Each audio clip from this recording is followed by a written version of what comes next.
Welcome back, everyone. Welcome back to our monthly edition of the Hatchery Cup, number 11.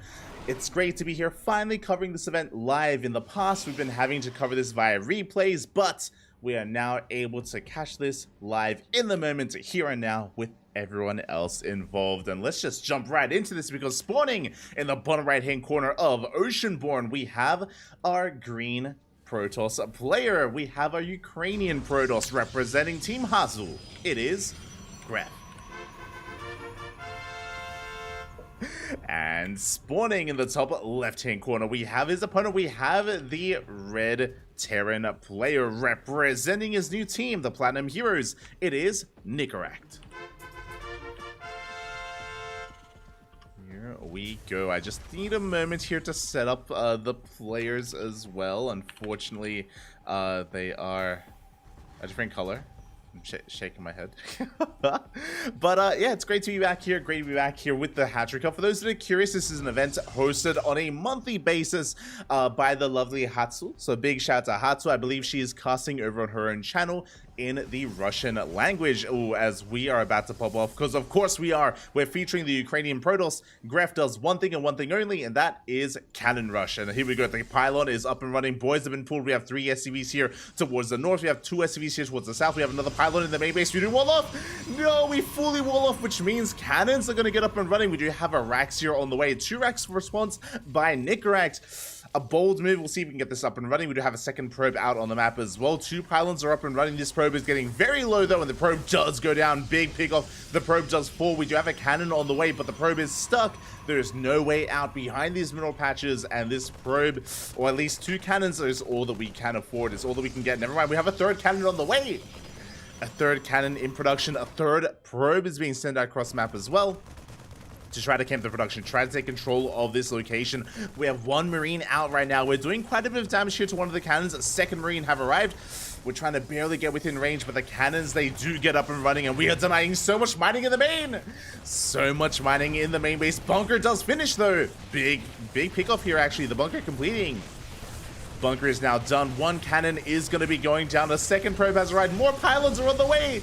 Ooh, and the cannon is out of range. Sorry, the bunker is out of range. My apologies here. The bunker, it's gonna go down. Where's the repairs? No repairs. We're out of money. We're out of time. GG gets called, and Gref will take game number 1. GG. Again, Gref, he is known for just purely cannon rushing in the European region, and he is one of the best out there. One of the best at the cannon rushes. So just like that, takes a 1-0 lead. Despite the fact that, to be honest, I mean, everyone in a macro game, most people in a macro game are favored against Gref. Nicaract as well, he's favored to make it far in this tournament, but he's up against the wall. He's up against the wall right now, and 1 more loss will spell the end of his tournament run in the Hatchery Cup. Aye, aye, aye. But as I was getting into, Hatchery Cup is a monthly event organized, hosted by Hatsu, of course, and Hatsu's covering this in her own native language, in her own region. Likewise, this event is open to all players.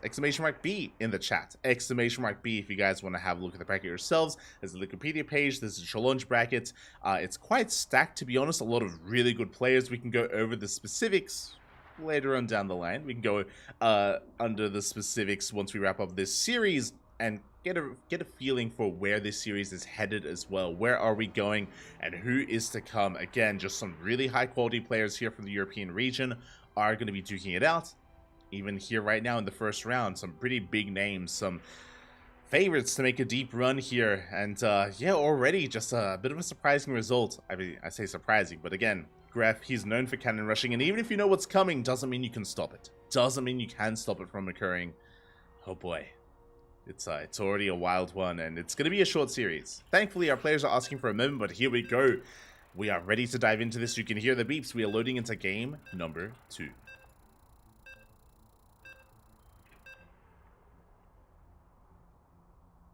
Here we go. As game 2 is going to be taking place on Solaris. And the question is not whether or not we're going to get a cannon rush. No, we are. It's about whether or not it will succeed. That is the real question. Let's go.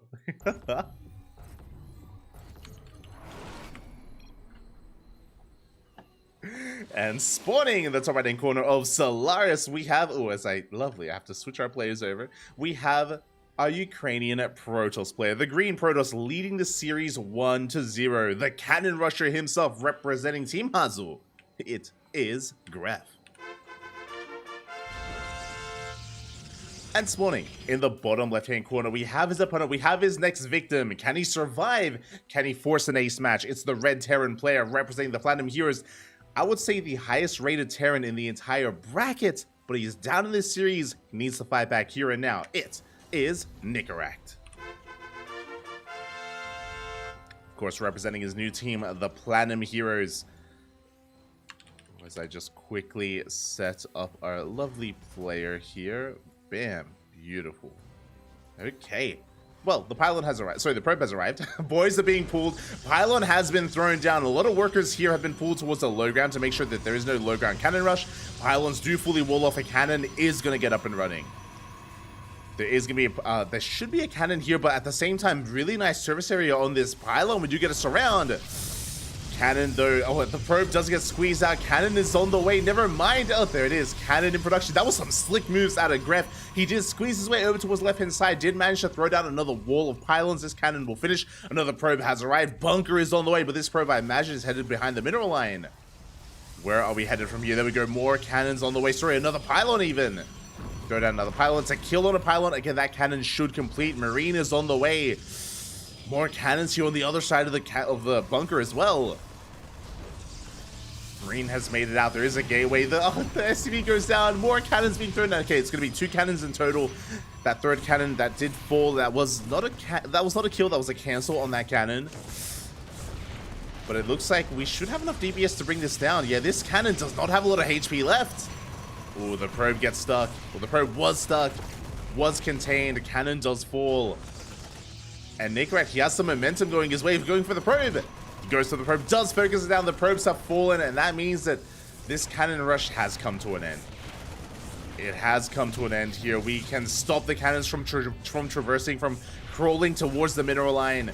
As I say that, oh, maybe I spoke too soon. I mean, we're within range of the gas geyser, but not much else. There's not much else here. We have a third probe being sent across the map, but again, with all these Marines, I love the interception. The Marines, they position themselves to stop the probe from getting into the main base, and Gref is transitioning back at home.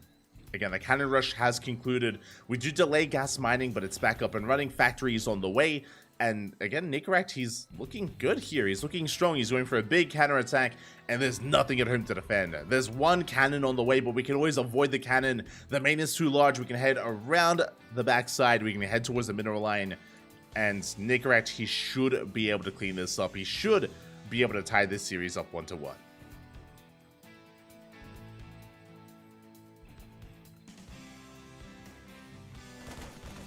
As Marines are on the way.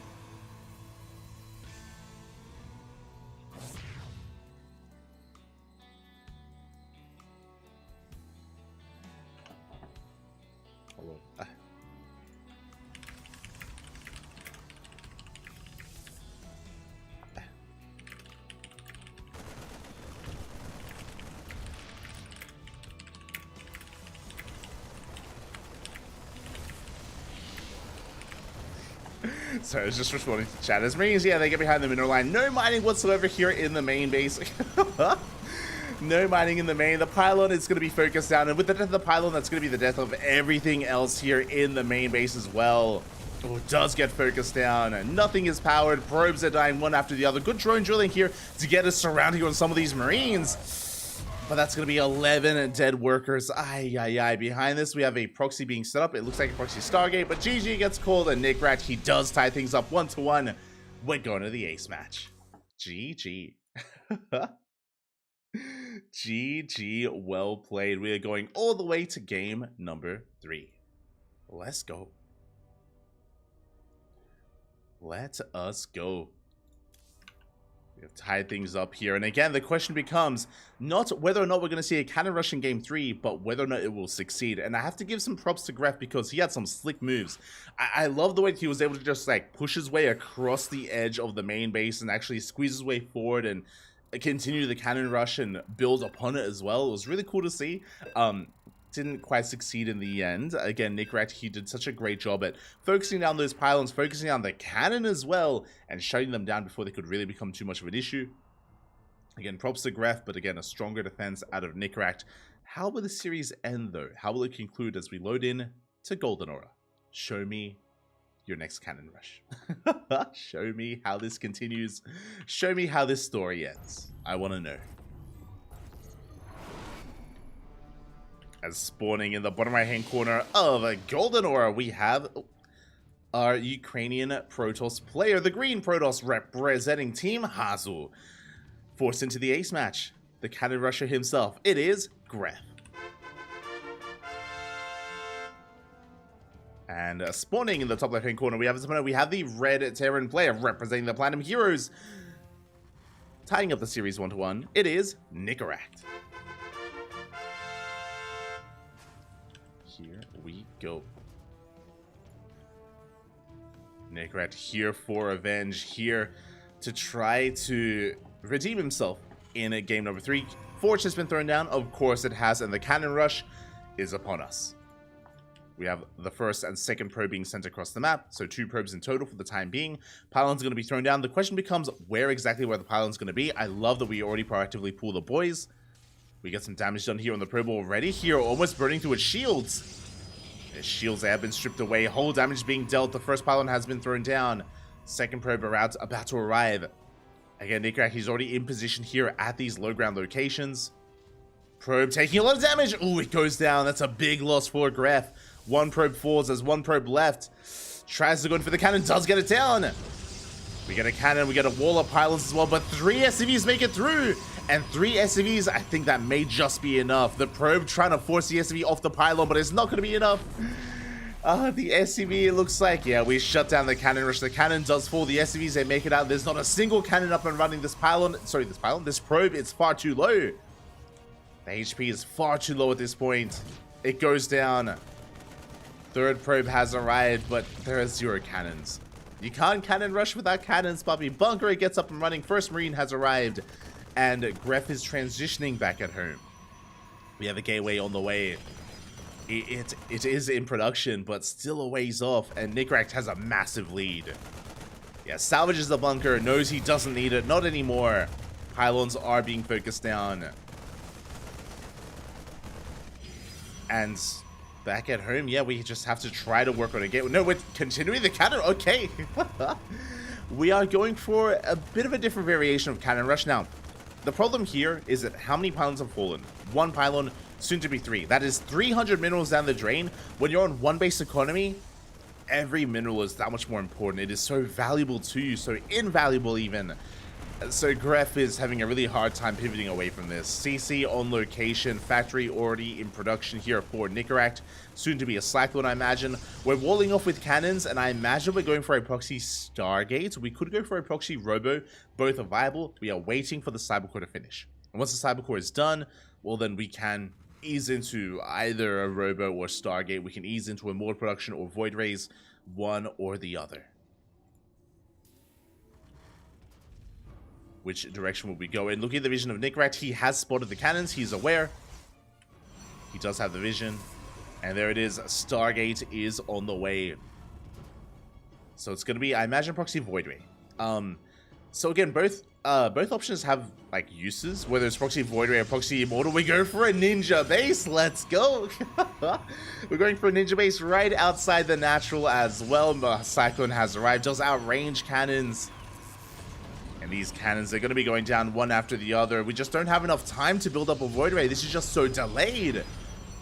It's so late here. Oh my god. We do take some extra hits. But the cannon is going to fall. Eventually, all cannons will. There it is. Void Ray is being chronoed. But even if the Void Ray pops out, I don't know if that's going to be enough. Yeah, we collapse on that cannon. Shield battery is out of energy. Another shield battery is about to finish up. Just barely in time to keep it alive for a couple of extra seconds. And we're just buying time for the Void Ray, but the cannon does fall. We dive on the pylon. It's Notosis pylon! And the Void Ray, is it going to come out? It's not. Oh, it's so close. It does not come out. GG gets called, and Nickrat will take the series 2-1. will advance on to the next round. GG, well played.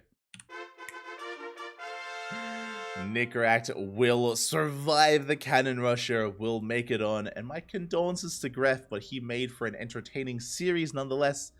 GG, well played. GG, well played. Nicaract does make it through. And with that, we are here to determine who makes it through alongside him and who's going to face off. Who will he face off in that next round? As we quickly do double check. And we will find ourselves here. Beautiful. Okay. Exclamation mark B. Exclamation mark B in the chat if you guys want to have a look at the back yourselves. When it comes to the game, when it comes to especially that last game, I mean, shout out to Gref. He almost made it work. But again, because he has a reputation, because everyone knows how he plays, we saw how Nicaract was able to be so proactive, right? When it came to SCVs patrolling on the low ground, when it came to focusing down the probes as well, just so quick to pull the boys and get on top of those workers. Like, just a really crisp reaction out of Nicaract, really solid defense. And again, we can now switch our scenes over and have a look at the brackets. Oh boy, as we can zoom in a little bit here, we can have a closer look as to what is going on. But there we go. We have from the top, Wayne up against FICKS.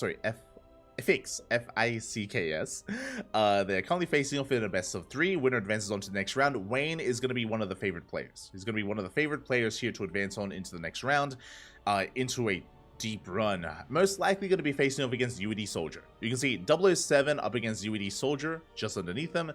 UED Soldier being the favorite player, of course, looking to face off against Wayne in the next round in a PvZ. I do look forward to that. Meanwhile, we have Nicaract advancing on into the 3rd round, waiting for the winner of either Nikic or Michnek. So I do look forward to that as well. I'm not familiar with Michnek. I think he's another Zerg player. I believe that's a ZVZ. But Nikic, of course, being the best player from Belarus, being a Zerg player himself on Platoon. So I look forward to the potential Nicaract versus Nikic series, a Terran versus Zerg. That's what I'm going to be looking for. That's what I'm going to be waiting for as well. So if you're curious, that's where my attention does lie. Scrolling down a little bit further, we have Geralt, of course, the Polish Protoss player. Geralt, another heavy favorite to make a deep run. I do expect him to make it far in this tournament, and I expect him to face off against either Art or Ashbringer. That's a wild one. That's a very high quality PvP, as of course Art and Ashbringer are very high skill level, high rated Protoss players in Europe. They're going to be facing off in a PvP. Winner most likely faces off against Geralt in another PvP to determine which Protoss advances on to the semifinals. The lower semis, I should specify. Meanwhile, as we scroll down a little bit further, we have Young Yakov. Young Yakov, of course, has had some interesting results recently, is what I will say. Young Yakov, I would have said that he was the highest rated player in this entire bracket, but in recent times, I would say that Wayne has been looking more fearsome. Wayne has been looking more in form and more competitive here compared to Young Yakov, so I would rate Wayne a little bit higher than Young Yakov. Regardless, I expect him to go far. He's waiting for the winner of Dr. Graf or Najisu. And at the bottom of the bracket, we have Mindle VK versus Fallinger. 2 other GMs facing off, but I expect Mindle to make it to the semifinals. Mindle versus Young Yakov is going to be a really good PvZ. Could go either way. I would favor Young Yakov there. And yeah, that's kind of what the bracket is looking like. Again, a lot of high quality players here in round number 2. And as I just mentioned, we already have our next series planned, I should say. Right now, Nikic versus Michnek are still mid-series. They're still in the best of 3. And we plan on waiting for them to get into Nicaract. That's our current plan here on the CranKy Ducklings. Our current plan, and then we'll follow them into the semis. When it comes to the rule set of Hatchery Cup, there is a 3rd place match, fun fact. So I will have to get some details as of that.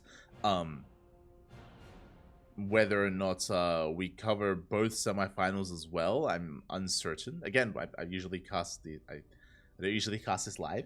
It's our first time casting this live, and for those that are curious as to why we can, I mean, I would have anyway, to be honest. Even if I was in Australia, I'd be live right now casting this. But I'm currently not in Australia. I'm currently living in Poland. I did arrive a couple of days ago. I arrived on Wednesday. I arrived 2 days ago here in Poland. And the reason why I'm here is IEM Katowice is next week. It's in less than a week's time. So I will be there. I'm going to be a part of the crowd. If you're in the chat and if you will also be a part of IEM Katowice, let me know. Let me know. Maybe we can catch up. Maybe we can meet up and hang out. I'm looking for people to hang out with.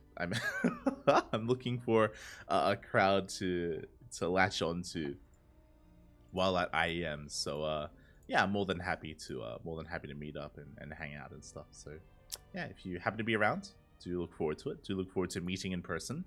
So yeah, that's our current, well, that's what's ahead of us here in the coming weeks. So now we're focusing on the Hatchery Cup.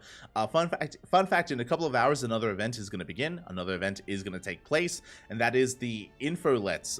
There's an Infolet event that is also going to be going on as well. It starts up in 2 hours. We won't be there for the start of it, but we can be there for the end. It's going to be the Infolet Monthly Cup as well. So we can be a part of that tournament after we wrap up the Hatchery Cup. If there's time. Big if on that one.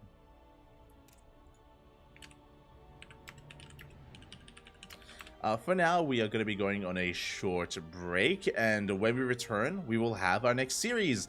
It shouldn't be too long. Nikic just came out of game, so I'm either going to jump in mid-series into Nikic versus Michnek, or I will jump in to the winner of this series against Nicorakt. So, won't be too long. We'll see you guys in a couple of minutes. See you soon.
Welcome back, everyone. Welcome back. I apologize for the extended break, but we have returned with our next series. We just wrapped up with Nickrack versus Gref. Nickrack, he survived the Cannon Rusher. He did make it through, but now he's up against someone very different. He's up against the best Zerg player in all of Belarus. He's up against, well, his next would-be opponent. And here we go, spawning in the bottom right-hand corner of Heartland. We have our red Terran player representing the Platinum Heroes, the best Terran in the entire bracket. Can he keep the dream alive? Can he keep the dream, the Terran dream alive? It is Nickrack for the Platinum Heroes. And spawning in the top left-hand corner, we have as opponent, we have the blue Zerg player from the land of Belarus representing Team Platoon. It is Nikic. Here we go. And our ZVT is upon us. And hopefully not our last. We have a lot of big Zerg players in the tournament. We did mention them earlier. Players like Young Yakov, players like Wayne as well. Can Nickrack go all the way, or can Nikic cause a bit of an upset? I mean, to be fair, I would say that both these players are pretty comparable in skill. I've said this before, I don't get to cast enough of Nikic. I do wish that I get to be more introduced to him. In my mind, he seems to be more of an aggressive player, but mainly aggression in the mid game more than anything. You know, cutting workers at around 60 to 70 counts, basically 3-base saturation, and then just doubling down on Roach Ravager and on Ling Bane. We'll see if that is the case in this matchup. I'll be honest, I mainly cast Nikic against Protoss players, a little bit less against Terran, so I'm ready to be introduced to his playstyle and to get a bit of a read on how he does approach a Terran player in general, or at least Nickrack. For now, Hatchgas Pool. Hatchgas Pool opener here out of Nikic, nothing too crazy, nothing too wild. Oh, as looks like we're having a bit of latency issues there. I don't know if you saw that, but I believe that was Nikic lagging out for a moment. Hopefully everything's okay. Hopefully the internet connection does stabilize. Otherwise, we are more than willing to pause and, you know, take a moment for him to make sure that there's no like background uploads or background downloads, or you know, no one else is connected to the internet on his end or something like that. You know, close all the tabs, all that good stuff. Wait for things to clear up. Again, hopefully it doesn't affect his game. Hopefully it doesn't affect this series. As we're getting into this, and oh, we have a very different opener. Okay, so we have a Rax expand here out of Nickrack, which is normal, but we're going into a very fast second Rax. This is a 2-1-1. It's been a hot minute. It's been a while since I've seen a 2-1-1. The reason for this, I mean, this build has kind of fallen off. It's very risky. Reason why I say that, this build does rely on a timing with medevacs. Does rely on a 16 Marine medevac timing with Stim, which can be quite powerful. The problem here is that you lack a lot of map presence early on. No Hellions is what I'm saying. No Hellions, only one Reaper, so you can't really slow down the creep. And once the Zerg player realizes that you're going for a 2-1-1, they can get away with skipping Lings, droning up hard, even skipping Queens. I mean, you wouldn't want to. You still want Queens for your defense, but skipping Lings and kind of getting into your own opener and getting away with a pretty comfortable start. As I say that, I was talking about aggression in the mid game. This is aggression straight away here. Nikic going for fast lair. He didn't pull out. He did not pull out a gas. He stayed in. He pulled in, Poppy. He pulled in. And we're rushing into fast lair. This could be a Ling Queen Nidus all in. How many queens? Only 3 queens. There we go. 4th queen is on the way. I'm feeling a Ling Queen Nidus all in. The 2nd gas geyser is on the way to facilitate for that. If we were going for 2-base Muta, we would have seen another gas. We would have seen a 3rd gas by now, or even a 4th gas by this point as well. So I'm feeling Nidus play, but we'll see. As again, Nickrack is going to be amassing so many Marines. Who does this favor is the real question. We're going for a Bailey Nest as well. Oh my god. Okay. Crazy. I was not expecting that. Lair is finished. What is the lair for? We're making another queen. We're still making Lings. We're amassing Lings as we speak. I'm still feeling Nidus, but the Bailey Nest is throwing me off a little bit. Meanwhile, across the map, ooh, we do have our 3rd Rax on the way. Here come the first 2 medevacs. We do get a scout. We do get confirmation. We are now aware of the 2-1-1. Again, I don't think an all-in is amazing against this, so how will Nikic respond? How will he deflect this? How will he react as he's droning and he's not doing anything with the lair? Okay, so my theory here is that if it was a 3cc opener, 100% we go for a Bane Bust. Sorry, we go for a Nidus all-in with this Overlord in the main. But because it's 2-1-1, we're transitioning into Baneling Speed, which was delayed. Now into Evo Chambers, we're droning. We're going for a longer game. Okay, so it looks like Nikic, I imagine, is adapting to what's happening, is adapting to Nikrat's build. But is he going to be able to get away with it? Because we do get the unload so far unscouted. Show us the stim! As we dive on top of the Queen does go down. A big pick off. Nikrat, he dives into the middle line. Drones are falling. Lings, they come in to react. They come in to respond, but they're too late. And they cannot engage. Not anymore. Here come the Banelings. Banelings do force to pick up, but 8 drones went down alongside that Queen. That's a lot of damage. That's an insane amount of damage this early on. As Nikrat does unload here on the low ground. Gonna clear up whatever creep he can. Double drop his force back. But honestly, a really good start. Nikic is behind. He's behind. He invested into a fast lair that which didn't amount to anything. He lost 8 workers. He lost a Queen as well. Like, he's had a really hard time here in this opener, and Nikrat is running away with it. Nikic needs to get some counter damage. He has to either catch this army or pull off an all-in. Or cripple the economy in some way. Is he looking? He's not looking! Oh, was not quite paying attention there. Nikrat gets caught asleep at the wheel. Big connections here on these Marines. Unfortunately, he was focusing attention elsewhere, out across the map. Moving out with another double drop, but that was a good moment. That was a good fight for Nikrat, a good win for him. But Nikic, god damn it. I'm gonna have a hard time switching between those names. That was a good fight for Nikic, and he has to keep it up. He needs another good moment, another good engagement. Does catch, ooh, not quite any Marines. Clean pick up there from Nikrat. Does lose some Marines here across the map to the Queens.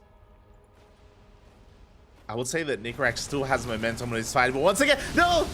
Oh, once again, you can see there, Nikic trying to catch his opponent off guard. Intentionally move commanding past the army, engaging with the Banelings. Trying to make sure that he doesn't trigger the alert of the attack. The in-game alert, I mean.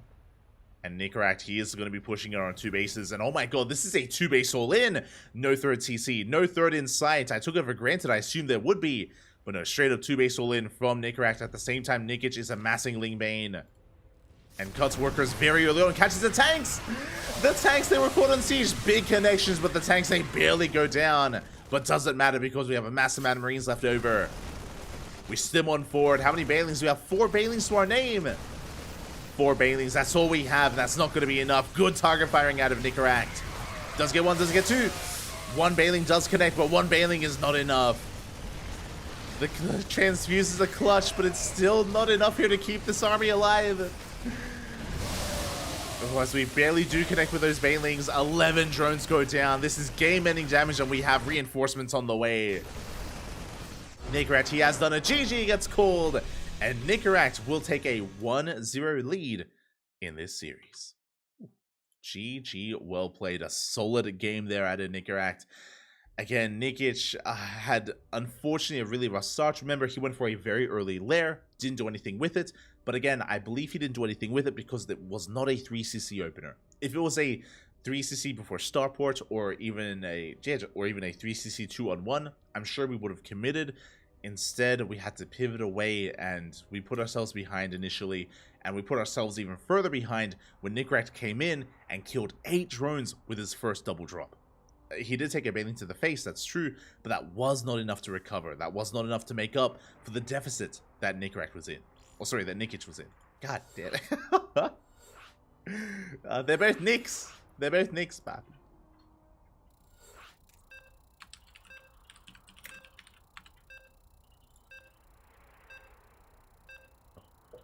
As we're getting into game number 2 here, again, Nikrat, he's leading the series, but how will this series end? Will we tie things up? Will we go to the ace match, or will this be over here and now in a 2-0? Will Nikrat advance on to the semifinals already? Again, it's been a pretty quick, or pretty fast game so far, pretty quick series. But I'm hoping we can go to the ace match. I'm hoping we can go the distance here. As spawning in the top left-hand corner of Oceanborn, we have our red Terran player representing the Platinum Heroes, leading the series 1-0. It is Nikrat. And spawning in the bottom right hand corner of Oceanborn, we have his opponent. We have the blue Zerg player representing Platoon. It is Nikic. He's down in the series. He needs to win this game to tie things up, to force the ace match. Can he pull it off, though? Can we bring it all back? I want to believe. But I also wonder if the build of Nikic was specialized for Nikic. And what I mean by that is, I mentioned before that Nikic has a bit of a reputation. He has an aggressive reputation, and I wonder if Nikic knows that specifically against Nikic, it just isn't safe to open up 3cc. It isn't safe to go for economic builds, that it's better to cut Nikic off at the pass, beat him to the punchline, and be aggressive instead, and be more aggressive than your opponent. I wonder if that's the mindset that Nikic has. We'll see if that theory holds true as we get into game number 2. We'll keep an eye on our Terran opener. Likewise, we're also going to keep an eye on Nikic's gas. I didn't notice until it was too late that Nikic hadn't pulled out of gas after Link speed, so that's another big tell when it came to the fast lair timing. So we'll keep an eye on the gases here of Nikic to see if he does pull out or if he stays in. So your blood is going to be floating across the map. I will have to remove the logos mod, I have to remember to change the logos mod. For now, Overlord going to be floating on over. We have a Rax Expand, standard opener for the time being here from Nikic, but I'm waiting for his build of choice. I'm waiting for if we throw down another Rax or if we go for a factory. And there it is. We have confirmation. It is going to be a factory next. So this will be a different build from game 1. Game 1, remember, it was a 2-1-1 into a 2-base all-in. Here, it's going to be a 1-1-1 variation. The question becomes, do we have a straight-up 1-1-1 or a third CC before starport? Meanwhile, First Reaper does make it across the map. Going to be dancing with the Lings. Poking away at the army, looking for some drone damage if at all possible. As the Reaper is gonna try to dip in. We do get a Ling! One Ling does go down. Meanwhile, in the main base, we have pulled out of gas. Okay, so both players are diverting away. We do see a more economic opener out of Nikic, pulling out of gas and not really focusing on it. Meanwhile, third CC before starport, economic opener out of Nikic. Nikic reading this well, playing this out well, and he shouldn't really be caught with his pants down. The pants, they're up. They're up. They're tight. We get Nikic, he will not be caught out. And Nikic is just droning. So we have a very standard setup here in our TVZ. Very meta so far. Nothing out of the norm, nothing too aggressive. Reaper tries to dip in, doesn't quite get the tumor. Behind this, we do see Nikic working towards his 3cc 1-1-1. We have a tech lab on the way, and we are poised for an add-on swap. This looks like a Banshee-based opener. This is as standard gets here in TVZ. As meta gets. If you're a Terran player out there, if you're maybe wanting to learn how to open in this matchup, this is kind of the most standard, safe, economic way to do so. There's that add-on swap into Banshee production. The reason why this is so standard is, one, Hellions give you early game map control. They allow you to vie for control of the creep. You can chip away at them. If your opponent is too greedy, you can always dive with your Hellions and get into a mineral line. It's risky, but again, if they skip out on Lings, then you can do so. You can try to punish the Zerg player if they do cut too many Lings overall. And also, the Banshees are amazing because they don't just allow you to harass, they don't just allow you to kill workers, but they can also allow you to kill queens, and more importantly, they keep you safe against roach play. If your opponent did open up roaches, if your opponent was going for a 1-1 roach push or a 9 roach push, then the Banshees will be there in time to shut them down and to keep you safe, and to allow you to expand and take your third. So there's a lot of layers to this opener, or to this build, and again, it all works quite well together. It all keeps you safe. Meanwhile, behind this, lair is now on the way. This is a 4-minute 30 lair timing, or 4-minute 35 lair timing. Very standard. Very standard lair timing here. Very safe play out of Nikic. This lair should lead into a Bailey nest. There it is. Bailey nest is on the way. This is lined up so that when the lair finishes, Bailing speed can commence. It's all lined up. And again, this is just really safe play for Nikic. This allows you to be safe against, for example, Hellbat pushes or 2-base all-ins. So a very safe play out of Nikic. You could be greedier and you could skip, or you could delay the lair, you could delay the Bailey Nest, and you can go for a faster 1-1 and get into 1-1 upgrades. That's typically where Zerg players go. So this build from Nikic, again, is very safe overall, which makes sense because Nikrekt did go for a 2-base all-in last game. Did go for that 2-base all-in, so Nikic, he has been tempered. He has been put in his place a little bit. So we'll be playing very safely against his opponents. Behind this, we will be skipping the 1-1 upgrades, by the way. Instead of going for double Evo Chamber, we're going for a Spire. We're going straight for Lingbane Muta here. Bold move out of Nikic. We'll see if we can keep that Spire hidden.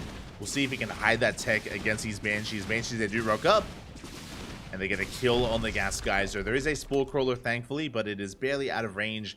Cannot cover the gases. At the same time, Hellion's going to be vying for control here of the creep, looking for a way in. They do poke, but they don't commit. Hellions do back off. Banshees, they do clear up a lot of creep here outside of the wall, or outside of the natural. Hellions look for another way in, they don't find it. So far, Nikic is doing a great job at rotating with his opponent.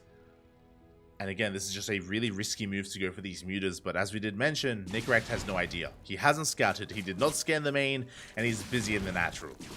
And he's getting damage done, to be fair. Like, these Banshees, they killed a Gas Geyser and they killed 3 drones. They cleaned up a lot of creep. Good stuff so far. Meanwhile, at the same time, Hellions, they dive into the mineral line. They get one more drone. They roast up the Lings as well. Very good positioning here by Nikrekt. Oh my god. How many? 25! He gets 25 Lings before finally being shut down here by Nikic. But maybe it's all worth it. Maybe it's all worth it for the Zerg player because mutas are on the way. And how many mutas do we have? So far, only a handful of them here. Enough for map control.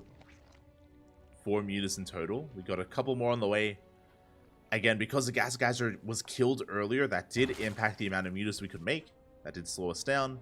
Meanwhile, third base is up and running. 4 CC is on the way. A second and a third factory as well. Nikrekt building up towards the mid game. Building up towards 4-base economy as he pushes out with his first 2 tanks. Again, this is not committed, by the way. Like, this is not all in. We are pushing. We are applying pressure. And can Nikic deal with that pressure? As we dive on the army, big tank shot's going to be going off. Decent bathing connections on only half of the Marines. And we still have the other half. We still want forward. We focus down the Queen. And where are the Banelings? There are barely any left. Nikrekt, he has a lot of momentum going his way. He catches another Queen. Gets 2, gets 3, gets 4. 4 Queens go down. Good target firing as well on the Banelings. Mutas, they did come in from behind. But the Mutas, they cannot engage. This is the problem. Mutas, they do amazing when it comes to picking up reinforcements or harassing, but they cannot fight head on. Not like this. Oh, and every Muta goes down. Big cash there from Nikrekt, and he's snowballing out of control. Nikic just doesn't have enough. Again, this investment into Muta just wasn't worth it. Wasn't worth it in the end. We lost far too much in the process. And this push, it's snowballing out of control. We have a secondary army pushing towards a would-be 4th base, or would-be 5th. The 4th goes down. The 5th is under fire. Banelings, they connect. Not quite. The tank at least goes down. That was a kill. That was a kill, not a cancel on the hatchery. And Nikrekt, he's snowballing out of control. Dives into the natural. He ignores the Bailey Nest. He goes straight for the damage. Straight for the Queen. Baits out 3 Banelings for 3 Marines. And even though Nikrekt is being forced back, he is far ahead. Remember, he was working towards a 4th base. He has a 4th base soon to be up and running. He has a triple factory production. 2-2 on the way. Mass Marine. And Nikic, he lost so many mutas in the defense. So much of his production, so much of his economy. He's stuck on 3 bases. Nikic, he's behind economically against the Terran. He's behind in the army, behind in every aspect. He needs a miracle engage. Now, it's possible. If Nikrekt is asleep at the wheel, if we can connect with these Banelings, then we can take a good fight. Oh! We have a decent connection, but the army's being dragged out of position at the same time. Nikrekt pushing towards that would-be 4th base once again. And that's another kill, not a cancel. 300 minerals down the drain. Hot pick up there by Nikrekt. Does avoid most of those Banelings to space some of them out. More tanks are arriving. And Nikic, he's contained to 3 bases, perpetually contained. He cannot expand. Not anytime soon.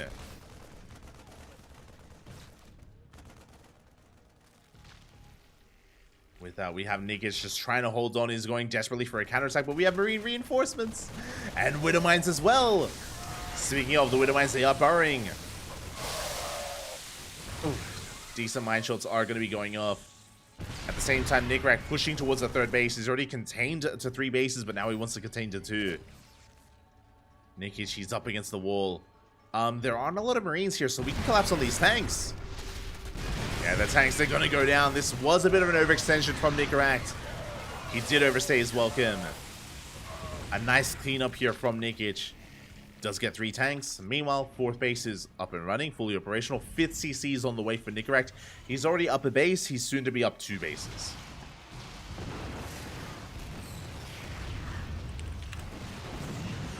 Soon to be up 2 bases here as we do harass the 4th base with these mutas, but at the same time, Nikic pushing on the right-hand side, collapses on this base. So many Widow Mines as well. This time the base is cancelled, not killed. But my god, the mines, they do just waddle on forward. Now, it looks like we get 15 SCVs across the map. We do shut down the 4th base. Very nice damage here with those mutas. But what about the ground army? Yeah, there's a decent amount of Ling Bane. Can we hold on? Can we survive the mutas? They get caught out. Uh-oh. Oh, the mutas have to be very careful. If they try to collapse on the Marines, the mine shots are going to be going off. No detection. We don't see the mines. Oh no, I can see it so clearly. Again, it's just it's a minefield out there. We cannot push in. Nikic has to be so careful with how he engages. The mines! Okay, so far, 3 Widow Mines do get baited out. We have Nikic pushing on the left-hand side once again trying to contain Nikic. His 4th base gets up, but can it get up and running? The mine! Oh, big connection on the Banelings. A massive mine shot. And just like that, Nikic has nothing else to fear. He gets a kill on the Baneling nest. He gets a kill on a queen. Gets into the mineral line. Gets into the natural. And it will just shut all of this down. A bit overstimmed, though. Ooh, quite overstimmed. As he takes more Banelings to the face. Again, shout out to Nikic. He's holding on. He did deny the 5th and the 4th of Nikic. Nikic, he's surviving. He's not living, but, you know, he's holding on. Oh, the mines. Oh! Oh! Oh my god, massive connections. Overseer goes down. We still have 4 more Widow Mines behind this as well. As they do waddle in, they're being focused down one after the other at the same time. Here comes Nikic once again with wave number 4, 5. The waves, they don't stop. This time with Marauders, this time with somebody to buffer the Banelings. Ooh, a lot of Banelings go down. That's a good half of the army. Massive connections with the Widow Mines.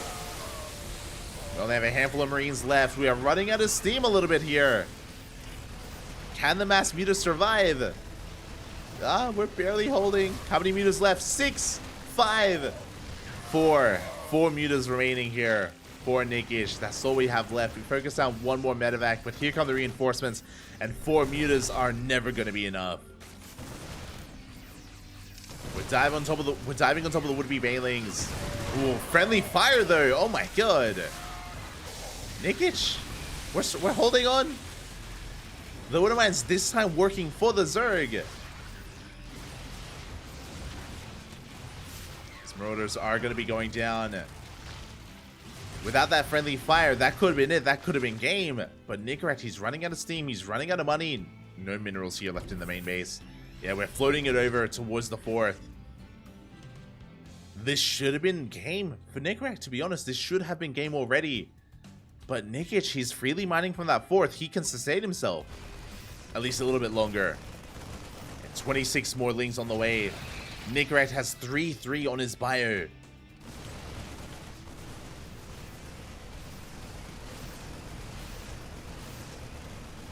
Rocks are being knocked down.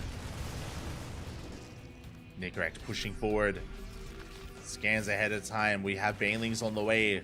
Just now finishing. How good are the splits? Not too bad. Oh. Once again, a bit of friendly fire from that Widow Mine, and it looks like we will clean this up. Nikic, we're holding. No shotting. Can we turn this back around? Can we somehow turn this on its head and get on top of the last mining base of Nicorakt? Is it possible? Again, it's so important, so imperative that Nikic, he got this base up and running. He has an economy. Nicorakt has a comparable economy on his end.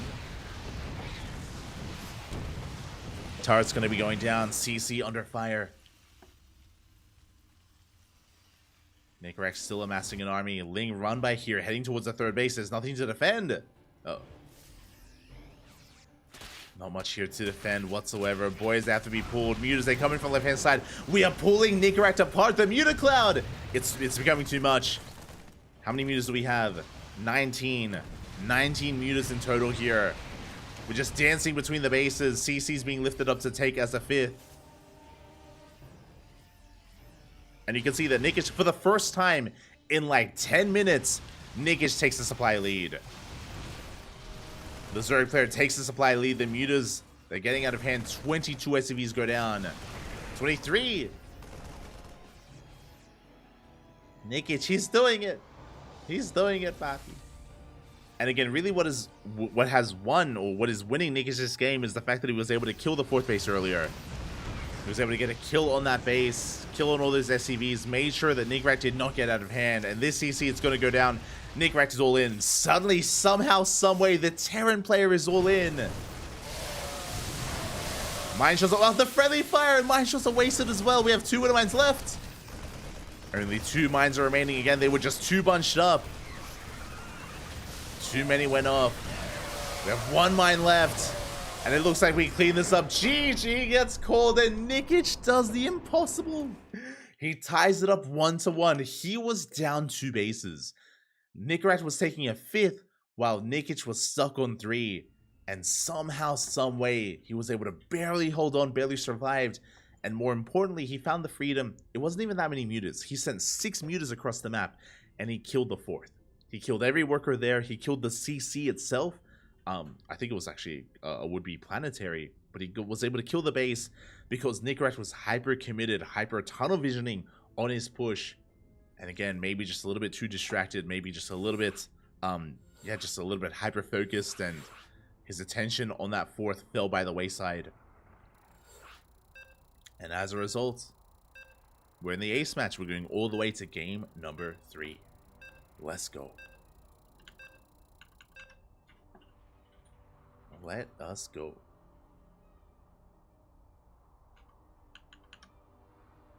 It all comes down to this. It all comes down to our final game on Alcyone. Ooh, interesting. Alcyone being quite a large map, very macro-oriented map as well. I'm curious how this will turn out. I'm curious who this will favor as well, based on how aggressive both of our players have been so far in this series. But here we go, spawning in the bottom left-hand corner of Alcyone. We have the red Terran player representing the Platinum Heroes being forced into the ace match. Can he bring it back? It is Nicorakt. And spawning in the top right-hand corner, we have his opponent. We have the blue Zerg player representing Team Platoon, somehow clawing his way back into that game and forcing the ace match. Can he also go the distance? It is Nikic.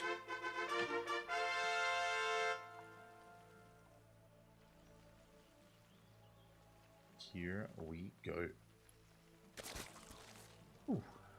Again, that was wild. Nikic, his mutas, they eventually paid off. Initially, they didn't. If you remember, initially, the mutas almost killed Nikic. The reason why he lost his 4th and his 5th and his 4th and his 5th over and over again is because he had invested so hard, so early on into those mutas, and they just weren't able to pay off in the head-to-head fight.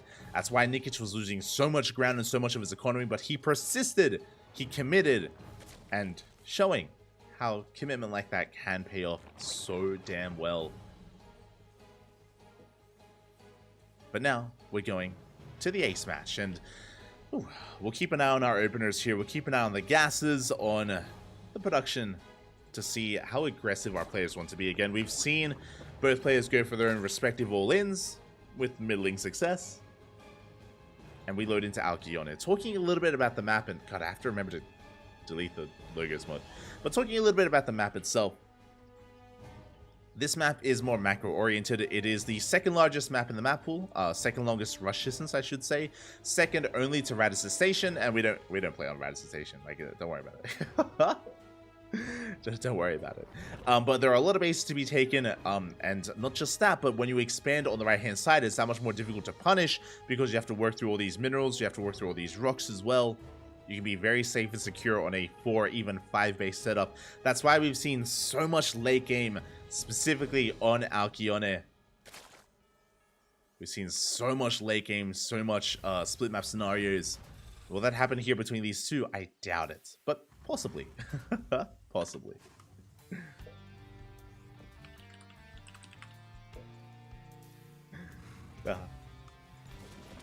As behind this Reaper does arrive, going to be dancing with these Lings. So far, not getting any damage. Not a single Ling has fallen yet. So far, good control out of Nikic. Behind this, we do have a factory on the way. So it's not going to be a 2-on-1, not like game 1. I imagine it's going to be a third CC before Starport. I imagine. Oh, never mind. We are going to be aggressive. Bold move to be aggressive here on Alcyone, but Nikic, Nickrat, he does delay his third base, and he goes for a Starport before third. A straight up 1-1-1 build here from Nickrat. This is going to be very aggressive. We're building up a lot of Hellions. We're going to be getting into Banshee production a lot faster, I imagine, and this can lead into a Hellbat push. This can be very committed. So we'll see how Nikic decides to open, how greedily or how safe he becomes. We shall see.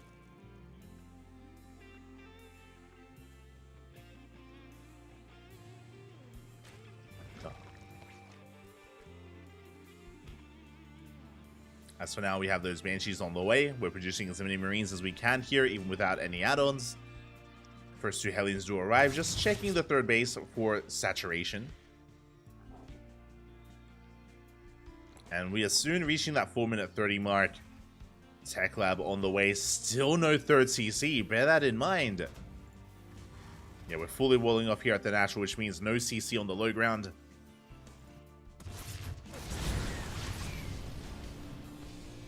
Pretty good Hellion volley.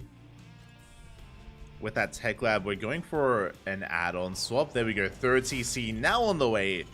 It is delayed, but it is on the way. This does confirm it's not going to be a 2-base all-in. Meanwhile, Nikic does go for a 4-minute 30 lair timing. Very safe play out of Nikic, just like game number 2. The Hellions are going for a dive. They're going for a massive dive. They just run past the Lings. They clean them up. They roast them all the way up. We head towards the mineral line. Clutch Evo Chamber. Oh my god, Nikic. Able to wall off just in time, but the main base is exposed. And the drones are lining up.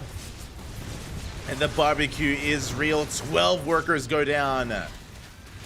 12 drones for 6 Hellions. Well worth it. Hellions, they do not scale well into the mid-game.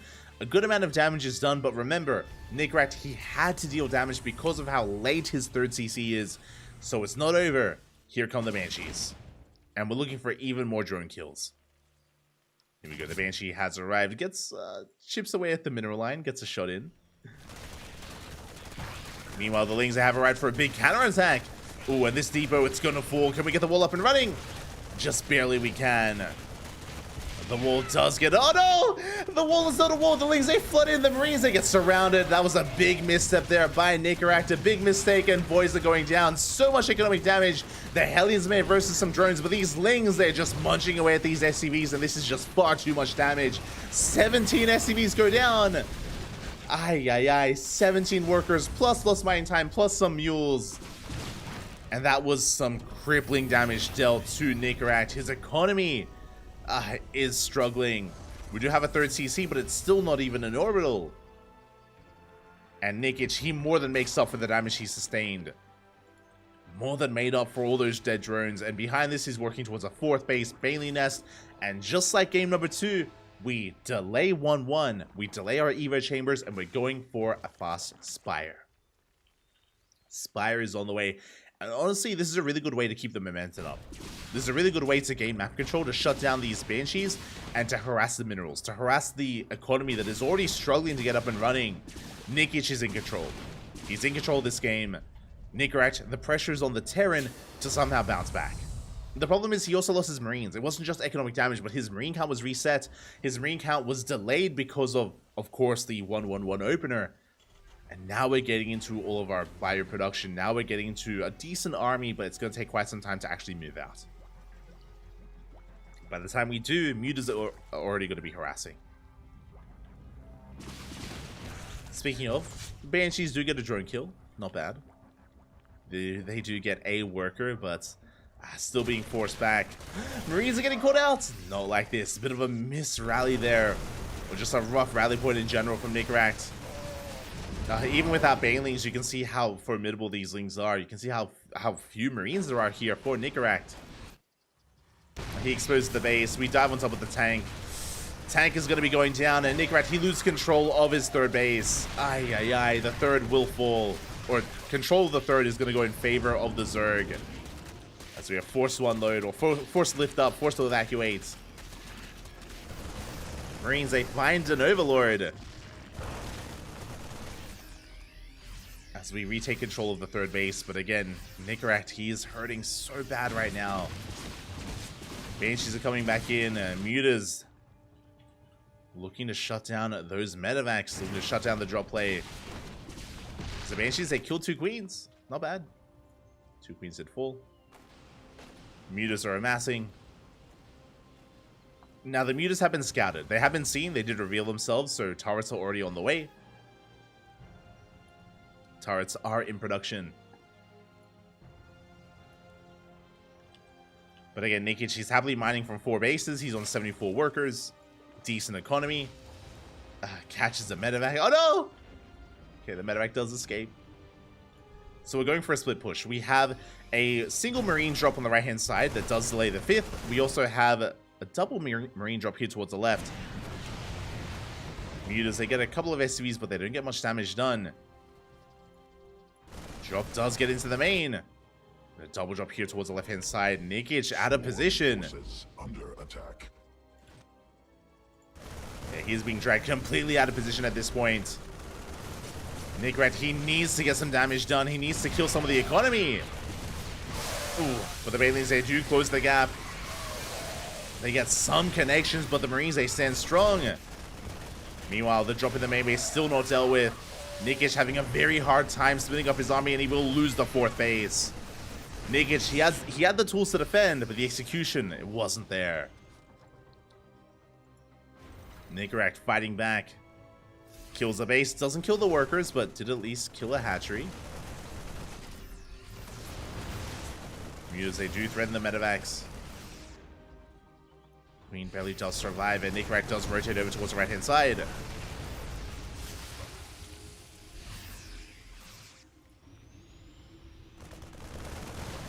Oh, get a medevac. We get 2.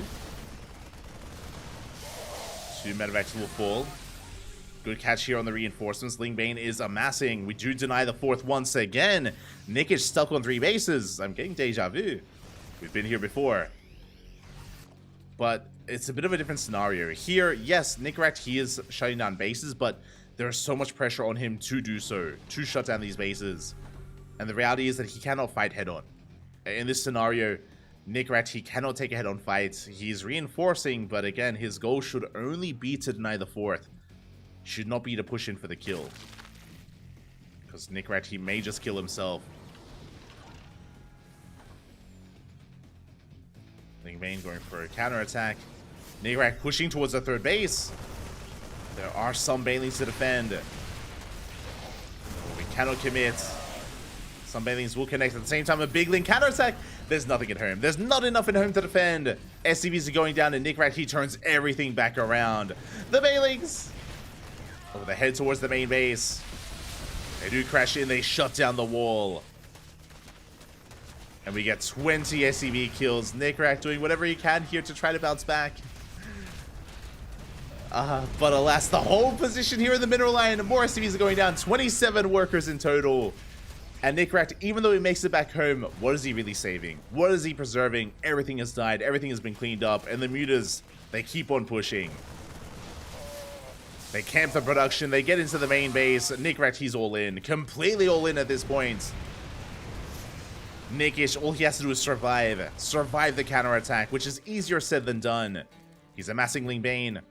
Nickrat, he's stuck. No, not like this. The tank. Funada the tank. We collapse on the army, on part of the army at least. We clean up 1, 2 tanks go down. GG gets called, and Nikic will take down Nickrat 2-1, advancing on to the semifinals. GG. GG, well played. Nikic, he pulls off the comeback. Game 1 was brutal. Even game number 2, this should have been a 2-0. There's a world out there. There's a world out there where it's a 2-0 in favor of Nikic. Sorry, in favor of Nickrat. But alas, that is not the world we live in. Somehow, someway, game 2 was impressive. Game 2 for Nikic to bounce back, to just hang in there and to claw his way back into game 2. That was an insane comeback. And here in game 3, Nikic was in control. Like, his Ling run-bys, his counterattacks were brutal. They were punishing Nickrat so much. Nikic does come out on top. GG. Congratulations. Congratulations to our Zerg player here.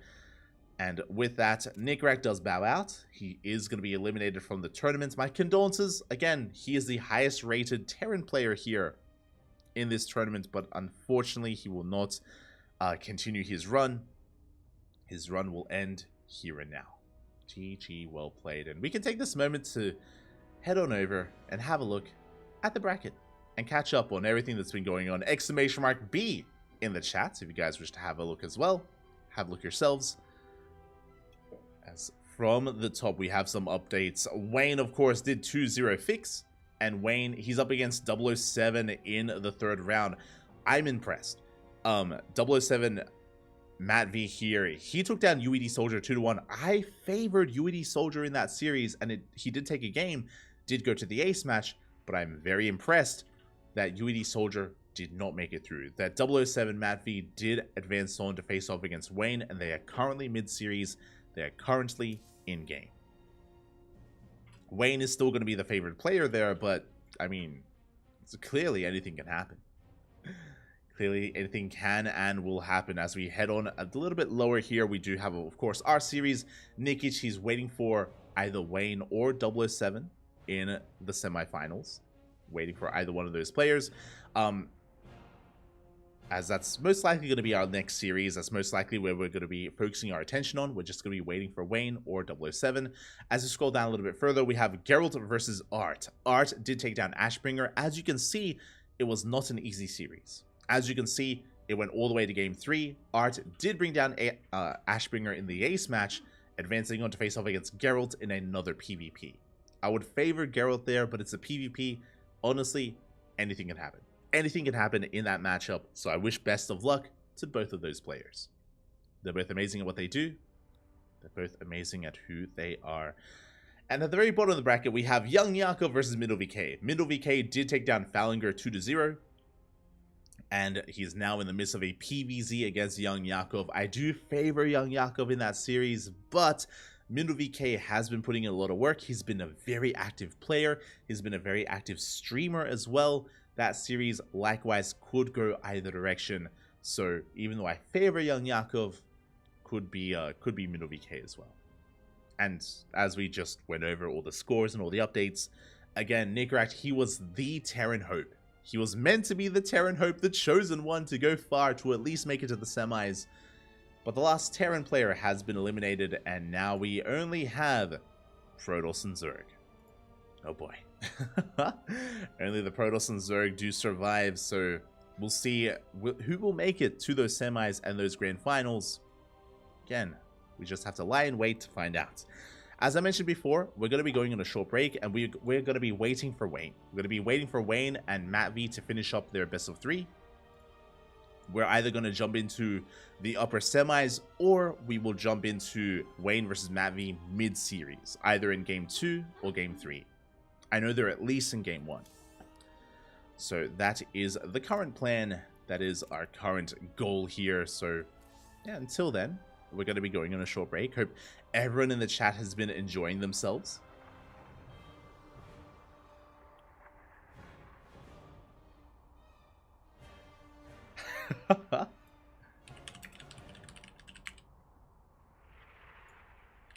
Oh, I see some people asking in the chat.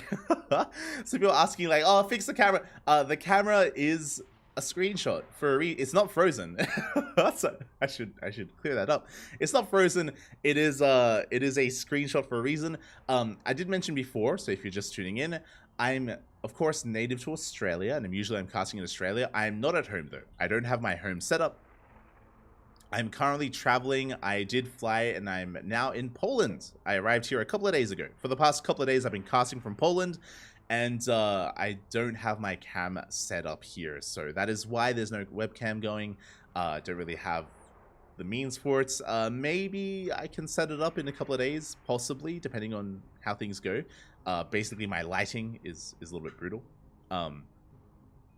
Lighting isn't ideal, so we'll see if we can figure it out. But for now, enjoy this screenshot that's been circulating. Shout out to Nish, by the way. Nish, this is a screenshot from a couple of days from earlier this week.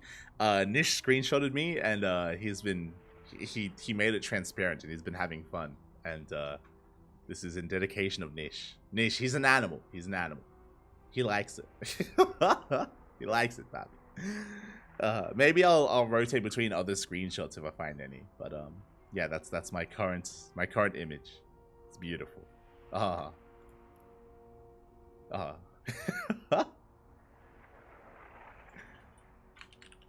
This is the face that I'm making when I'm casting. Aye. But yeah, we're gonna be going on a short break. Just catching up. I feel like he's listening to the song "Werewolves in London." Oh no! Hey, this isn't me. This is me watching StarCraft. Fuck. Oh, step bro, help me. Shaky. Okay, we're gonna be going on a short break. When we come back, we will have either Wayne versus 007 Matt V or the winner of that series against Nikic in the upper semifinals. See you soon.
And welcome back, everyone. Welcome back. I apologize for the extended delay here, for the extended break, but we have returned with the upper semifinals. We were just waiting for, of course, our players to be ready, for the previous matches to wrap up, and we are here in the best of three, in a ZVZ, and spawning in the top left-hand corner of Hardlead, we have our red Zerg player representing Starlight Twinkle. It is Wayne.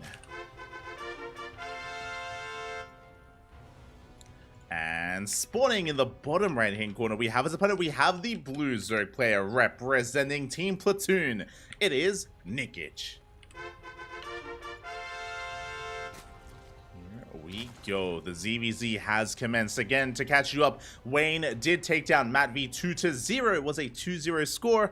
And as a result, Wayne, of course, had advanced on here to the semifinals. We have another update, and that is Geralt. Geralt did take down Art 2-0 as well. I was expecting it to go to the ace match, but did end up in a 2-0 score, and Geralt is waiting for either Mindel VK or Young Yakov in that final quarterfinals match. So the tournament is concluding in a way. It's kind of nearing its end here, and so we're here to determine who faces off or who advances on to the grand finals and who gets knocked down to the third place match. I should also reiterate as well, as we end up with standard openers, hatch gas pool from both players, there is a bronze match here for this tournament. That is not a standard thing. Every now and then there's a tournament that has a third place match, but it's not very commonplace. So we're going to be covering the semifinals. Then once we wrap them up, we're going to be heading over towards the third place match to determine who comes third, and then we have the grand finals thereafter. So we still have a pretty good amount of matches left. Pretty good amount of matches. Now, because there's also a third place match, this does mean that we may not be able to cover any of the monthly Infolet tournaments.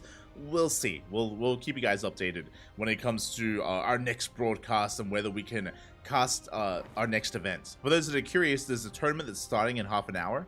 There is another tournament that's starting. We also have permission to cast it. Obviously, we're focusing on the Hatchery Cup, and then if we have some time afterwards, we can jump into like the semifinals or the finals of another tournament thereafter. Unfortunately, they do overlap a little bit, unfortunately. But you know, we're here on the CranKy. We're always casting, Bobby. Always casting on the CranKy Ducklings. Let's go, let's go. As for now, we do have standard openers. Hatch gas pool from Nikic. Hatch gas pool out of Wayne. Nothing too crazy. Third base is on the way from our Zerg player, and a third base is on the way from our blue player as well. I think it said Zerg player. Red player and blue player as well. So everyone is mirroring each other so far. Standard openers. From this point forward, we should be throwing down some safety Bailey Nests, and there we go. Bailey Nest is on the way for Wayne. Bailey Nest should soon be on the way for Nikic as well. And there it is. It is in production. We do have Nikic being a little bit annoying. Oh, sorry, Wayne being a little bit annoying with his lings. Nikic applying pressure across the map, does get eyes on that third base location. And both players are still droning up as well. Neither player has taken the bait. Neither player has really committed too hard into ling production. Not yet, at least. And there it is. We have our first sign of aggression. Wayne with 16 lings in production. Nikic with 5 drones in production. Aye. So we have one player droning, the other player massing lings. Now we can defend Nikic. He just needs Bailings as soon as the nest is ready. Speaking of, Bailings are being morphed in from Wayne across the map. The aggression is upon us. It all comes down to the control to the micro.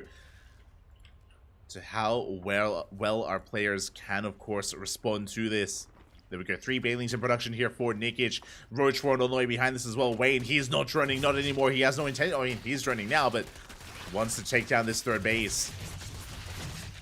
Bailings, they do trade 2 for 2. Final Bailing goes down. No Bailings left, and we can collapse on these queens. We try to. Another Bailing does roll in. Again, 1 Bailing remaining here for Nikic, and it looks like it's going to be going off. Oh my god. Does get triggered, does go off. We get a surround. Can we bring down the hatchery? It's so close, it's so low. But Nikic, he barely survives. He swats away the lings, and Nikic, he maintains his drone lead. Whew. Very impressive. That was close. That was oh so close. Wayne was almost able to break him, but barely was forced back. We see him rotating around, heading towards that natural way, so we have plenty of lings here in production. Plenty of reinforcements. 1 Bailing does get baited out. But Wayne, he's running out of steam. He's running out of units. Meanwhile, across the map, we do see, Nikic even counterattacking, but he does get eyes on the roaches. Remember, we mentioned before, Wayne threw down a very early roach one, and he's already counterattacking with Ling Roach. He did drone up a little bit, but Wayne is still very all in. Very all in, very committed. Behind this, Nikic trying to muster up his own army. He did throw down a very late roach one, but it finishes up just in time. We have 6 roaches on the way, but he's supply blocked. Nikic, now is not the time. Now is not the time to be supply blocked. Gonna try and trade as best he can. 4 more roaches on the way. Overlord's just still finishing up. Oh my god. They're still so far away here. Oh, not the best bathing connections from Nikic. They do get wasted. We do see Nikic trying to engage here with these roaches. Does have a couple of his own. Good target firing out of Wayne. There's one Baneling left, stopping those things from surrounding this army. But once again, really good target firing out of Wayne. He focuses down the Baneling. He gets to surround with his Lings. And he's cleaning this up. Again, we needed those Banelings to help support the army. But it looks like Nikic, he may still have enough. Just barely. It's so close. And Wayne, he gives up on the army. He goes straight for the hatchery instead. And he gets a kill on the 3rd base. And suddenly, Wayne, he's up on bases. He's up on production. But Nikic has an army. He has roaches left over, and he's rallying across the map. Now, can he counterattack? Can he break his opponent? There we go. Banelings are on the way. Wayne, he has to throw down spine crawlers. He's down in roaches. Looking at the army here, he has 4 roaches to the 9 of Nikic. But there's 4 more on the way. Wayne, he just needs a little bit more time, and with the defender's advantage, he can defend. Catches the roach. Does catch a roach. Bailey's then waddling in. Then waddling past the army towards the Lings. Towards the mineral line even as well. Just really good zoning, and it looks like this counterattack is just too much. Nikic snowballing out of control. He breaks through the army, breaks through the queen. Spine crawler finishes up, but it looks like we can focus it down. We can keep pushing. We can and we will. Banelings, they do roll in. At the same time, we did try to go for a Ling counterattack, but it's not going to be enough. GG gets called, and Nikic will take game number 1. Whew. GG. GG, well played. A solid game there out of Nikic. Again, Wayne was hyper aggressive, but could barely not make it through, could barely not pull it off. Again, the defense was so close, to be honest. Like, it was so tight. And, I mean, Nikic didn't even... He lost his 3rd, right? He wasn't even able to save his 3rd base, but alas, it wasn't about the 3rd. He may have lost the battle, but he did win the war, as he was able to counterattack with his roaches. He was able to muster up a large enough army, and Wayne was caught with his pants down. He was all in. Killing the 3rd base was not good enough. He had to kill Nikic. He had to kill his opponent straight up, and was unable to. And with that, we're getting into game 2, and we have a 1-0 lead in favor of one of our Zerg players. Of our blue Zerg. And here we go, spawning in the top left-hand corner of Oceanborn. He's not trading. He's not making any workers, and that means he's going for a 12 pool. Our red Zerg player, representing Starlight Twinkle down in this series, looking to claw his way back in with some aggression. It is Wayne.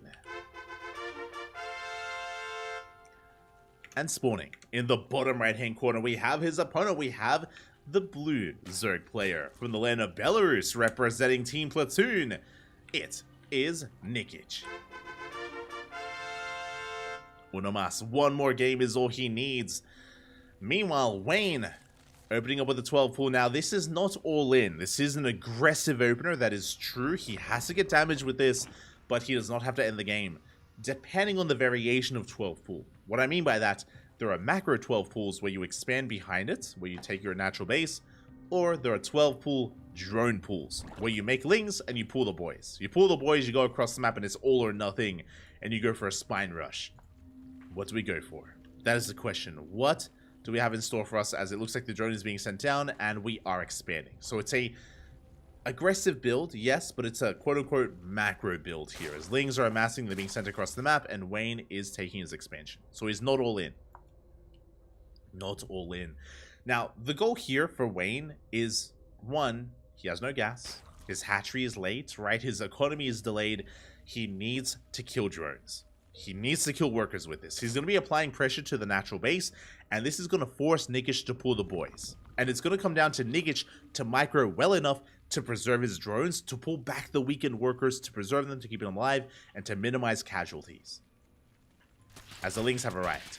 They've arrived, they focus on the hatchery, they nibble away at it, and boys are being pulled. And again, Nigic cannot afford to lose too many.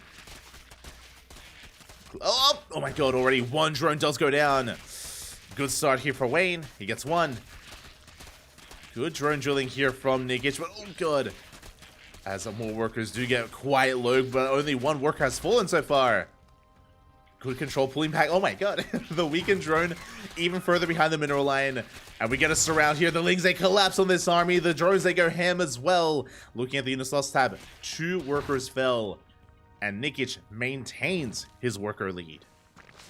Just like that. That was not good enough. You're looking for like 3 or 4 drone kills. That's what you're looking for. 3 or 4 drones. But Wayne only killed 2. And now he's behind. He's down in gas, down in economy, down in production, even down in Lings. Wayne, he needs to try to recover from here. So, now, to be fair, from this position, Wayne is going to be playing 2 base. He just now takes his gas. He's going to be walling off on 2 bases, and he should be going 2 base Roach. He should be skipping Ling speed. Because he skips Ling speed, that 100 gas that Nigic is spending on his own upgrade is kind of wasted in a way. And Wayne can cut corners, he can avoid that. That's what he needs to do to come back in this game. To skip that bait. Oh my god! To skip Ling speed, but Nigic, he throws down a Bailey nest. This means one thing. One thing and one thing only. It's a Bane bust. Nigic, he is looking to Bane bust Wayne. Wayne is going to be skipping his Bailey nest. He's going to be skipping Ling speed. And he's going to be walling off here on 2 bases. He will have nothing to defend. Wayne, his only units are these 3 Lings. This is his army. This is Wayne's army. And behind this, he's going to have purely drones and 2 queens. So Nigic recognizes how vulnerable Wayne is going to be, and he's going to go all in. Now, this is a really risky maneuver. It's risky because if Nigic doesn't bust through this wall, and the wall is going to be solid, by the way. Like, the wall, it should be solid. If we don't break through, if we don't break in, we lose. Nigic, he's putting everything on the line in this massive all-in, and here we go. Wayne goes for a 3rd. He's being so greedy. He goes for a 3rd base. And the wall is not solid yet. Here we go. Drones are being put in place. As you get thrown down. Oh, we had Nigic trying to deny the wall. Spine crawlers are on the way. Lings are amassing. We have 3 queens to defend. The Lings have arrived. And here come the Banelings. Banelings are on the way. Good service area here on the Roach Warren. On the Evo Chamber as well. And Nigic, it looks like he will bust through. 6 roaches are on the way for Wayne. Does he have enough time? Does he have enough time as the Bailey's taking into the mineral line? And drones are going down. Big connections here. 11, 12 workers go down. The entire mineral line. And now we can focus on the queens. Actually, we know. We leave. We evacuate. We back off. Spine crawler finishes. 3rd base was not thrown down. It was delayed. And just like that, Nigic, he deals enough damage to actually even up the drone count. Interesting. Is this enough? I mentioned before that this was an all-in and Nigic had to end the game. He didn't end the game. He did deal a good amount of damage to the economy, but honestly, the worker counts are quite similar. The worker counts are quite comparable, and Nigic doesn't have a 3rd. No 3rd base. Wayne, he's up in roach production. He's up in upgrades. He's already got progression on +1 range. I want to give the edge to Wayne. Nigic has a better economy, to be fair. But Wayne is working on his lair, better upgrades in general. This is still really close. Very close game here. Wayne could have died then and there, to be fair. He could have died, but he didn't. Now, the Lings is going to be containing Wayne. Nigic needs to expand. He needs a 3rd base. He needs to take that 3rd. Roach Warren is done. Now, +1 carapace tells us that Nigic plans on going for a Ling Roach all-in. Basically, +1 carapace keeps you safe against Banelings and also allows your Lings to survive some extra hits as well to be a better buffer for your army. Yeah, Queens are waddling across the map. We're not expanding. We're not taking a 3rd because Nigic is going for a secondary all-in. And he's hoping that Wayne over-drones. And look at the drone count. Wayne is over-droning. He's making workers. Wayne is going for his own Nidus Worm. But the problem is that Wayne, he's investing resources into Roach speed, into a Nidus, into a Lair. Resources where Nikic instead is spending all that money on an army. So Nikic is ahead in army supply, he's going all in. Wayne, he's being fancy here, trying to go all in as well with 2-base Nidus. But by the time Nidus finishes, Nikic is pushing out across the map. And he will be the first to hit. Also, on top of that, Roach speed is not gonna be done. It's not gonna be done in time for the fight. It may not finish in time by the end of the game, regardless of who wins. Nidus is on the way. Wayne, he's loading up! And that means he has not much less to defend, and here comes the army of Nikic. Wayne realizes his mistake. He comes back out of the Nidus Worm. Nidus does finish. Roach Warren goes down. Roach speed is denied. No more roaches can be produced. No more roaches here from Wayne. How many roaches do we have? 22 against 6. Oh my god, we have Ravagers as well. That is 20. That's a lot of roaches, though, to be fair. It's a large roach army. Nikic, he's backing off for a moment. Nikic still has the armor supply lead. Roach Warren is being rebuilt. So basically what just happened here is Nikic realized that his opponent's all in. So we're in a weird position where both players are all in. Technically, Wayne has the better economy, so Nikic is joining. He's joining up. He's trying to at least saturate his natural. This is still a very close game. Nidus Storm is going to go down. Overlord will survive. Oh, not quite. Does fall. I think I want to give the edge to Wayne just because of his drone count. Like, he has a better economy. Straight up. He just has a better economy, which will soon be reflected in a better army. Nikic is expanding, taking a third. So is Wayne. Both players, their all-ins failed, and both players are now forced into a longer game. As I say that, Nikic is moving out. He is spotted. If at all possible, Nikic would like to deny the third. Can he pull it off, though? Things coming in from left-hand side. They collapse on the army. Bars will connect. Oh, they do connect here on Nikic. He's getting close enough, though. The Biles focus on the Hatchery. The Hatchery is going to be going down. Ooh, he tries to. Wayne, he takes some Biles to the face. Massive Biles for both players. But Nikic is exposed. He's being focused down. The Ravagers. The Ravagers are being focused down one after the other, and Wayne, he's taking a better fight. GG gets caught. Nikic loses everything, and Wayne ties up the series 1-1. Whew. GG. We are going to the ace match. We are going the distance. All the way, Bobby, all the way.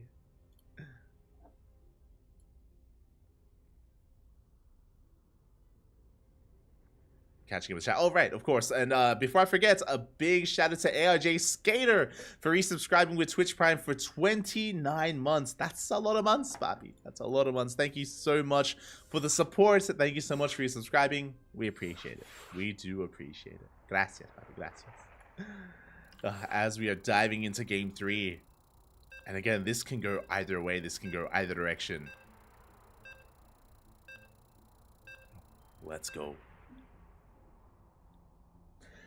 The retreat could cost him the game. Yeah, I remember the moment that you're talking about. The retreat specifically in the chat is referring to when, if you remember, the Ling Bane bust got into the natural, killed all the drones, and we were getting a surround on the queens, and then we backed off. We didn't commit, and as a result, Wayne survived. He survived, he made a game out of it. And in the end, did go the way of Wayne. I don't know if Nikic could have killed Wayne then and there, just because of the surface area that was being reduced at the ramp. So I don't know if he could have killed him, but I do think he could have killed the Roach Warren. I do think 100%. Even though I don't think even though I don't think Nikic could have killed all the queens and all the roaches, and I don't think he could have killed Wayne, I do think he could have killed the tech that was comprising that wall, the Evo chamber and the Roach Warren specifically. I do think that could have occurred. Regardless, we're now getting into game number 3, the ace match, and spawning in the bottom right-hand corner of site Delta, we have our red Zerg player representing Starlight Twinkle clawing his way back in, forcing the ace match. It is Wayne. And spawning in the top left-hand corner, we have his opponent. We have the blue Zerg player representing Team Platoon, being forced into the ace match, being forced here into game 3. Can he redeem himself? Can he fight back? It is Nikic.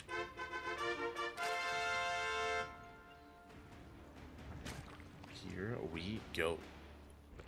And this time, hatch gas pool. Standard openers by Wayne, standard openers by Nikic as well. And again, last game was wild because if you remember, it was Wayne with a failed 12 pool into his own 2-base play, and Nikic's response to the failed 12 pool was a Bane bust. And I don't blame him for going for it. I like the idea overall. The problem is, as you can imagine, when you're going for a Bane bust like that, you're all in. And if you do pull away from your all in, if you don't commit with everything you have, then it's just, you put yourself in a really difficult position, right? It's like you're suddenly behind and you're suddenly worse off. So yeah, Nikic just wasn't able to recover from that failed Bane bust. Not completely. And unfortunately for Nikic, in the aftermath of the failed Bane bust, Wayne was going all in. Remember, Wayne was not going for, or he was not trying to saturate his third base. He was going for a 2-base Nidus all in. And I'm sure Nikic was hoping that maybe Wayne was being too greedy and droning up. Meanwhile, we're getting into our game. We're getting into game number 3. So far, hatch gas pool, we're droning, we're taking our third bases. Here in game 3, everything is looking normal, standard, and we're calming things down. We're just calming things down here. Hatcheries are on the way. Nikic taking his third, Wayne likewise taking his third base as well.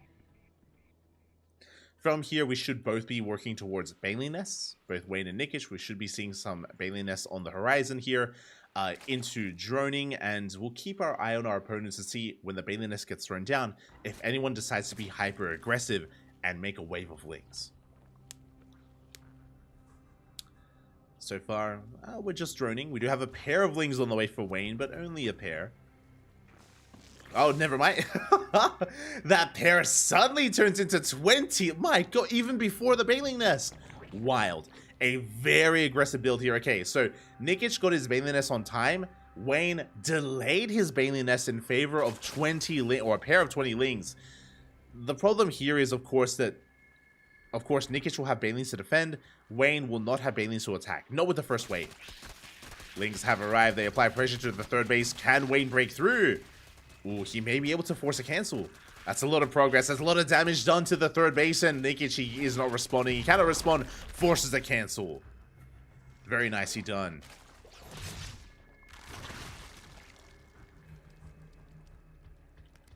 As Wayne will pull back. But he did cancel the third, and that's all he wanted. Just cancel the third base, backs off, and can take his own third base behind this. So Wayne is free to drone. Nikic, now the pressure is on him to bounce back. Oh, does catch a Baneling. Delayed third base here from Nikic. Oh, and of course, heavily delayed here. The pressure is on our blue Zerg player to bounce back, and he needs to get a kill on the third base. We'll get a kill on Wayne. Can he pull it off? Can he pull it off here as we do force back those lings? Plenty of Banelings are amassing. Likewise, Nikic needs his own Banelings as well. Like, backing off and resigning yourself to a late third, it just sets you behind. In a mirror matchup, it's brutal to play from behind. So difficult. But it looks like Nikic is forced to. It looks like he sees, he recognizes he cannot deal with his opponent. He cannot break the third. He is going to be stuck at home. And Wayne, he happily takes a worker lead. He has a production lead. Lynx is still threatening that mineral line. Oh, threatening that third base. We bait out a Baneling. Bait out one. Bait out a second.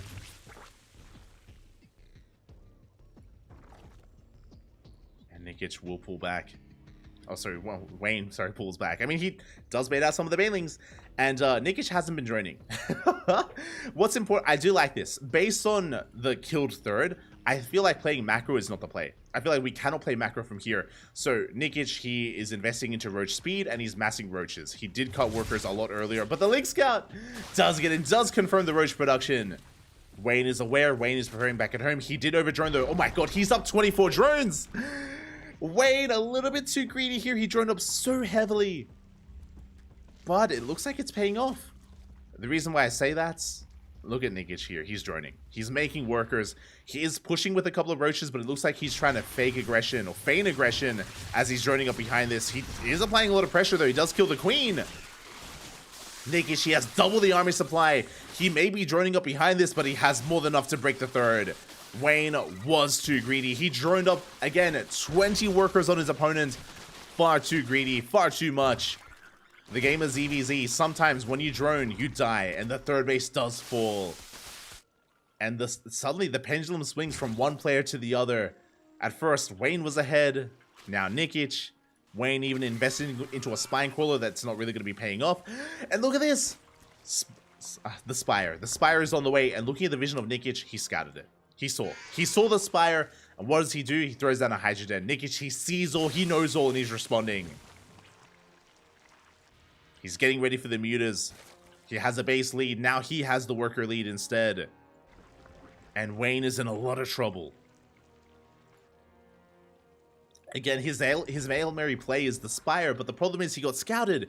If this was hidden, then it'd be another story, but Wayne should know that he got scouted as well. He saw the Lings. He killed the Lings. Wayne is working on +2 range. Meanwhile, we have a handful of Hydras on the way. Again, I like the idea of making like 6 Hydras, like 6 Hydras at most, and then reinforcing with pure Roach. Or Roach Ravager.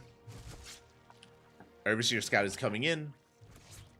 Wayne trying to get a read on what's going on. He does see the gases, does see the saturation, and we'll soon see the Hydras as they pop out. Yeah, Hydras have been revealed. The Hydra Den as well. So Wayne, he knows it's not safe to make mutas. Thankfully, oh no, he's still making them. 5 mutas on the way. Meanwhile, Nikish made 6 Hydras. 6 Hydras have been made. We have a Dropper Lord on the way as well. Let's go. Nikish is pushing. Does come across the third. Wayne far behind here in the supply. Far behind in the army. As Nikish is forcing his way in. He has the supply lead. We're even in upgrades. Oh, Wayne, he canceled +2. I was a little bit shocked. Third base goes down. He did cancel +2. To be fair, even if he had the upgrade, the numbers are just not in his favor. That's a kill on 14 drones and the hatchery. And Nikish is pushing all the way up in towards the natural, in towards the last mining bases here of Wayne. Wayne is going for a counterattack with his mutas, but there's plenty at home to defend. Big Biles. Oh my god. Massive connections there on the army. Nikish having a hard time pushing up the ramp, but he does kill that Roach Warren. Behind this mutas, they dip into the main. Spores are not done. Ooh, Nikish being a little bit greedy. He knew about the Spire, he knew about the mutas, and he refused to make spores. But he doesn't need them. For good reason. The Hydras, they shut down the mutas. 2 mutas go down. The mutas, they only get 2 worker kills. Bit of a misclick. Hopefully, we can divert the attention of these calm down, Papi, calm down. As the queens, there we go. The queen's going a bit ham. But Nikish, he's reinforcing, pushing out across the map. Wayne, he's down to just over half the army supply here. Half the supply of Nikish. He's going for a desperate Ling counterattack. But Nikish, he can force his way up the ramp. He can force his way into the natural. There's not much to stop him. There's 2 Biles. Good dodges here from Nikish. Hydras are exposed. Not the best attack here from Nikish. A really awkward engagement. Again, we have the high ground. We have the CranKy. We have the spine crawlers as well. Wayne, he's fighting well. He's trading as efficiently as possible. But it's still not enough. The defenses have been broken. The natural base is compromised. And Nikish, he just stutter steps his way up into the natural. GG is going to get caught. Nikish, after being in a brutal position, he comes back with a 2 base all in. He cut workers up 40. And Nikish advances on to the grand finals. GG. GG, well played. Nikish does make it here over his opponent, over Wayne of all players. Wayne was the favored player, by the way. Wayne, he's one of the strongest players in, one of the strongest Zerg players in Europe. You know, I talk about this all the time, but Wayne, I would kind of place him just under Lambo and a Laser. Like when I think of the hierarchy of Zergs in Europe, I think top 2 is Cyril and Raynor, of course. 3rd and 4th is a Laser and Lambo. And 5th place, that's Wayne. That's Wayne right there. Like he's still up there. He's still one of the best. He's top 5. And he would have been favored to win this entire event. But no, here in the mirror matchup, he gets shut down. He gets punished. and Nikic is able to come out on top instead. A massive result, a big upset here. Congratulations to Nikic as he advances on to the grand finals to face off against his next opponent. Who exactly will it be? We're yet to find out. We've yet to find out here. Scrolling down and switching our scenes over, !B in the chat if you guys want to have a look at the bracket yourselves. We have our lower semifinals currently taking place. It is a ZVP between Geralt and Young Yakov. Oh boy. Again, Geralt and Young Yakov, they're currently at each other's throats. And I believe they're currently being casted by Hatsu over on her channel. Again, she is the organizer, the host of the event, and is currently casting Geralt versus Young Yakov. They are mid-series, and they're in game 2. So as an update, Young Yakov is leading the series 1-0.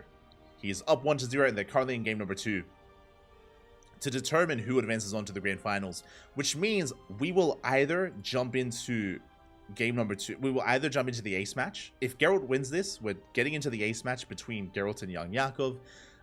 Otherwise, we're going to be following the losers of this series into the next round. What I mean by that is, unlike other events... Hold on, can I... There, oh, you can see it there. Unlike other events, as you can see on the bottom right-hand corner of the bracket, there's a third-place match. There is a third-place match, so Wayne still can make some extra money here because there is a difference between 4th and 3rd place. There is a difference in prize money. So Wayne is going to be fighting the loser of Geralt and Young Yakov. And that is what we're going to be casting next. Once Geralt and Young Yakov finishes, we cast a 3rd place match. And then, and only then, we cast the finals.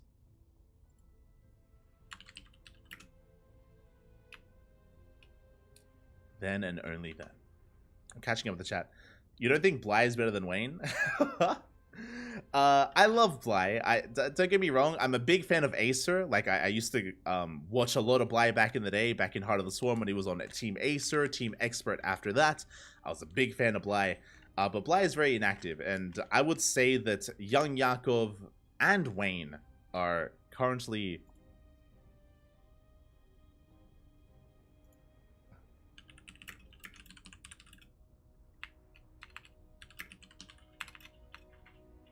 Both Wayne and Young Yakov are currently better than Bly. I think I would stand by that. I would stand by that. Unfortunately, like, if Bly was still active, then sure, but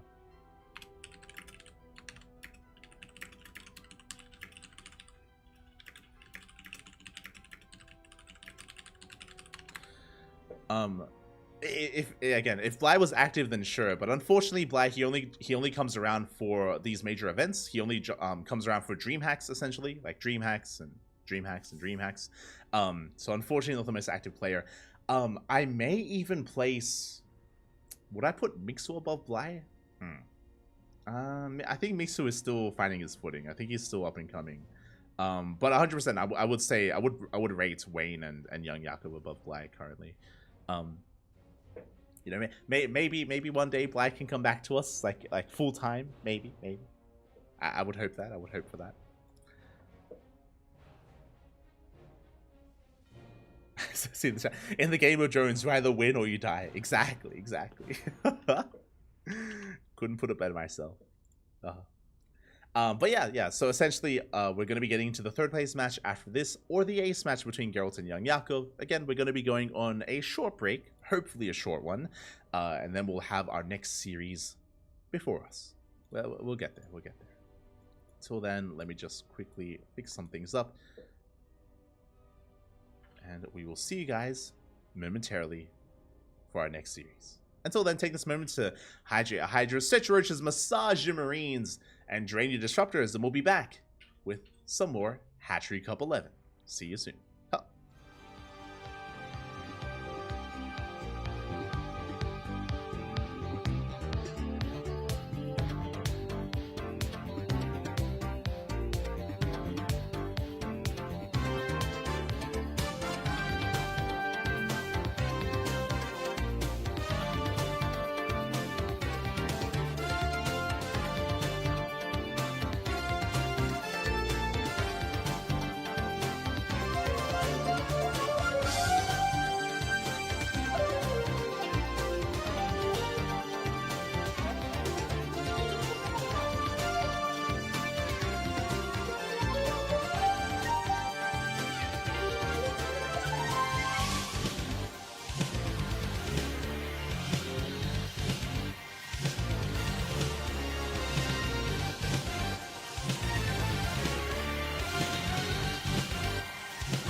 Welcome back, everyone. Welcome back. And I apologize for the extended delay there, but we were just waiting for game number 2 of these two players to wrap on up, and it has concluded, and the series continues. We are jumping into the ace match. We are tied up 1-1 in the semifinals match. As a reminder, the winner of this series faces off against Nikic in the grand finals.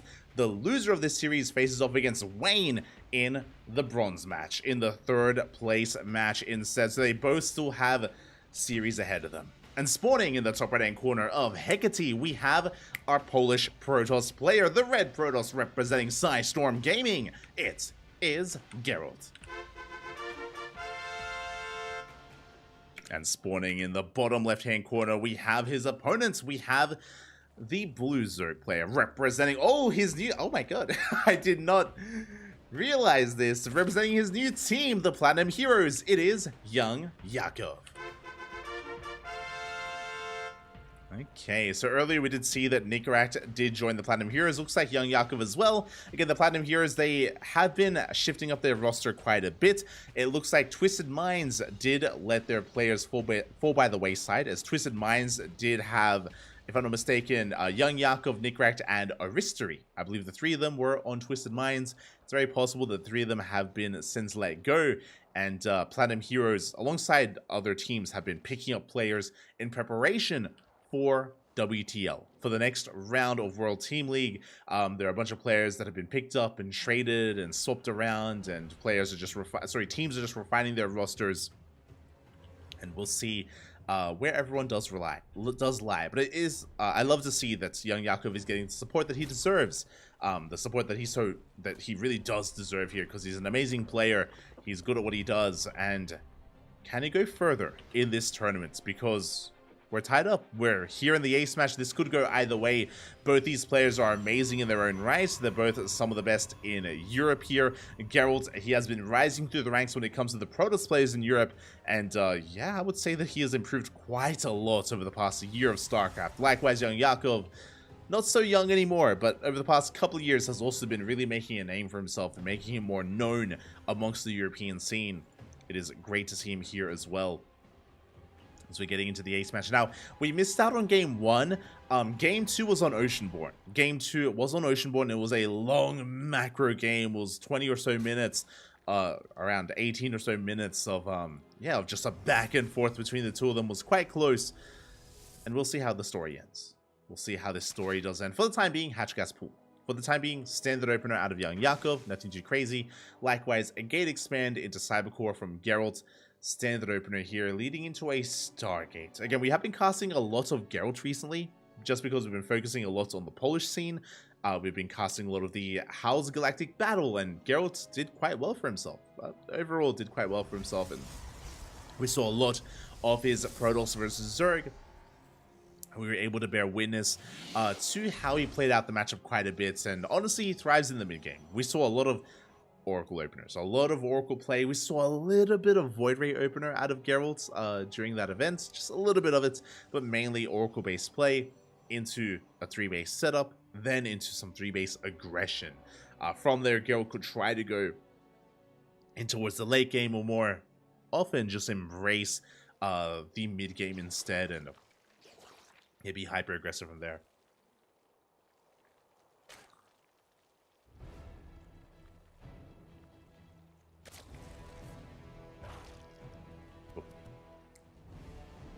As we are getting into our next game.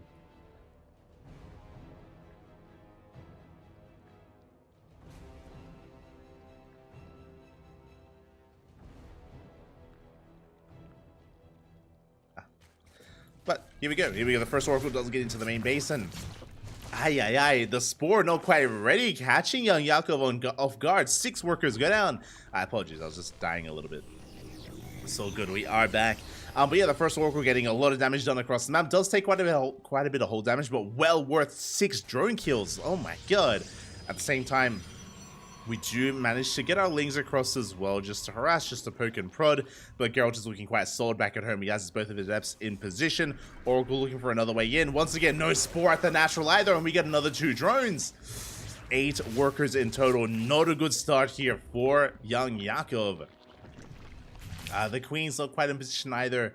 Oracle will manage to escape. At the same time, another Oracle does actually rally into the Spore. No damage dealt from this Oracle, just one worker kill, but takes so much hull damage. This second Oracle was a little bit lackluster. A bit of a lackluster second Oracle, but the first one was able to pop off. And so far, at least both Oracles survive. They have paid for themselves, and Geralt is in a good position. A very strong start for our Protoss player.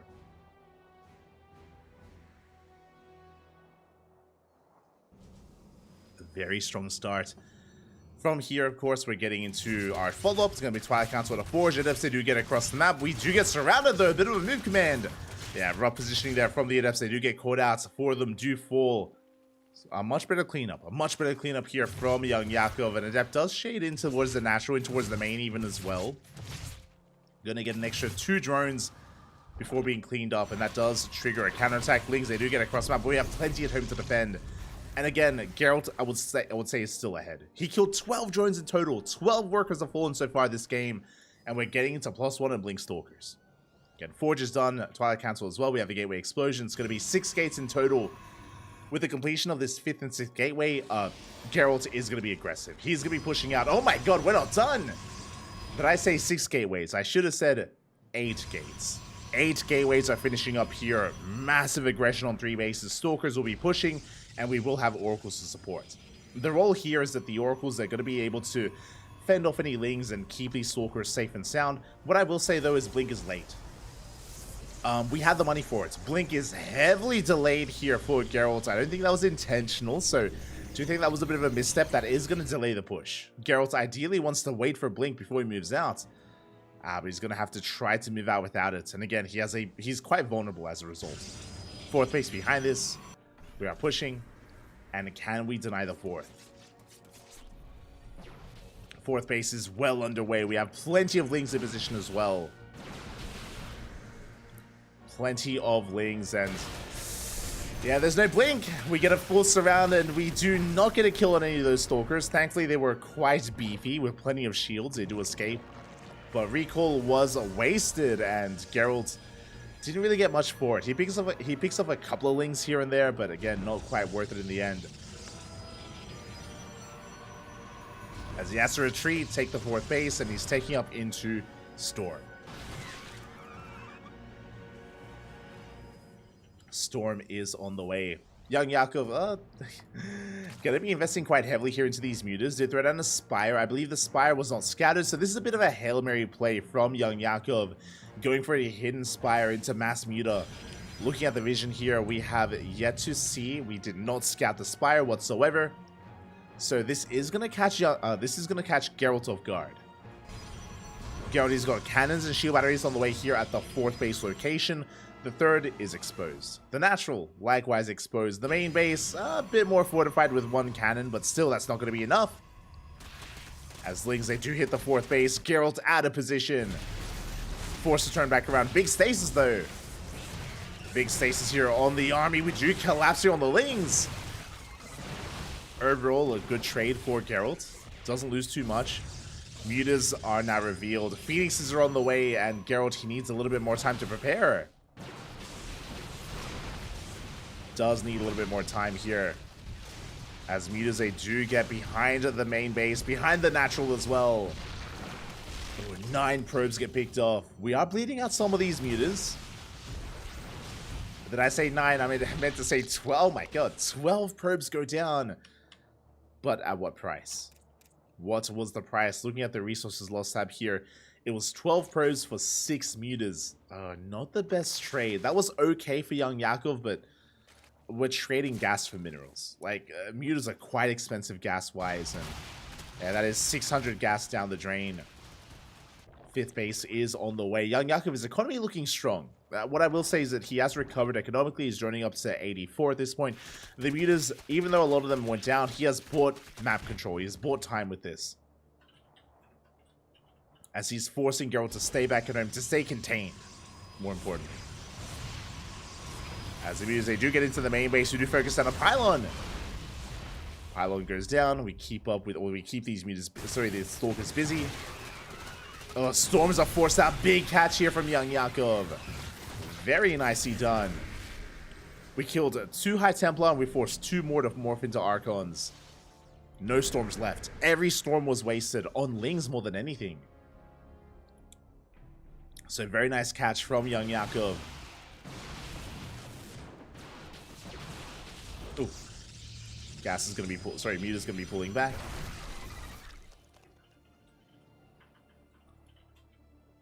Geralt are going to be pulling back here as well, and basically ever since the Mutas have arrived, we've been keeping Geralt contained. Geralt, he just hasn't had the opportunity to move out across the map.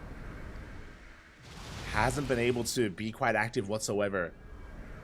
He's been stuck at home.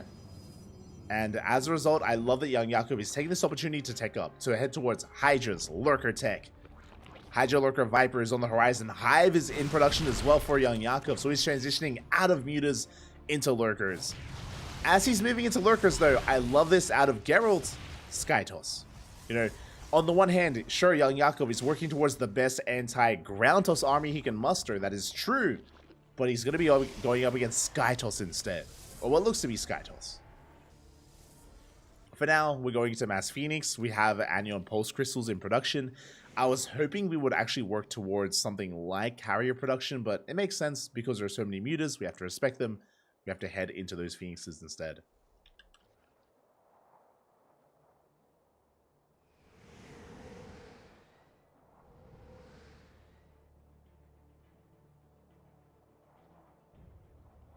Do have to head into those Phoenixes.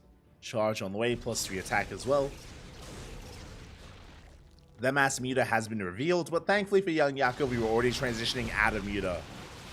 Phoenixes were revealed. So again, we're transitioning out of Mutas. Hive is about to finish up. We can get into those Hive upgrades. Into Seismic Spines, Adaptive Talons. And the first wave of Lurkers are already here. Now, what is scary is that these Phoenixes, they aren't just going to kill these Mutas. They will. Don't get me wrong. They will kill the Mutas.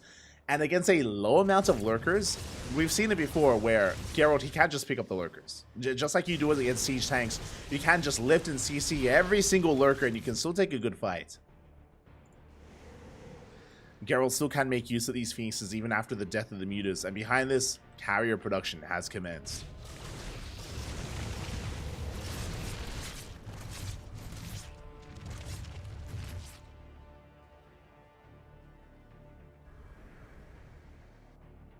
The Phoenixes are going to be rotating around.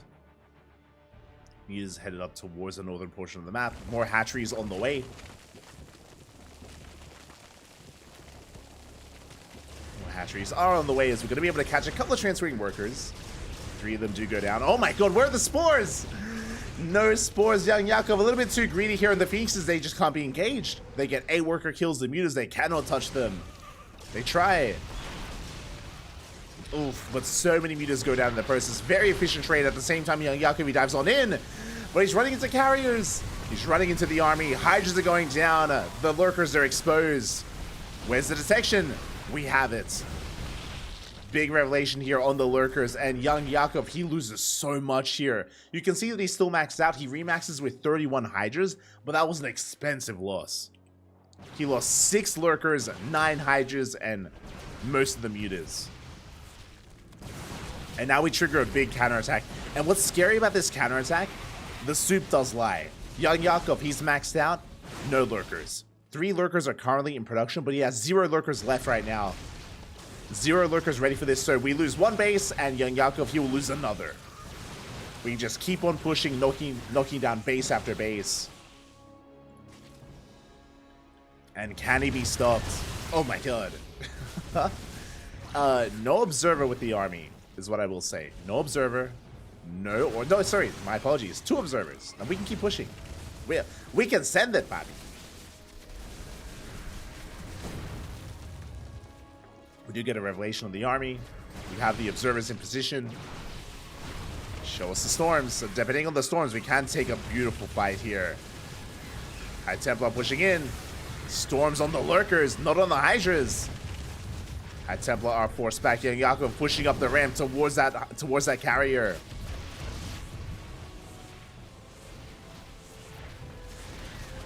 As Geralt has been caught out of position here, Gateway's going to be going down. A big surround though with the Zealots. A big surround, massive storms as well, and Geralt, he's just swallowing up this army. The storms are insane, and there are no more Hydras. No more Hydras, only a handful of Queens. Not enough shoots up, and young Jakob, he's running out of steam, running out of army. He was so committed. GG gets called. Geralt cleans him up, and we'll take the series 2-1. GG. Oh my god. GG, well played. Geralt able to weather the storm and make use of the storm himself. Able to turn the tables here on young Jakob. The Mutas did well. The Mutas, they may not have killed like an amazing amount of probes. That's true. The Mutas didn't kill a lot. But remember, they did allow young Jakob to tech up, right? To tech up, to transition, to drone up to 85, to take 5-6 bases, to transition into lurker tech. That was all good. The problem was the transition into lurkers. If you remember, as young Jakob was losing mutas, he was also losing lurkers. Like, as his mutas got caught, the game-winning move for Geralt, when he took momentum, was when young Jakob pushed up the ramp, and when he lost 9 lurkers. Remember, when he lost his first wave of lurkers, that was brutal. And that was the moment when Geralt won that fight and then killed 2 bases. He killed 2 bases, he crippled the economy, he forced young Jakob all in. Unfortunately, again, as you bleed out mutas, you have to slowly incorporate more and more lurkers, and it felt like young Jakob was just a little bit too adventurous. Was just a little bit too overeager there. Was maybe thinking that there was a window that he could abuse where there wasn't one, where there wasn't one, and in the end, young Jakob, he did fall by the wayside here. He did just overextend, lost too much too quickly. GG, well played. Congratulations, young Jakob advances on, Geralt advances on to the grand finals, where he's going to be facing off against Nikic in a best of 5. Meanwhile, we still have another series to go. We still have our 3rd place match. Don't forget, by the way, don't forget, young Jakob, he may have lost here and now, but he still has another series. He still has another best of 3. As you can see here before you, a ZVZ between young Jakob and Wayne.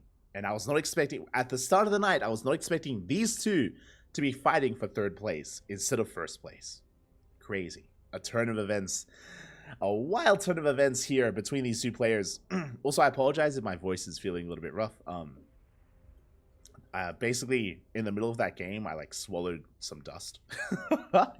Swallowed some dust. So, I've been struggling a little bit.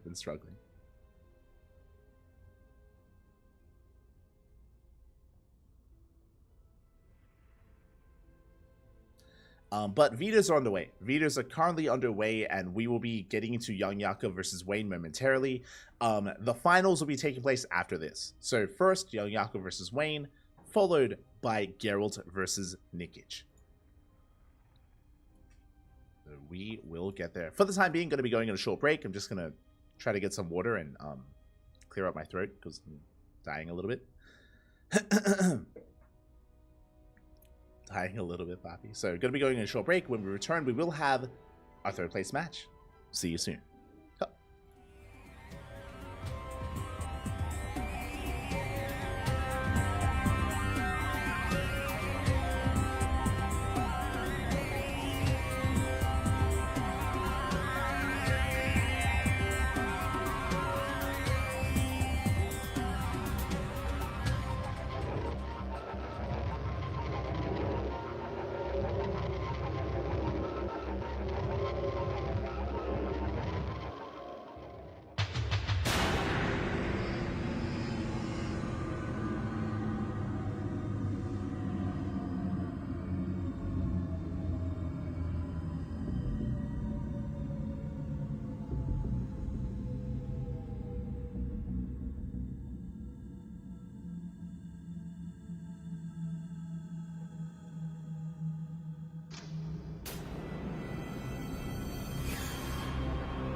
Welcome back, everyone. Welcome back. I apologize for the extended break here, for the extended delay, but we have returned with our third place match, and I hope you're ready for something that I was not expecting.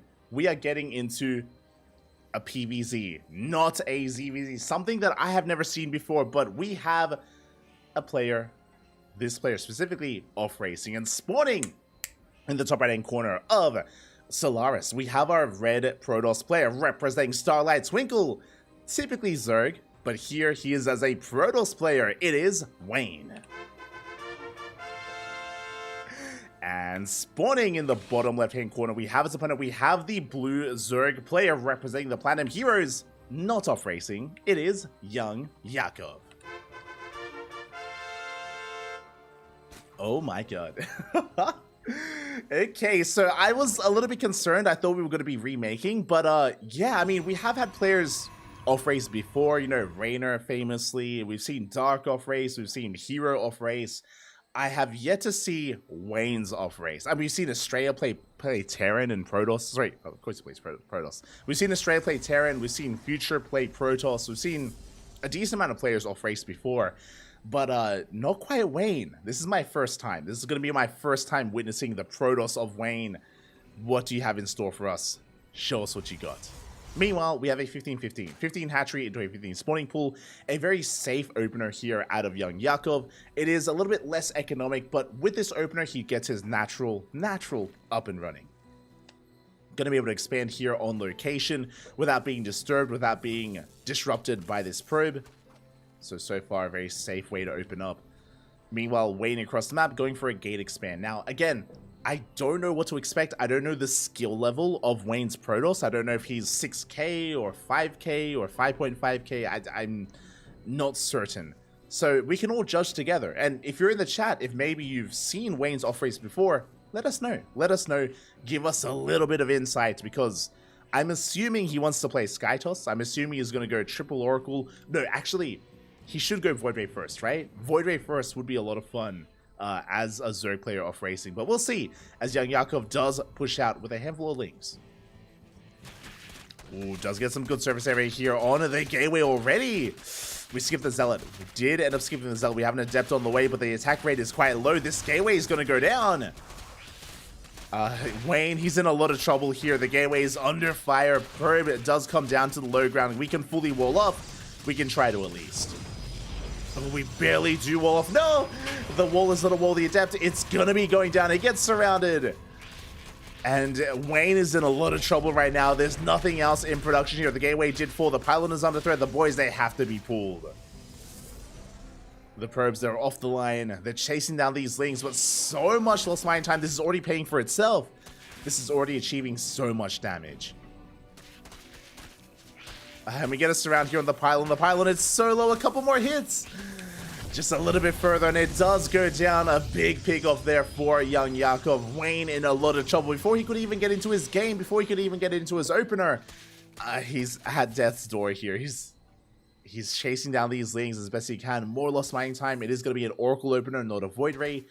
Oracle still underway. Behind this, Young Yakov happily droning. He's droning. Getting his hatchery on the way as well. Remember, it was a 15-15 opener. What this means, late gas. So no link speed. No link speed. He did make an abundance of links early on, just to harass, and he's achieved so much with it. It has more than paid for itself. Young Yakov, he's up over 10 workers, now getting into gas. Because the gas is so late, we could just go into roach production. We could just skip link speed and go into 2-base roach. We'll see. We'll see what Young Yakov does go for, as Wayne is counterattacking with his Oracle. Oh, Young Yakov, he's even double expanding. He's even taking 2 bases at a time here. That's how far ahead he is. No Spore, though. Ooh, a little bit greedy here, but no Spore in position. We're going to get some drone damage. 3 drones do go. 4 drones even. Pretty good here from Wayne, not going to lie. 4 worker kills, but oh my god. The Oracle takes a lot of damage. Does take a lot of hits. Behind this, I believe we have, yep, second Oracle on the way, joining up with the first. Behind this, we're going for a Twilight Council, no Forge.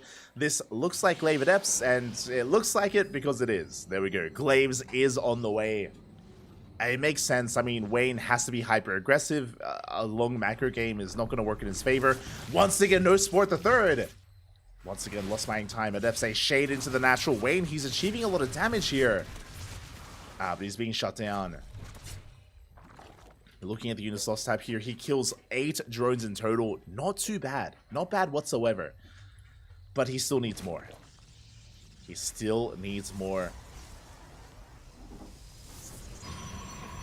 As there we go, the gateways are being thrown down. We have 5 gates in total.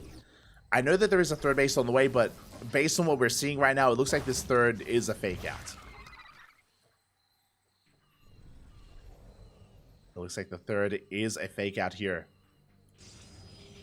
As we are going to be committing quite hard to these Glaive Adepts. Now, again, this is basically an all-in out of Wayne. Wayne, this needs to get damage done. This has to trade well. If it doesn't, then Wayne is going to be so far behind that I don't know if he can recover. Meanwhile, young Yakov happily droning, working towards a Roach Warren. As we did mention, he did invest into Link Speed. He still did get that upgrade.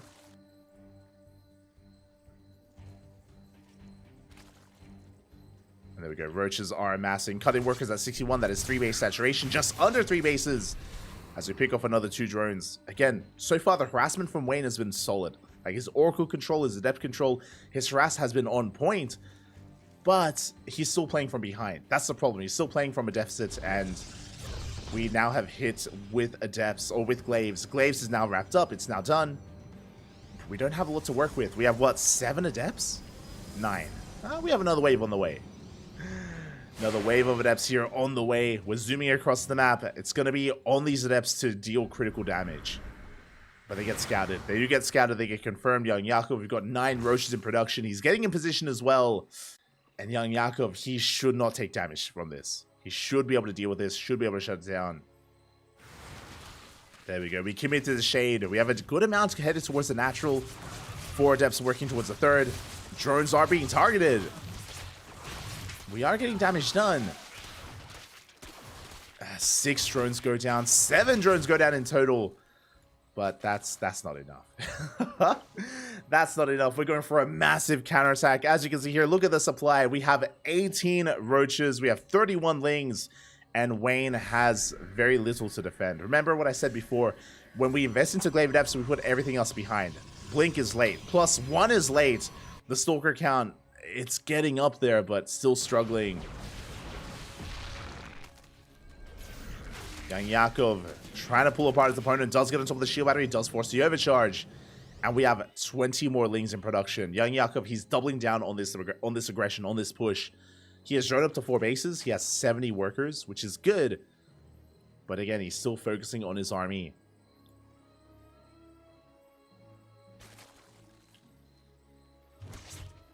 As Oracles, they do head in between the bases. To threaten that 4th. Young Yakov still amassing his army. And again, like this push, I don't know how we stop it, especially with Overcharge being on cooldown. Remember that. It is on cooldown. We're pushing towards that third. Yeah, shield battery is going to get surrounded. The Stalkers, oh god, they struggle against the Roaches here. So many of them going down. Blink is done, +1 is done. But it may be too little too late. As we have taken control of the third base. Probes are going down. Big stasis though. Not bad. Not a bad stasis trap here. Overcharge is forced, but the pylon goes down. The overcharge gets depowered. It does get depowered, and young Yakov is busting into the natural. Gets into the mineral line, and we annihilate that mineral line. 28 probes go down. A devastating amount of damage. GG gets called, and young Yakov takes a 1-0 lead. GG. GG, well played. Again, it was just a very rough start for Wayne. Very rough start. I appreciate that he was, whipping out his off race and whipping out his Protoss. But, again, the initial Ling attack from young Yakov did game-ending damage. He killed so many probes, killed the pylon, and did delay so much of the economy, so much of the mining time that Wayne, he was, again, playing from behind from the get-go, essentially. It was just a rough start. He was doing a great job at recovering. Like, he was able to kill 8 workers. He was able to harass with some Adepts. But when you're investing into 5-gate Glaive Adept like that, you need to do more damage. You have to do more damage than what we saw. And without that critical damage, we saw young Yakov snowball out of control instead. GG, well played.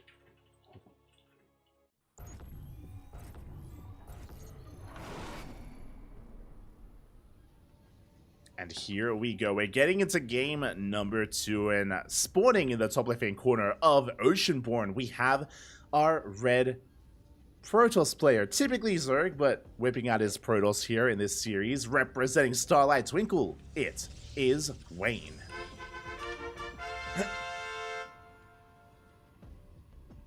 And spawning in the bottom right-hand corner, we have his opponent. We have our blue Zerg player representing the Platinum Heroes. It is Young Yakov.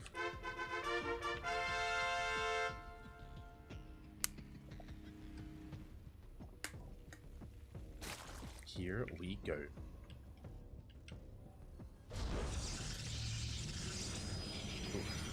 As we are settling into this.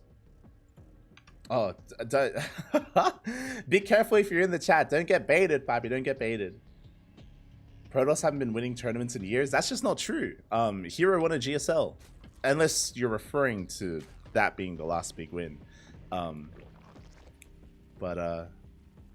Yeah, it is unfortunate. It is unfortunate that when it comes to Protoss representation, it is stifled, especially with, you know, a player like MaxPax not competing in offline events. You know, that does also skew things in a certain direction, which is a big shame. Yeah, maybe one day, Copia, maybe one day MaxPax will leave his room.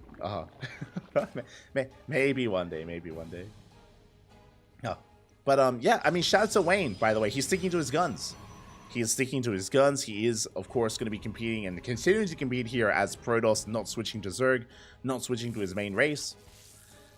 Again, I'm sure a big reason for that, just for those that are curious, the big reason why Raynor prefers playing Protoss against Zerg is because ZVZ is very chaotic.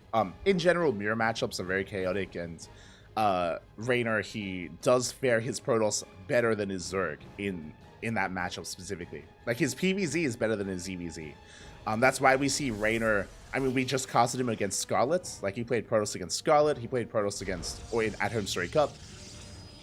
He plays Protoss against Serral. For those who maybe aren't aware, last week when we were casting Masters Coliseum, we were casting Raynor, and specifically he wanted to play Protoss against Serral in that tournament, but he wasn't allowed to. For Masters Coliseum, there was a rule that you have to pick one race to play for the entire tournament. You cannot race switch or race pick. So, unfortunately, Raynor wanted to play Protoss in Masters Coliseum as well, but was not allowed to, unfortunately. But specifically, it's to avoid the ZVZ matchup. For those that are curious. I don't know if that's the same rationale for Wayne. I don't know if that's the case. I don't know if he prefers PVZ over ZVZ just because he didn't play Protoss against Nikic. But we'll find out. You know what? I'll ask him. After this series, maybe tomorrow, I'll message Wayne. I never like asking players, especially if they lose. I don't like asking players about a matchup, because, you know, like they just lost. So maybe down the line I'll ask him. Meanwhile, Lings, they do slip into the main base. They did force quite a lot of lost mine time as well. This time, though, Wayne gets a much stronger start. A much more stable start here to this game. As this time, you know, he doesn't lose a bunch of workers, doesn't lose his pylon, doesn't lose even powering here at the natural base. As behind this, Young Yakov is making quite a massive wave of Lings. Oh my god, the aggression continues! He's amassing more and more Lings, sending them across the map. His goal here is to deny this third base. Thankfully, Wayne does keep his Oracle back at home, but maybe I spoke too soon, as the Oracle does move out. As the Oracle moves out, Lings are moving in. So we'll see if Wayne can hold on to that third. As Lings, they do dive on that third base. Oracle's not too far away, though. Now, we do get a surround good surface area. The Oracle forced to spend its energy back at home instead.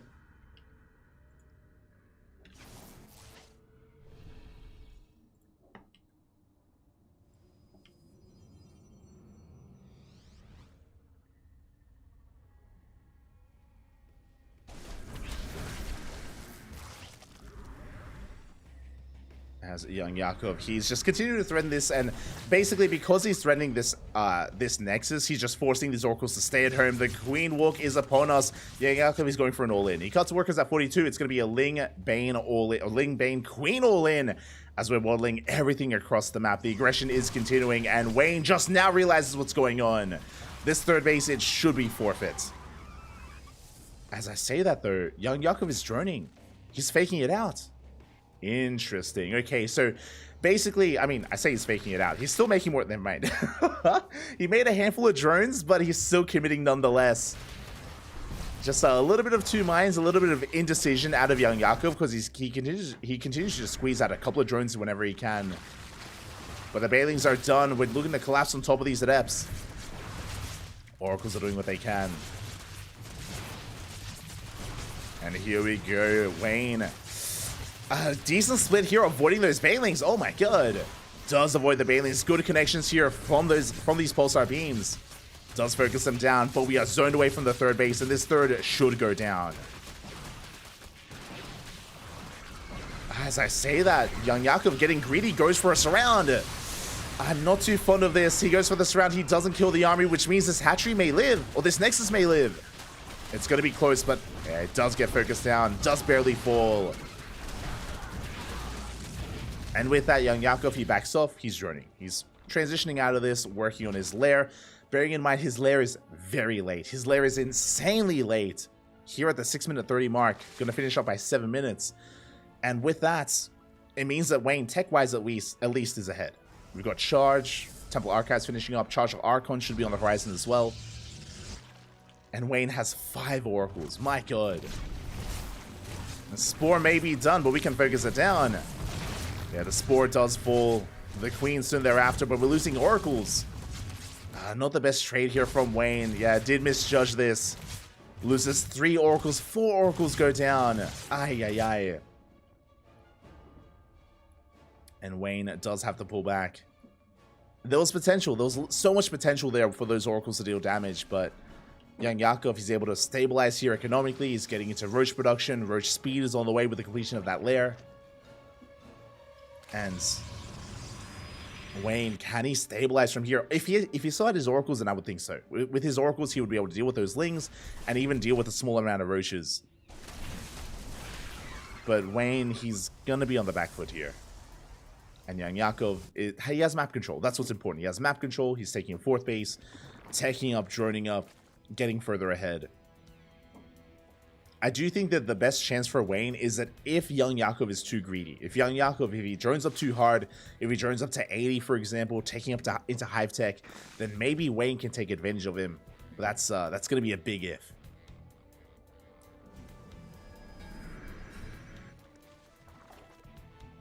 We'll see. We'll see if he can pull it off. Do shut down the Overlord. Wayne is pushing. Unfortunately for Wayne, young Yakov wasn't droning. That's the problem here. He wasn't droning. He wasn't being too greedy. Young Yakov, he's been amassing more Lingbane Roach here. A massive army. Has double the army supply even. And he can collapse on this. He can and he will. He forces a recall. It's not going to be good enough. Across the map, I was talking about that Warp Prism. Wasn't with the army, was instead harassing here. Goes for a big warp in into the main base. Does force back the main army. Does buy Wayne a little bit of time to establish his third. Cannons, shield batteries are all amassing here. Can Wayne survive? If he can somehow survive the next assault, then he can come back in this game. 100%. You can see Wayne, he's been able to probe up. Has an even amount of workers, even ahead in workers. He may have an economic lead, but it's all about the army right now. It's all about the supply, all about the army supply at least. Bailings are rolling in. Roach Ravager is amassing. Wait, now is not the time for a run by. The Zealots, they get caught out all on their own. They get caught isolated. And with that young Yakov, there's almost nothing to protect these Archons. We can keep pushing. Overcharge is popped. Archons, they're so alone. They're so exposed. They are going to get picked off one after the other. And young Yakov, he's looking to snowball out of control. He breaks the third base for a second time. And Wayne, I appreciate seeing his off race. I never did witness his Protoss before. I'm happy to see it here again. Or here for the first time. And I'll be happy to see it again after this. I'll probe his mind the next time we see it. As we break through the Archons. We're down to 2 bases. We have an Immortal at least. We have a couple of shield batteries. Shield batteries are good, don't get me wrong, but they're not that good.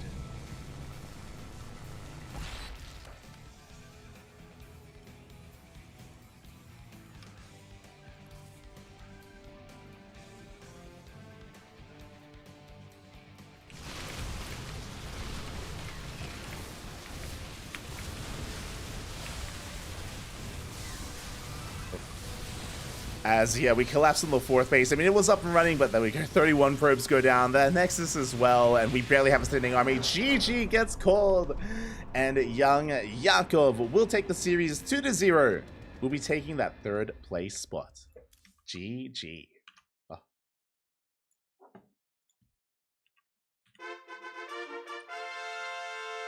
GG, well played. Young Yakov will be taking that 3rd place spot. Does come out with a little bit of extra prize money as a result. Exclamation mark B in the chat if you guys want to have a look at the prize pool distribution. But yeah, it does come out with some extra cash money in the end. GG, well played. With that, we have wrapped up our bronze match, but we are here to determine who is going to be our champion. Up next, we have a best of 5. Not a best of 3, a best of 5 here between Geralt and Nikic. And we did see a couple of people mention it before, but Nikic has been playing so well today. He popped off. I mentioned at the time, but Nicorect was favored. Nicorect, our Terran player, he was favored against Nikic. Wayne was favored against Nikic. Everyone is favored against Nikic, but he still made it through anyway. He worked his way through Nicorect, through Wayne. It wasn't easy. It was ace matches all around. It went all the way to the ace match time and time again, but Nikic has had an amazing run tonight. Can he keep it going? Can he keep it up? He's in the grand finals against Geralt. And as I mentioned, once again, Geralt is the favorite player. Like, once again, Nikic is coming in as the underdog, as he always does. But maybe today is his day, you know? Maybe there's just something in the air, something in the water. Maybe Nikic can pop off and have a bit of a Cinderella story here. Maybe he can walk that royal road and become our champion for the first time for Hatchery Cup. I look forward to it. I do look forward to it here. We'll see. We'll see. There's a lot of hype around Nikic right now. Meanwhile, of course, Geralt is still coming in as the heavy favorite. He took down young Yakov earlier 2-1. And we'll see if he can do the same here against his opponent. Meanwhile, because it's the grand finals, if you're in the chat, sorry, something that I have been neglecting, but I will try to get going here and now. Predictions. Predictions will soon be open. They will soon be open in the chat, so you can get your gamba going. You can get into some of that prediction action. Hold on. Here we go.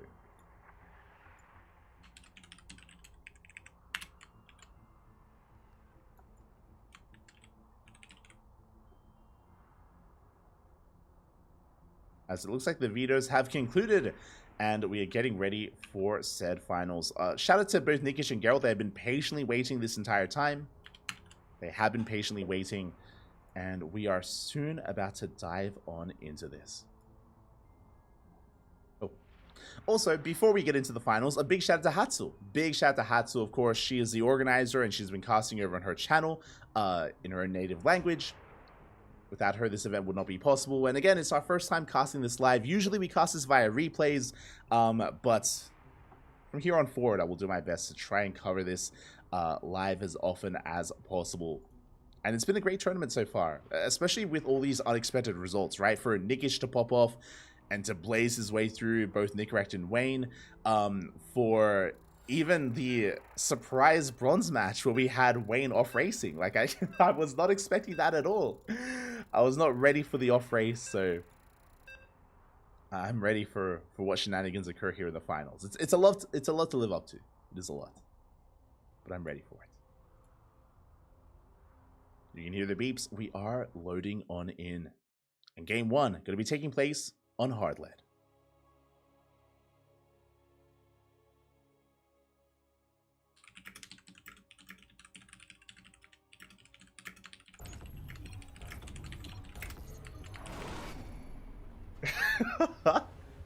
Chat's catching up.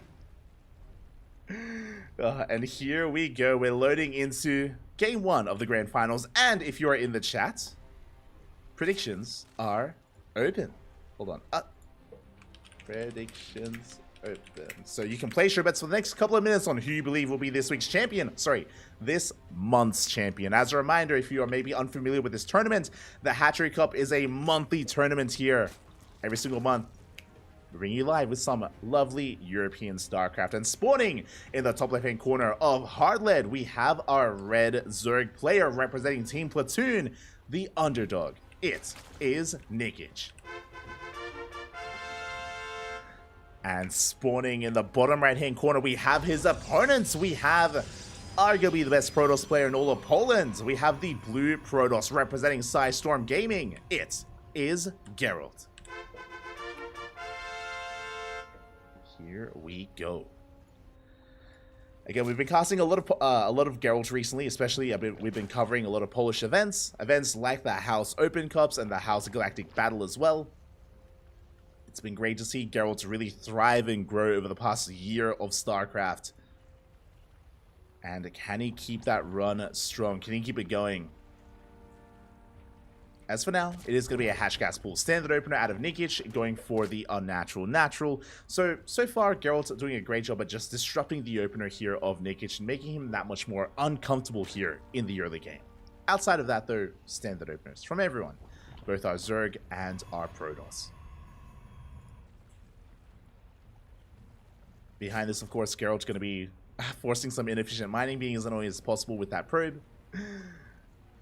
Just being a bit of a nuisance in the main base, and we will soon see our opener of choice. Now, we spoke about this earlier in the previous series. We spoke about how Geralt is quite fond of standard openers. I'm talking about Oracle-based openers into a third base, into aggression in the mid-game, and that holds true here against Nikic, despite the map.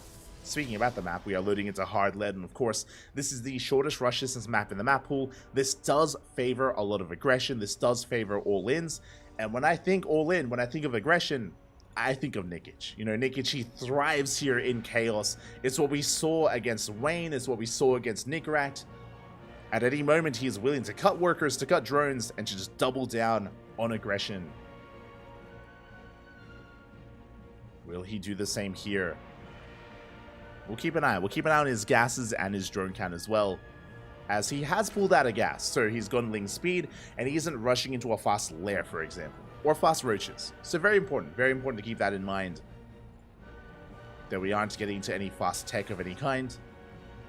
And Geralt is keeping tabs on this. With the Adept Harass, he's going to be able to not just harass, but also scout and confirm the lack of additional gases and the lack of additional droning, or lack of drones. Just confirming that. Behind this, the Cybercore is done. We have our tech of choice. It is going to be the Stargate opener into Oracles, as we mentioned before. Geralt is quite fond of this. Adept's going to be shading in towards that natural base. We do get one drone kill already.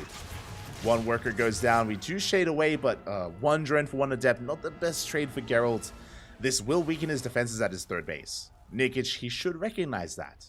This is the problem here. If you decide to harass with your first couple of Adepts, and if you lose them, it means that your third base is that much more vulnerable, that much more difficult to hold on to.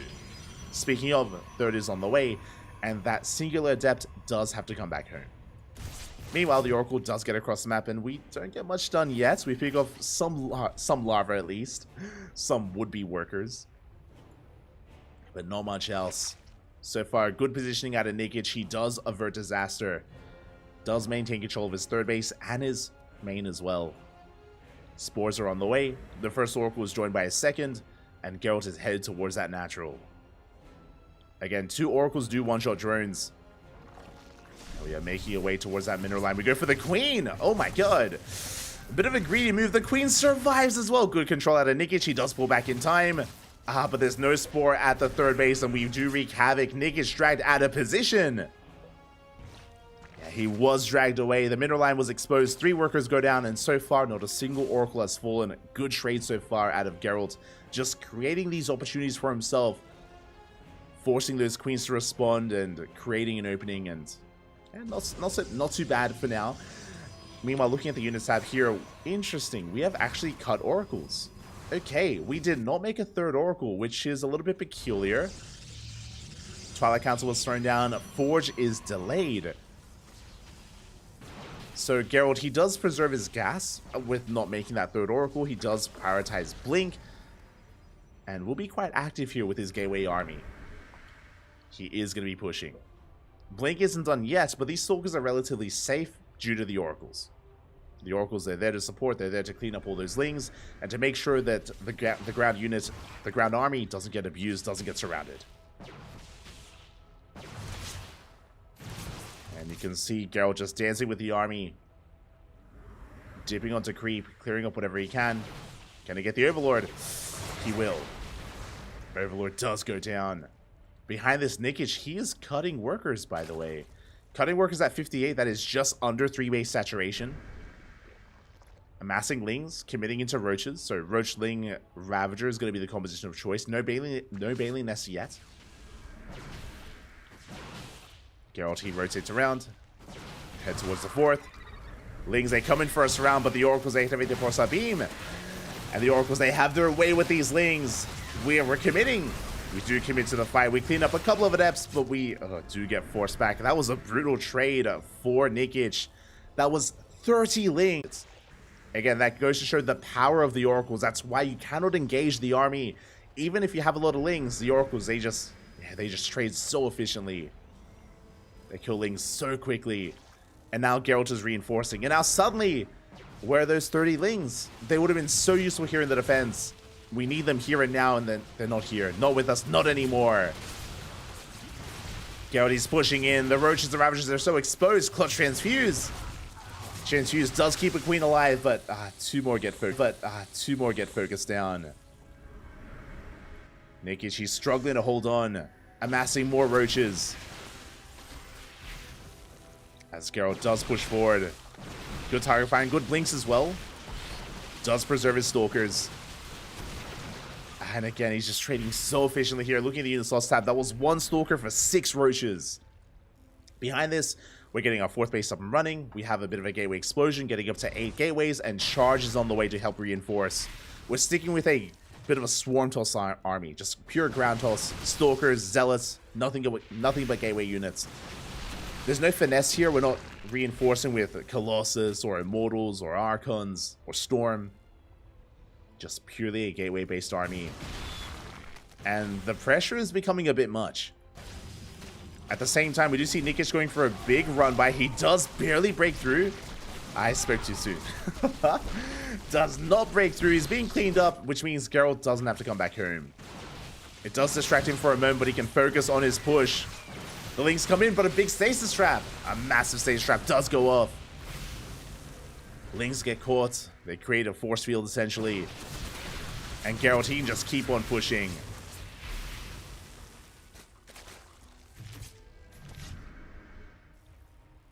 As he's just looking to starve out Nickage, continuing to apply pressure to this 4th base. Zealots, finally, they have arrived. Nickage going for a big Roach counterattack. That is supply. He doesn't have it home to defend. Yeah, Geralt, he smells weakness. He knows, he realizes how little there is. We take down the 4th base. It's going to be a kill in the hatchery. And now Geralt, he can turn back around. He can come back home. The Roaches are trading well against these Stalkers, at least across the map. But Geralt actually refusing to come back home. He's still applying pressure. Trying to, at least. The Roaches will go down. Nickage still stuck on 3 bases, by the way. There's still no 4th. And Nickage is being forced all in. Cutting workers at 61. Again, just under 3 base saturation. And Nickage, he's not droning. He's not droning. He's not making any more bases. He's just doubling down. He is all in completely. And a big stasis. Once again, it connects. Catches Roaches. Catches Ravagers. And Geralt, he's getting further and further ahead. He's taking a 5th base. He's up 2 bases compared to the Zerg player. That should never be happening. We have +2 about to kick in for Geralt. We have a Robo on the way as well. And that is to eventually get into, I imagine, Immortal production or even Disruptors. Pick your poison. Could be either one. Nickage, he is maxing out, but remember, he has no economy behind this. It's all or nothing. It's all or nothing for Nickage. He's running into more stasis traps. Now, to be fair, he does outposition Geralt. He has the high ground. Does have the high ground. Does have the concave. Will take a better fight. At the same time, though, Geralt goes for a massive counterattack, and there's nothing in him to defend. There's nothing in the natural. It has been compromised. It has been broken. And we're going for a base trade. Essentially going for a base trade here. Geralt pushing towards the third. Rushing into the main with those zealots. Catching reinforcements. And Nikic, he's running out of steam. Still has a large army, don't get me wrong, but he's coming back home. I mean, he has to. He doesn't want to die to elimination. Doesn't want all his buildings to go down, but they will. The boys are being pulled. 25 drones go down. And Nikic does race back home. Meanwhile, Geralt, he may have lost the Nexus, that's true. But remember, he had 5 bases compared to the 3 of Nikic. He could afford to lose a base. He's still on 4. He's still up in economy. Up in production. And soon to be up in army. We have our answer. With the robot completing, it's going to be for a Robotics Bay. We're not getting into Immortals, we're getting into Disruptors. Disruptors are on the horizon. Nikic on his last legs. I mean, still has potential with this all-in. There we go. He does push on forward towards the 4th base. Overcharges popped. Good concave here out of Geralt. And he has been producing these Immortals. Does have 2 of them. They're going to be shut down. They're a little bit exposed. But the charges come in. We get a full surround. GG gets called. And Geralt will take game number 1. GG. GG, well played. Whew. Geralt will be taking that 1-0 lead, and with that, we're getting ready for game 2. We're going to be continuing the series again. Nikic just had a really hard time there keeping up with the momentum of Geralt, was forced all in, did cut workers, and unfortunately was picked apart. Just really good control out of Geralt overall, really good decision making, good harassment with his Adepts and Oracles initially.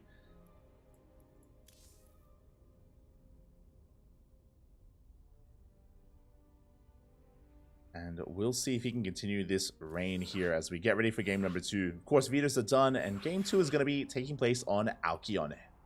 Let's go.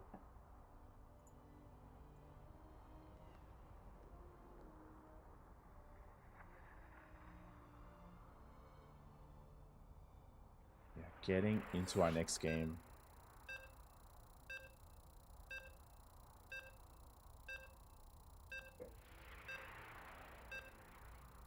Oh, stream was lagging? Oh no. I do apologize. Looks like there was a bit of a lag spike in that last game, but hopefully it looks like everything's resolved. Looks like everything's settled down. Let us know, though. Let us know if it does happen again. But it should be smooth sailings moving forward from here. Also, as we get into game number 2, a big reminder, this is a best of 5, of course, our grand finals. Plenty of opportunities here for Nikic to come back, to bounce back, and to make a series out of this. I do want to believe, and here we go, spawning in the top right-hand corner of Alcyone. We have our player currently leading this series 1-0. We have the Polish Protoss representing Storm Gaming. It is Geralt.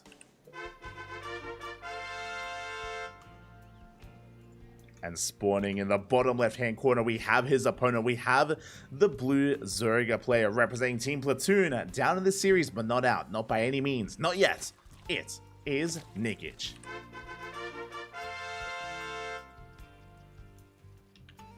Here we go.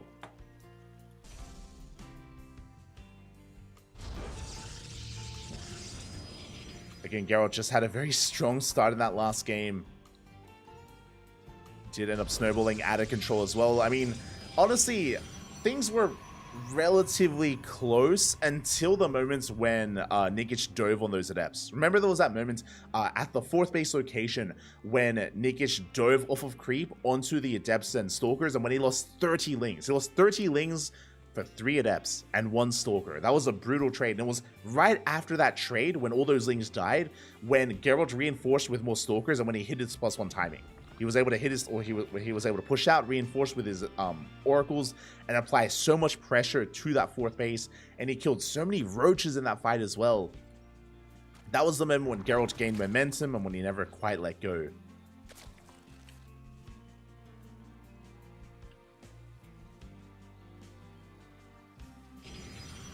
Again, just goes to show that against Geralt, any mistake will be capitalized upon. You just cannot slip up. Not against Geralt. Not like that. So we'll see if Nikic can have a bit of a better time here. We'll see if he can maybe temper himself a little bit. Maybe be a little bit more restrained here in how he does engage. Doesn't want to throw too much away.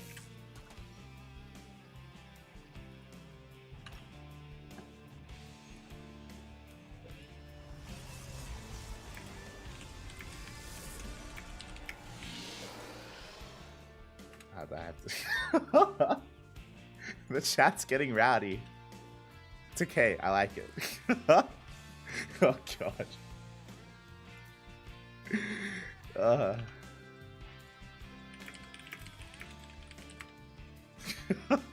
You're all animals. All animals, Bach. Yeah. I feel like I should explain myself. Exclamation mark pull out is a command in my chat because I'm awful at pulling out drones.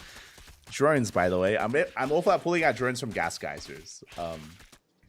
When it comes to Zerg openers, like we see here, for example, Nikic, he's pulled out of gas, pulled out completely. Ideally, you want to pull out as soon as you get 100 gas. So that command refers to that action where I'm just terrible at pulling out. I always forget, and I mine a little bit too much gas, and I struggle at being efficient here. Just for some context, just because I see chat becoming a bit rowdy. Animals, Flappy, animals. That's what exclamation mark pull out refers to. Pulling out of gas. Anyway, we do have Geralt moving out with his adepts. Oh, once again, though, we'll lose his first one immediately. The second one goes down as well. Very nice cleanup here by Nikic. Very nice positioning, very nice control as he does clean that up. And that does trigger a counterattack. We spoke about this before. Those two adepts are crucial when it comes to holding onto your third base. And without them, we need to keep the Oracle at home. The Oracle, it does have to stay at home here. Forced to spend its energy defensively instead.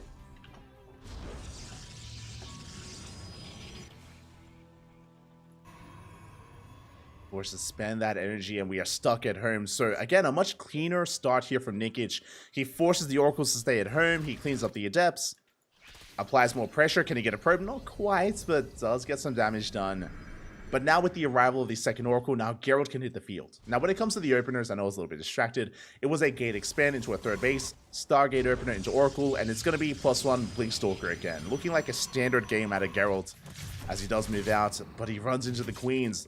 Good positioning out of Nikic, able to read those Oracles, gets in position, zones them away, and this time doesn't lose a single drone. Again, I'll be honest, it does feel almost like game one was Nikic waking up. You know, it felt like he needed a fire lit under him, but now the motivation is there, the passion is there, and Nikic, hey, he's honestly in the mid game in a really good position. He hasn't lost a single drone. The spores are on the way. He shut down the Adept Harass to begin with. Oracles are moving out, and we'll see if Geralt can redeem himself. Again, he does ideally need to get some economic damage with this. Ooh, meanwhile, I made an assumption. I apologize. I assumed it was going to be +1 and Blink, but no. It's going to be +1 into double Robo. With the Temple Archives, it's going to be Charge. It's going to be Charge or Archon into Colossus production. A very tech-heavy style out of Geralt. Very tech-heavy. Hi. So this is a really good way to play macro. It's a really good way to play Alcyone, to be honest. It's a bit of a role reversal. Talking about the maps, remember, game one was on hard lead. Shortest rush distance map in the map pool. Very short, leads to aggression, as we saw. Game 2, Alcyone, one of the larger maps in the map pool, known for its macro play, known for, you know, 20, 30-minute games. We cut the map in half, we slow the game down. As you can see here, Geralt's already working on his fourth, and this fourth is so well defendable.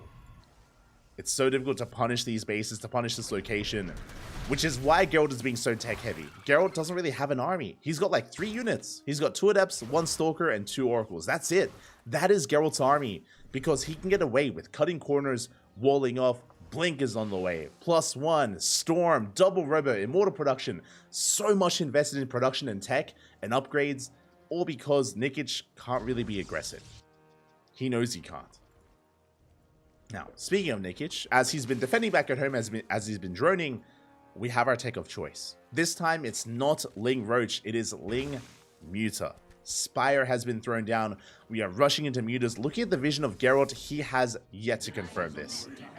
Despite the oracles, Geralt has not seen the Mutas. Meanwhile, the Lings, they go for a massive counterattack. Can we deny the fourth? This is going to be huge. If we can somehow deny this fourth base, it gets low, but it does survive. Geralt, he holds on to his Nexus. The Lings, they go down. That was a lot of Lings. A lot of Lings falling for not much value here. The Nexus is low, to be fair, and it won't regenerate its energy. Sorry, it won't regenerate its HP. But it is still standing. What's maybe more important, though, is that this did force the Oracles to turn around. And because the Oracles were at home, we have still yet to scout the Spire. We still have no idea what's going on. And Mutas, they've arrived. Mutas are on the way. They're zooming across the map as we speak, and Geralt has no idea. And what do we have at home to defend? We have Immortals, and Immortals, they do not shoot up. We get into the mineral line. Probes are falling left and right. We try to warp in some Stalkers defensively, but they're being focused down as well. Remember, there is no Blink. Blink was delayed in favor of Immortal production, and every single Stalker is falling. And Nikic, he's snowballing out of control. He shuts down the Stalker, shuts down 11 probes, and he's not done. Nowhere close. And this should be forcing an all-in. This should be forcing a massive counterattack from Geralt. Big storms! Oh my god! Massive storms on the Mutas. It's still not enough. That's all we had. A third storm gets thrown down. Ooh. The friendly fire is real. 17 probes fall. And we're just dancing between the bases. Again, these Mutas are snowballing out of control here. They're just getting out of hand. And there is no answer. There's not going to be an answer. We're making Phoenixes here in a panic. But the Stargate gets depowered. There will not be a single Phoenix. Not for Geralt. Good positioning with the Archons. We do shave off some of those Mutas, but we killed 24 workers. That is almost a game-ending amount of damage. As we rotate towards the fourth base, more probes going down. More damage being dealt.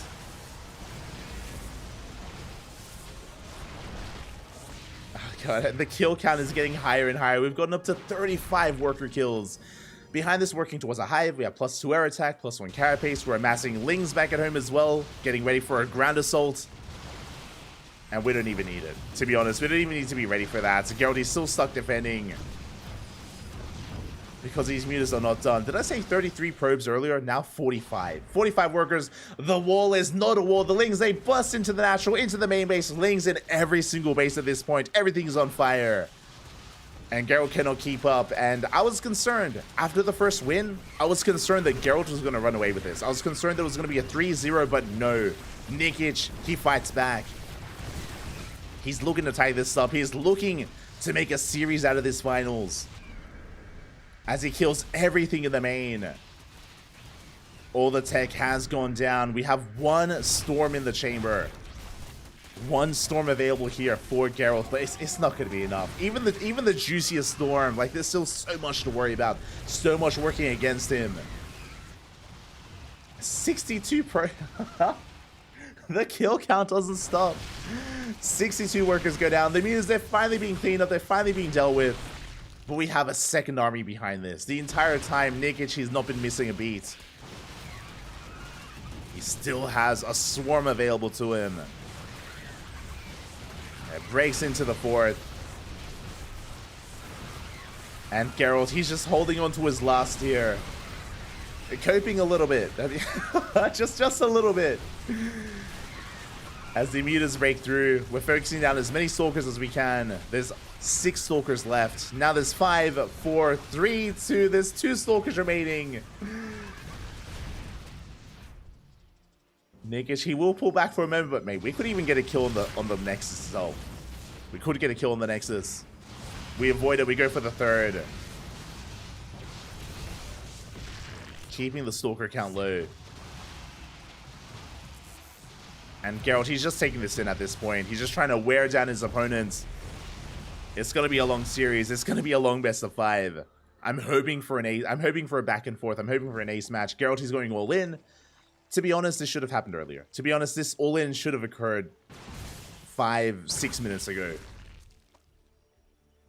At this point, it feels too little too late. Sure, it's an impressive army. Sure, we have a Storm. There is a pretty high energy High Templar with this army. But honestly, Nikish doesn't have to engage. He could just base trade. 100%. He can't just base trade from here. How many mutas? 28 mutas. Oh my god, there's the Storm. Second Storm gets thrown down. Good magic box on top of this army. The final Stalkers do get cleaned up. GG gets called, and Nikish takes game number 2, tying up the series 1-1. GG, well played. We have a series. We have a back and forth. Thankfully. Again, earlier I was concerned that it was going to be a little bit more one-sided. I was concerned that that Geralt would have too much of a dominant performance here. But remember, Nikish, he may be an underdog. He may be the underdog of this tournament, but he has achieved so much already. He has surpassed so many expectations, and he continues to do so as he fights back against Geralt, as he takes game 2. Let's go. Let us go. And will this continue here? Again, we're still tied up. This could still go either way. Geralt is still an amazing player, and a big reason for Nikish's success in that last game. A big part of it was it wasn't just the mutas, but of course the Spire was unscouted. The mutas were unscouted. Geralt was caught with his pants down. He was woefully underprepared for the mass muta switch, and it did snowball into a win. Meanwhile, to be fair, leading up to those mutas, remember, Nikish was doing amazingly defending back at home. He was able to keep up with the Oracle harass. He was able to keep up with the Adept harass. He was able to go for Ling counterattacks as well, shut down the Adepts.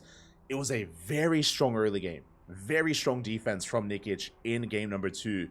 It almost felt like a different player compared to game 1. Game 1, he was struggling. As I mentioned before, it almost felt like game 1 was a wake-up call. It almost felt like it was like a bit of a slap in the face. And Nikish just needed to wake up.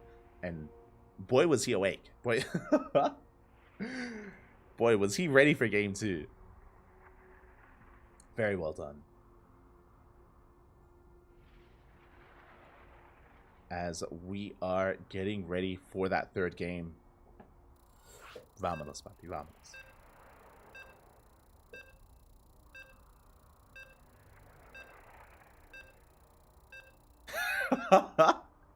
I see taco sauce in the chat. This is obviously what I meant the entire time. That face is the one he makes when he forgets to pull out of his Vesting Geyser. Anyone thinking anything else is an animal. True, true. I agree, Taco. I agree. Este taquito. Yo, shout out to Paquito. Speak. Shout out to Paco in the chat. Paco, Mike. Bienvenidos, papi. Bienvenidos. ¿Qué tal? ¿Cómo estás? Ojalá que todo te va bien. Ajá. Este Paquito. Cuéntame, papi. Cuéntame. As we're getting into game number 3 here, and spawning in the bottom right hand corner of Golden Aura, we have the red Zerg player representing Team Platoon, tying up the series 1-1. It is Nikish.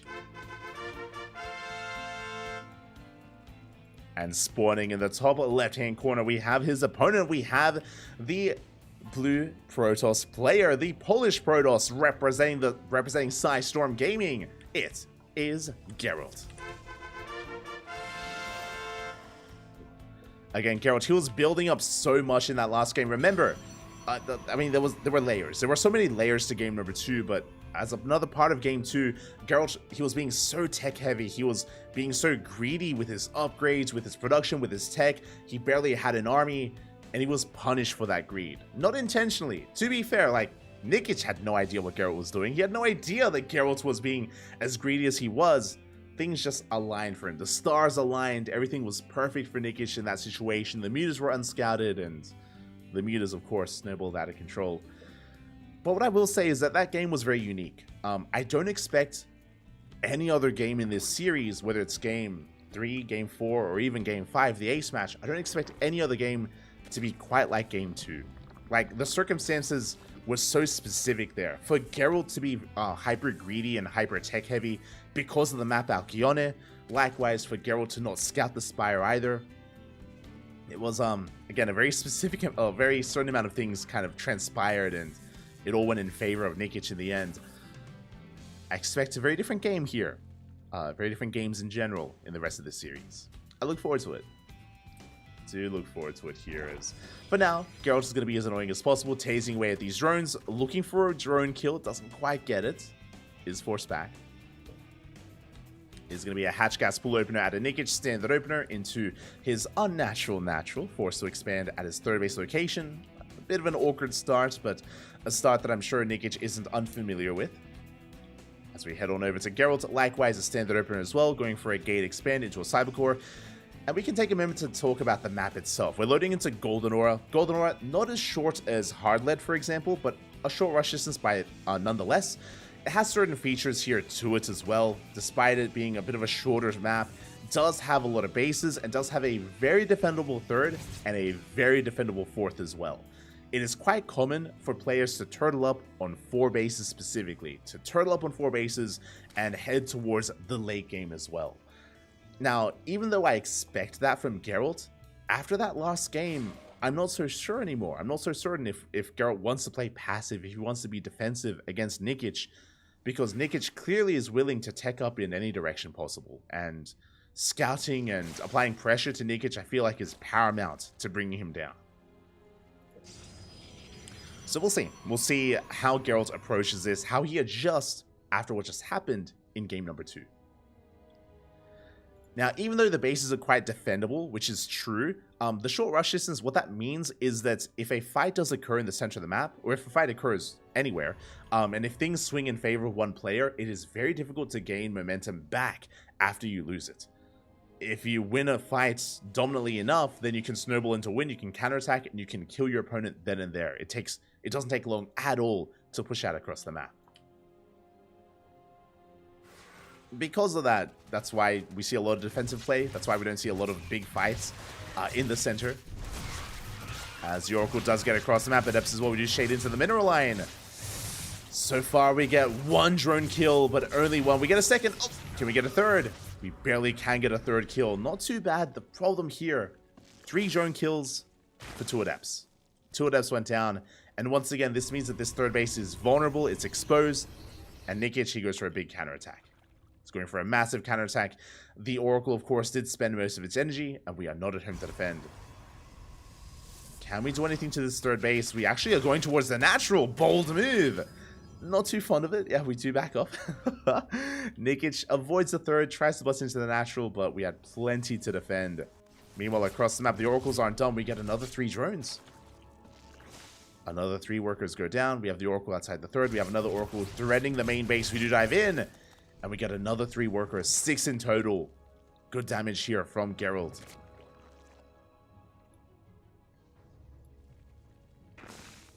Nikic stuck at home, recovering, redroning, taking his gases, working towards a lair.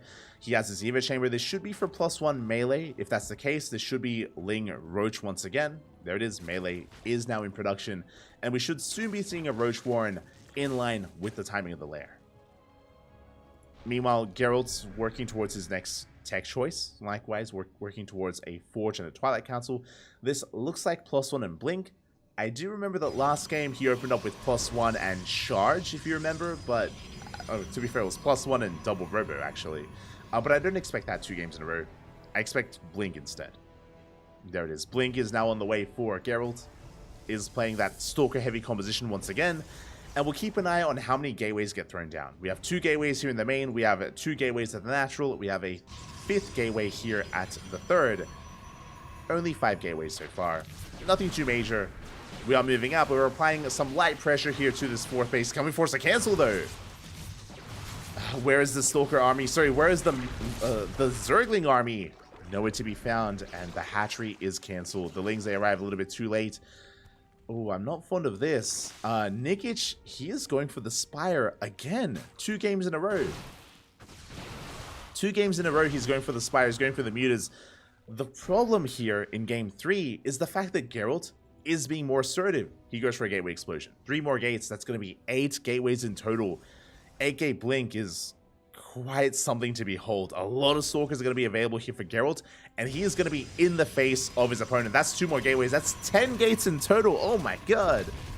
Now 9, as 1 gets cancelled. But again, we have so much access to a mass gateway army. And unlike the previous game, Nikic, he isn't going to have as much breathing room. Or at least he shouldn't. He has 1,000 gas banked up. He has enough for potentially up to 10 mutas. Does need some more minerals. Geralt forced back home. Thankfully, because of the aggression of Nikic, he does force Geralt back towards his 4th base. Blink and +1 still just about to finish up, actually. And here we go. Geralt does push. Runs into the Ling army. 10 mutas are on the way. And so far, unscouted. Once again, the Spire has not been seen. But this time, we do have a lot of Blink Stalkers. Remember, last time we hit before Blink had finished. This time, Blink is done. We have an army that shoots up. We have an answer for the mutas. So we do rotate around. We get on top of the 4th base. The 4th. Oh, is it going to be cancelled? It looks like it will be. Oh, yeah, we do just barely force a cancel on that hatchery. We try to rebuild. And now is not the time. The Lings, they engage. The mutas are revealed. They have to be. As they chase down the Stalkers. And that is a massive muta cloud. But a massive stasis trap. I love the kiting at it. Geralt does drag the army into the stasis wards. They do get triggered.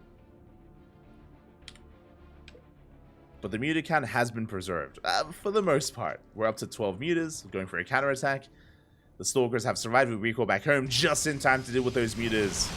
We blink on forward. Very proactive here out of Geralt. And he shuts down 2 or 3 mutas. They do get picked off. Behind this, Phoenix production has commenced. 2nd Stargate for Mass Phoenix.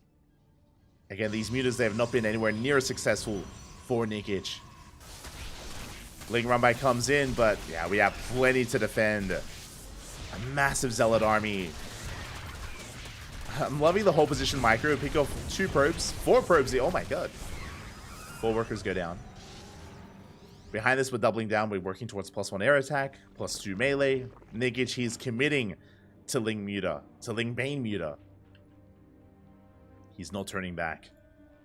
Meanwhile, Geralt is happily getting into more Phoenixes, building up his Stalker army, working towards +2. Ooh, Fleet Beacon is on the way for +1, for +1 range. +1? Phoenix range, I should say. Anion Pulse Crystals is going to be on the horizon here.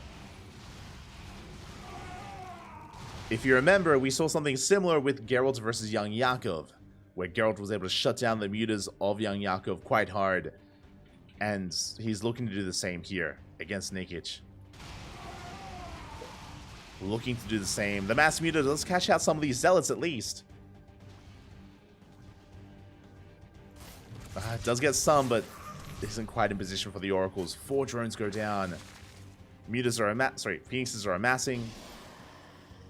+1 air attack is on the way. There it is. Annual Pulse Crystals in production as well. Nikic, he has maxed out. How many mutas? My god, 27 mutas. What is that, an apocalypse? A cataclysm? I don't know the verbiage. It's a lot of mutas nonetheless. As we attempt to camp the production. We shut down one of those Stargates. We push towards the main. But the Stalkers, they do collapse on this army from behind. A massive flank here from Geralt. Oh, and he shuts down so many of those Mutalisks. 13 mutas go down in total. We're down to 25. I do appreciate that Nikic, he's incorporating some Corruptors. We have a handful of Corruptors on the way. They do amazingly when it comes to tanking Phoenix shots. They're meant to be a buffer zone for those mutas. Meanwhile, 2 more Stargates on the way. We're going to be getting into triple Phoenix production. That's a lot of Phoenixes.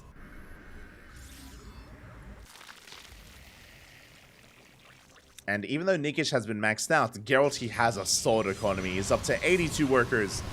But I may have spoken too soon, as the mutas, they do harass the mineral line. They do get into the gas geysers. They only get two probes, though. Only 2 workers go down. The Corruptors are getting caught out. Big overextension from Nikic. Does get a Phoenix, but I don't think this is a fight we want to take. As the Stalker army does counterattack. Oh, is getting caught out by the Lings, though. Massive catch. Yeah, good 4 or 5 Stalkers get picked off. Very nice trades here from Nikic. Can't quite engage with his mutas though. Again, has to respect the army of Geralt. Does have to pull back. Back at home again, Nikic maxing out. I think the big thing that's missing here is a hive, and looks like Nikic has realized that. It's so late. We're at 12 minutes. Now we throw down the infestation pit. Very late hive tech here from our Zerg player. Without hive, that means delayed adrenal, delayed +3. Delayed ultras, which I'm sure we want to get into. Meanwhile, the mutas they get here just in time. Massive canceling on all these pylons and shield batteries. Oh my god. And that's going to be a kill on the 5th base. We spoke about this. The 4 base setup on Goldenora is very defendable. The 5th, though, much more exposed. As Geralt, he catches out the mutas. Shaves off so many of them. 24 mutas have gone down. As many as there are active right now. Nikic forced back, remaxing with more corruptors. Now, I assumed we would be taking into ultras from here, but once we get into our hive tech with all these corruptors, Broodlords wouldn't be a bad option. Broodlords instead of ultras, but we'll see. As the hive just now starts, again, it is a late hive from Nikic. He was tunnel visioning a little bit too much, and that may kill him in the end. That may be what kills him. As we are pushing out.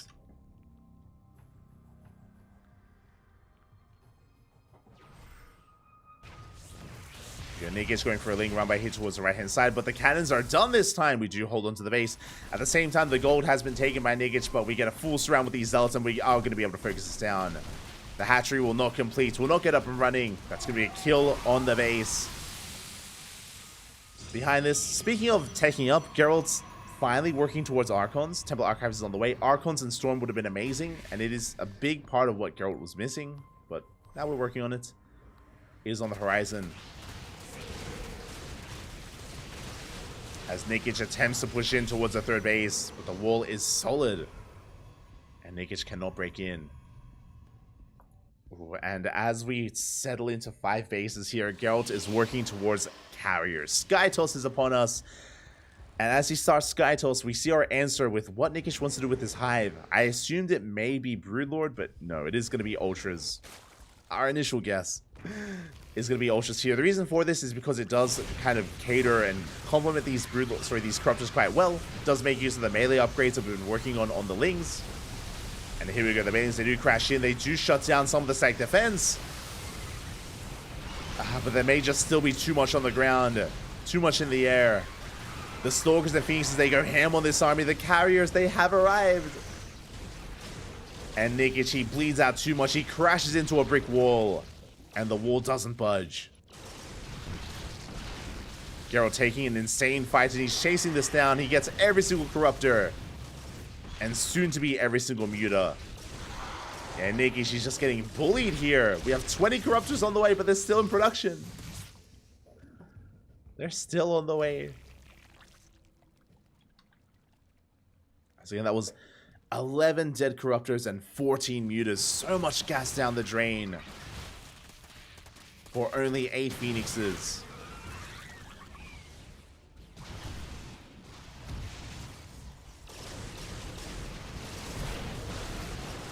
As Nikic is going to try to engage Ling Bane rolling on forward as well. Massive storm here on the Banelings. Oh my god. Massive storm on the Banelings, on the Lings as well, and Nikic doesn't trade well whatsoever. Storms to the face, he does tank them. Only the Corruptors do survive, and the Corruptors, they're just not going to be enough. Even if they kill all the Carriers, which is still going to be a tough ask here for the Zerg player. Even if they do, they can't shoot down. Corruptors, they do nothing against the ground toss. And Geralt, he's going to keep on pushing. He ignores the Corruptors. Does move towards the 5th base. And the hatchery, it's going to be going down. The Corruptors, they try to come in from behind, but we do zone them away. Good positioning out of Geralt. And Nikic, he's remaxing on Ling Ultra. But Kindness Plating isn't even done. We don't have Kindness Plating. We don't have the Ultra upgrades. Without them, they are quite fragile. Gold base is going to get shut down, as we did try to expand again for a second time. Banelings, they crash into the Stalkers. We can maybe focus. No. I was like, maybe we can focus on a carrier. Nah, it's not going to happen. The carrier does stand strong. We have a handful of ultras on the ground. And again, they just can't do much here. Not against Skytoss. Forced to back up.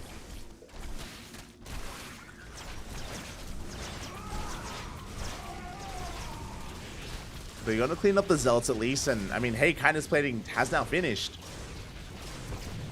Suddenly, the Ultras are that much more beefier, but... there's still so much working against them here. Yeah, we catch out the carrier. Carrier does recall back home. Does survive. Geralt, he's maxed out. He's on not just 5, he has a 6th base on the way. Geralt with an insane economy here has reached 200 supply. Meanwhile, Nikic stuck at 120. Down 80 supply at this point. Barely treading water. He's on 4 bases. But he has lost so much getting here. He can maybe catch one of these carriers. Does get the High Templar. Gets 2. 2 High Templar go down. Banelings, they do roll in. They crash into the Zealots. Very efficient trade here at Nikic. Does trade beautifully. But it's still going to get shut down. Banelings, they do crash into the side defense, but GG gets called. Nikic, he runs out of steam, and Geralt will take a 2-1 lead in these finals. GG. Again, a very solid game there out of Geralt. As opposed to game number 2, as we did mention, Geralt was much more aggressive here this game, did prioritize Stalkers or Blink +1, Stalker aggression, Stalker production. He was very much so in the face of Nikic. And Nikic, he tried to go into the Mass Muta 2 games in a row, but here, this is why I assumed that we wouldn't see this build again out of Nikic, because it feels very specialized, feels very specific, and it's a hard time making this kind of build work multiple times in a series. Geralt, he was on notice. He was so much more prepared for the Mutas this time. He completely shut them down. And the Mutas, they barely did anything, to be honest. They killed like a handful of workers and not much else. They had a hard time gaining value. And with that, Geralt, he is 1 game away from winning this entire tournament, from taking this series and becoming our Hatchery Cup 11 champion. Meanwhile, Nikic, he has to fight back here and now. And I'm hoping we don't see Muta play again. It worked that one time, but in a best of series, we do have to play with the series. We do have to bring something different to the table here, because your opponent, of course, is adjusting, is acclimating to your play style. And at this level of play, you expect them to adapt. You expect Geralt to adjust. So what do we whip out this time here as we load in to Oceanborn? Oceanborn is going to be our next game. It's going to be game number 4. It either all ends here, or things could maybe continue to the ace match. If you're in the chat, if you want this series to continue, give your support here to Nikic to force the ace match, to force a game 5. I'm greedy like that. I want more games. As a caster, I do want this to go the distance. I want this to go all the way to the ace match, regardless of who wins. I would love to see a game 5, but again, it's not on me. It's on Nikic here to fight back. We'll see if he can. See if he can bring it here to Geralt. I mean, again, Nikic, he's already done so much for himself. He's already achieved so much. Making it to the finals was already amazing. And again, he has made a series out of this, but can he go the distance? For now, it looks like our players have asked for a moment, for a short break.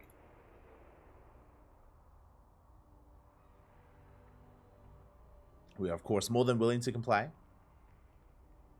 Do need a moment to set things up.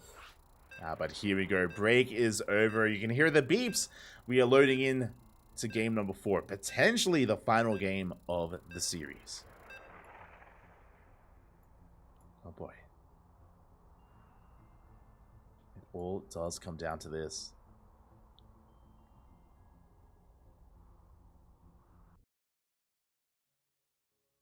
The pressure is on. We are on match point. And Oceanborn is going to be an interesting one. And we can get into it As we do get into game number 4, and spawning in the bottom right hand corner of Oceanborn, we have our red Zerg player representing Team Platoon. Looking to fight back down in the series, but not out. Not yet. It is Nikic. And spawning in the top left hand corner, we have our Polish Protoss player, the blue Protoss, representing Storm Gaming, leading the series 2-1, one game away from becoming this month's Hatchery Cup champion. Representing Storm Gaming, it is Geralt.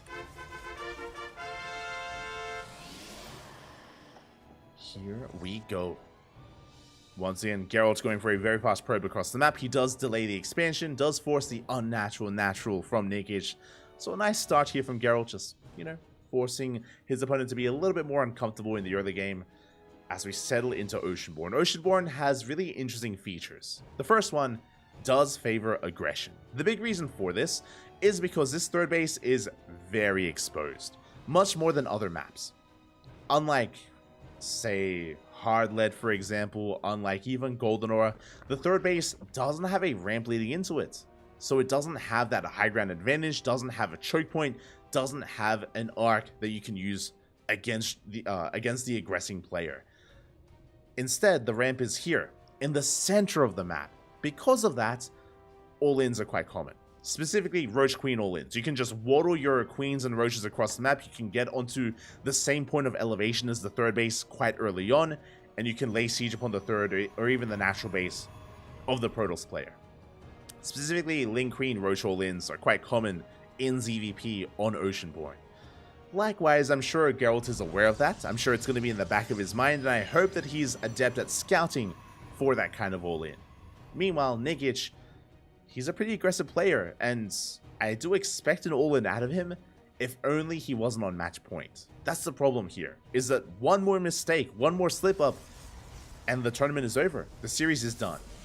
So Nikic, he can't afford a mistake, so do we risk it? Do we risk it all on an all-in here in Game 4? Is he willing to do that?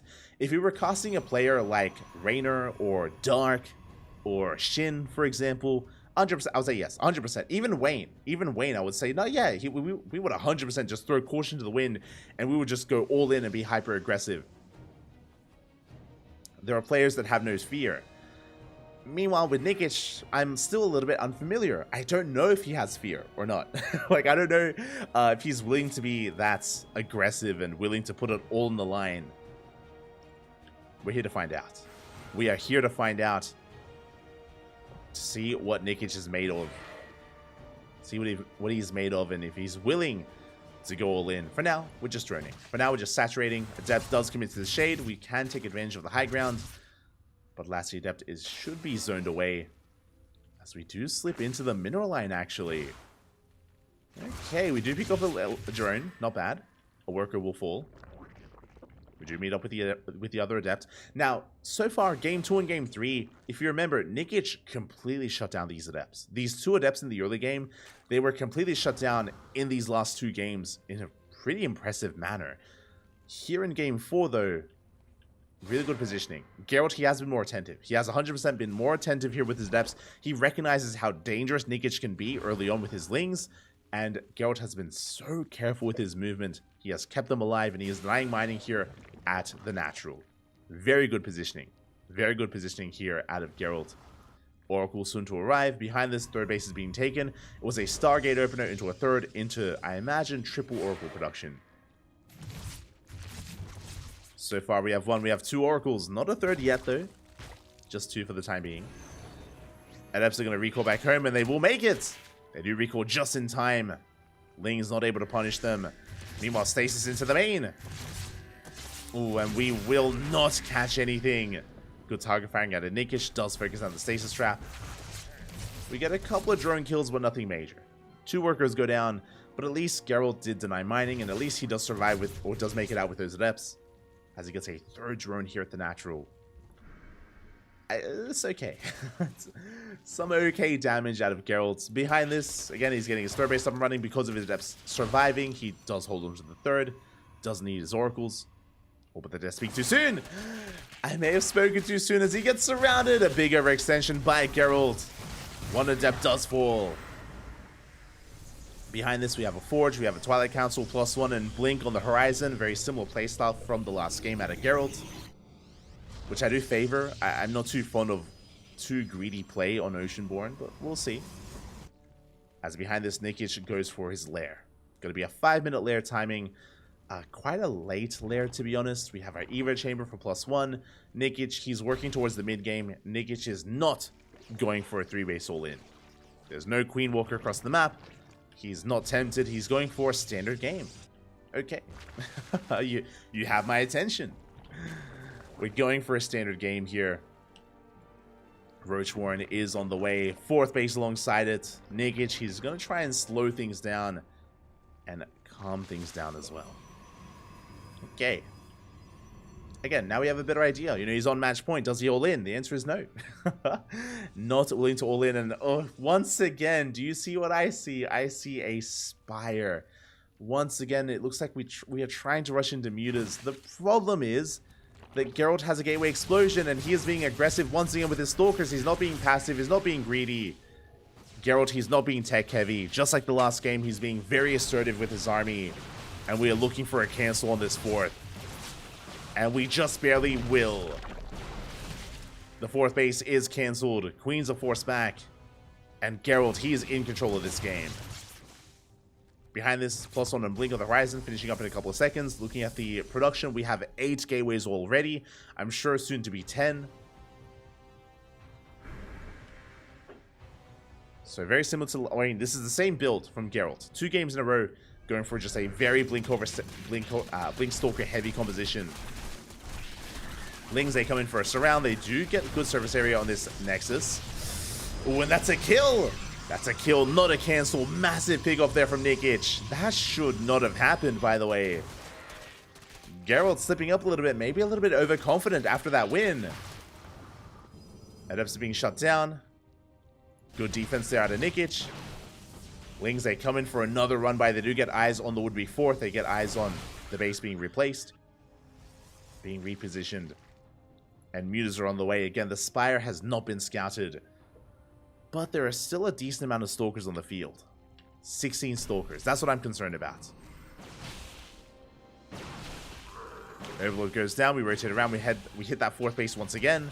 Nikic double expanding, hoping that one of these bases gets up and running. And the mutas, they have been revealed. They're forced to reveal themselves here against the Stalkers. Not ideal for Nikic. They will no longer be a surprise. Good blinks out of... Oh my god! The blinks!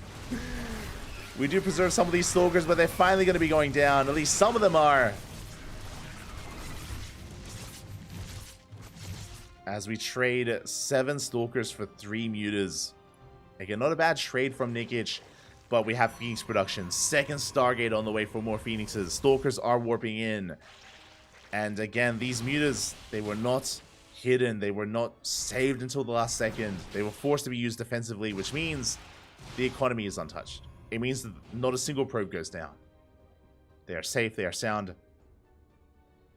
And Nikic is not really achieving what he wanted with these mutas. But at least he does double expand, and they get up and running. The 4th and the 5th base, they are now up. We are droning. We are saturating. Nikic, he can recover and try to get into a longer game. Ideally, I would like to see Nikic transition out of mutas. The mistake here would be if we just commit too hard, and bearing in mind that Geralt, he's working on Stalkers and Phoenixes, that we maybe lose too much against the more efficient army of Geralt. Here we go. We dive on the army and go for the blink. 2 probes go down for 2 mutas. Not the best trade from Nikic. Fleet Beacon is on the way. Anion Pulse Crystal is going to be on the horizon. Phoenix range, of course. At the same time, Nikic getting ready for a Lingbane counterattack. We're getting ready for a run by, but we are scouted. We are spotted by Geralt. A solid Zealot run by there. Does get eyes on this.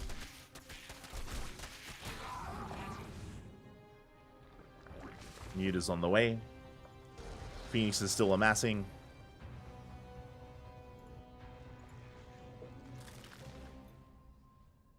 How many mutas are we up to? We're up to oh my god, 20 mutas. Not bad. Not a bad muta count. We do focus on a couple of those Stalkers. 2, 3 Stalkers go down. The Stalker count just not high enough. Not here. Nikish trading well, gets a gas geyser, but here we go. Reinforcements have arrived, and Geralt will force this back. And finally, the transition that we've been waiting for. This time, we do not commit to Mass Muta. We don't commit into Corruptors, into Ultras. Instead, if we look at the production tab, that is a Hydra Den on the way. Nikish, he plans on transitioning out of Mutas into Hydra Lurker Viper. A transition that I can get behind. But can we get there? I'm getting deja vu. If you remember, we casted Game 3 between Young Yakov and Geralt. It was on Hatchery earlier today. And we saw a very similar scenario where Young Yakov was working towards Mutas and then transitioned into Hydra Lurker Viper. But if you remember, he was overly aggressive. He overextended. He lost, 9 Lurkers before, as he was losing his Mutas as well.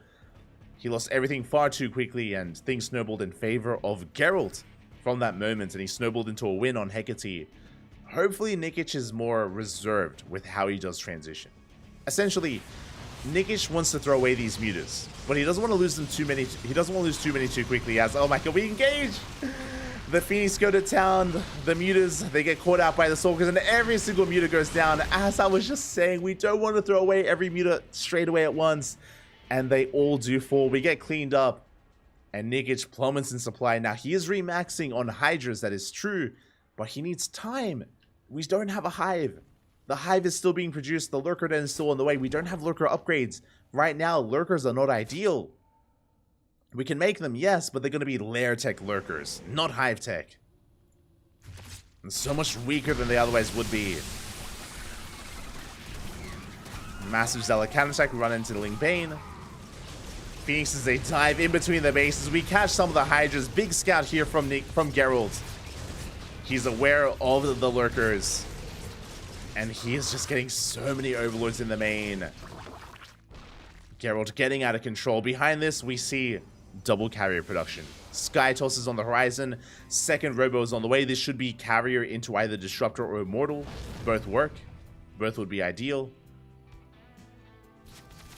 And again, Geralt, he is still very much so in the driver's seat. Catches 4 of those Hydras. Catches a Muta as well. Sorry, catches the Queen as well. So much value out of these Phoenixes. And this is what we should have seen from the Mutas. You can see here, Geralt, he is trading beautifully here as he bleeds out Phoenixes. The Phoenixes, their time has come and gone. We don't need them anymore. So we want to throw them away, but we don't want to throw away too many too quickly. As we bleed out Phoenixes and replace them with Immortals and Carriers. There it is. Making two Immortals at a time. Storm is on the way. Carriers are amassing. And yes, we're making 14 Lurkers. That's great, but they don't have any Hive upgrades. Not yet. And Lurkers don't shoot up. It isn't about the Ground Toss army. Not anymore. It's soon about the Sky Toss. As we have 4 Carriers, soon to be 6.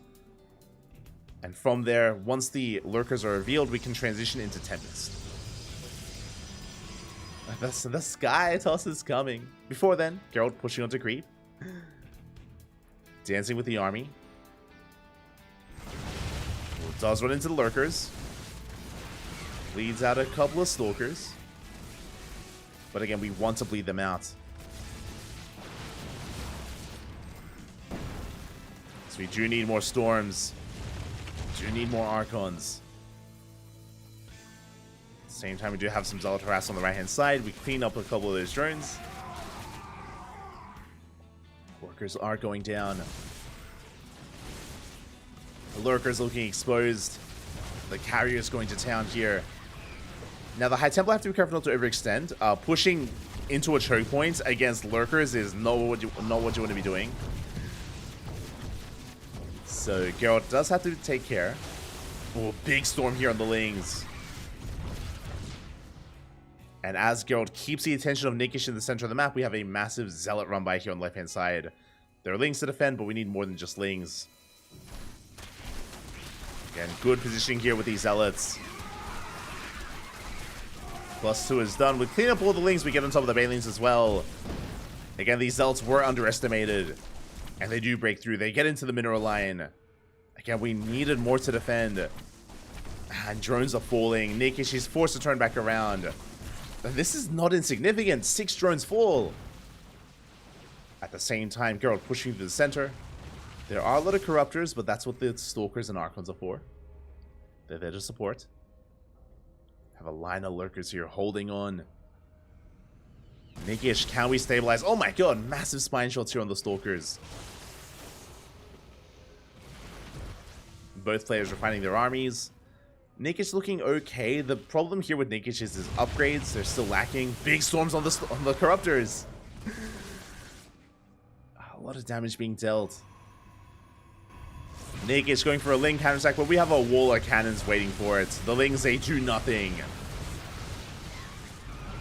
So many Lings go down. Vipers are on the way. Finally, some spellcasters. This is the big missing piece of the puzzle for Nikish, is either Infestors or Vipers. We need some spellcasters to get involved. Otherwise, how do we engage?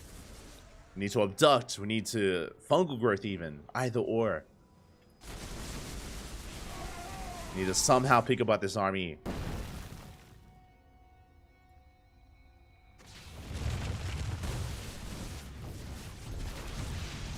So we do come across some of these Lurkers.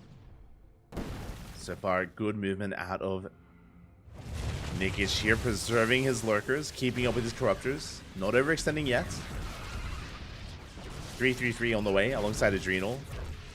All the Hive upgrades.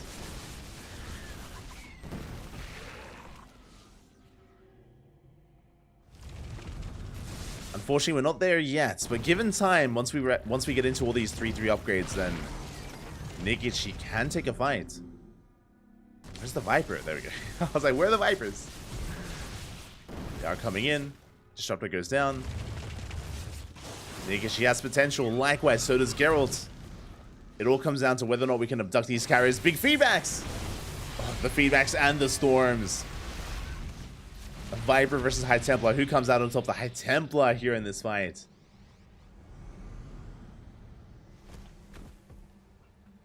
As Geralt is pushing in. Nova's going to be going off. They connect. They take down a Lurker. More Lurkers get caught out as well. A big catch. Now Nikish does snipe one of those carriers. That was only one. As we blink on forward, we dive on the army. Massive storms on the Corruptors. A second storm as well. And Nikish, he just takes them to the face. Not like this. Nova's go off. They take down another Lurker. Now, to be fair, that did cost us the High Templar. A lot of them did go down. They do have to be replaced. We have one storm left. One storm remaining. Nikish with a decent economy. Still up against a terrifying army. That +3 air attack finally about to finish. All those 3-3 upgrades. Nikish, again, with all these upgrades lining up here, he's going to have suddenly a massive power spike to his army. And he can take a fight. He denies the 6th. His own economy has been okay. Does rank one of those disruptors. The Lings, they dive on top of the High Templar. He gets all 3. Massive pickoff. He forces a recall. A big win there for Nikish. Does take a Novus to the face, but he can afford to take it. Again, catching those 3 High Templar, that may have been it. That may have been all he needed. We still have one storm left as, oh, we cannot push in. Nice feedbacks on those Vipers. Ultras are going down. And we need to get the hell out of here. And we cannot stick around. Big storms here on the Corruptors. The Lurkers, they're falling one after the other. Every single Lurker goes down. Nikish did overextend. Things initially were looking okay for Nikish, but I just pushed a little bit too far out.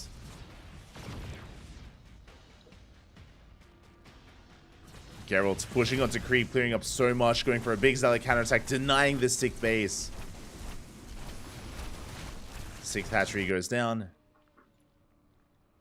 Nikish still trying to catch out some of those carriers, but he is lacking energy on those Vipers. Amassing more Ultras. And it looks like Geralt backs off. He's giving Nikish some room to breathe. The scary thing though, I don't know if you can see, Nikish doesn't have a bank. Oh, we're not mining gas. No. There's a gas geyser here that it's not mining, and Nikic, he is running out of gas as we speak. He's running out of resources. No gas in the main, the natural, or the third. He's running on 4 gases. He needs another base up and running soon. Otherwise, Nikic will be outscaled. Otherwise, he can only reinforce with Lings and Queens.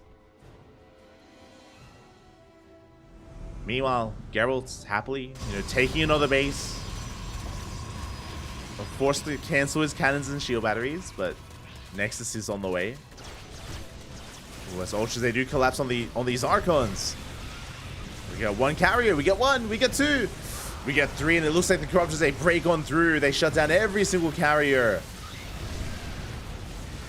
But we may have killed the Sky Toss. What about the Ground Toss? That's the better question. As we clean up every single Ultra, I believe that was a kill, not a cancel on that Nexus. Oh no, my apologies, that was a cancel. As Nikki, she's going for a kill on the 5th. At the same time, Geralt going for a massive counterattack. He is ahead in army supply, forces the drones off the middle line as well. And this hatchery is going to be going down. Both hatcheries even. Two dead bases. At the same time, though, Nikic also does take down the Nexus. The Corruptors are adding some value here. Do gain a bit of value. Geralt, he has to make a choice. Do we come back home or do we keep pushing? Geralt, he does have the supply lead with a more efficient army as well. As he's camping the production. Goes for the Stargates. But clearly, Geralt, he doesn't care. You can have my Stargates. He's pushing across the map into Lingbane. Good storms. A good storm, but we get a surround as well. Stalkers, they're forced to blink back. Good target firing here on the Ultras. Oh my god, the Ultras, they just melt.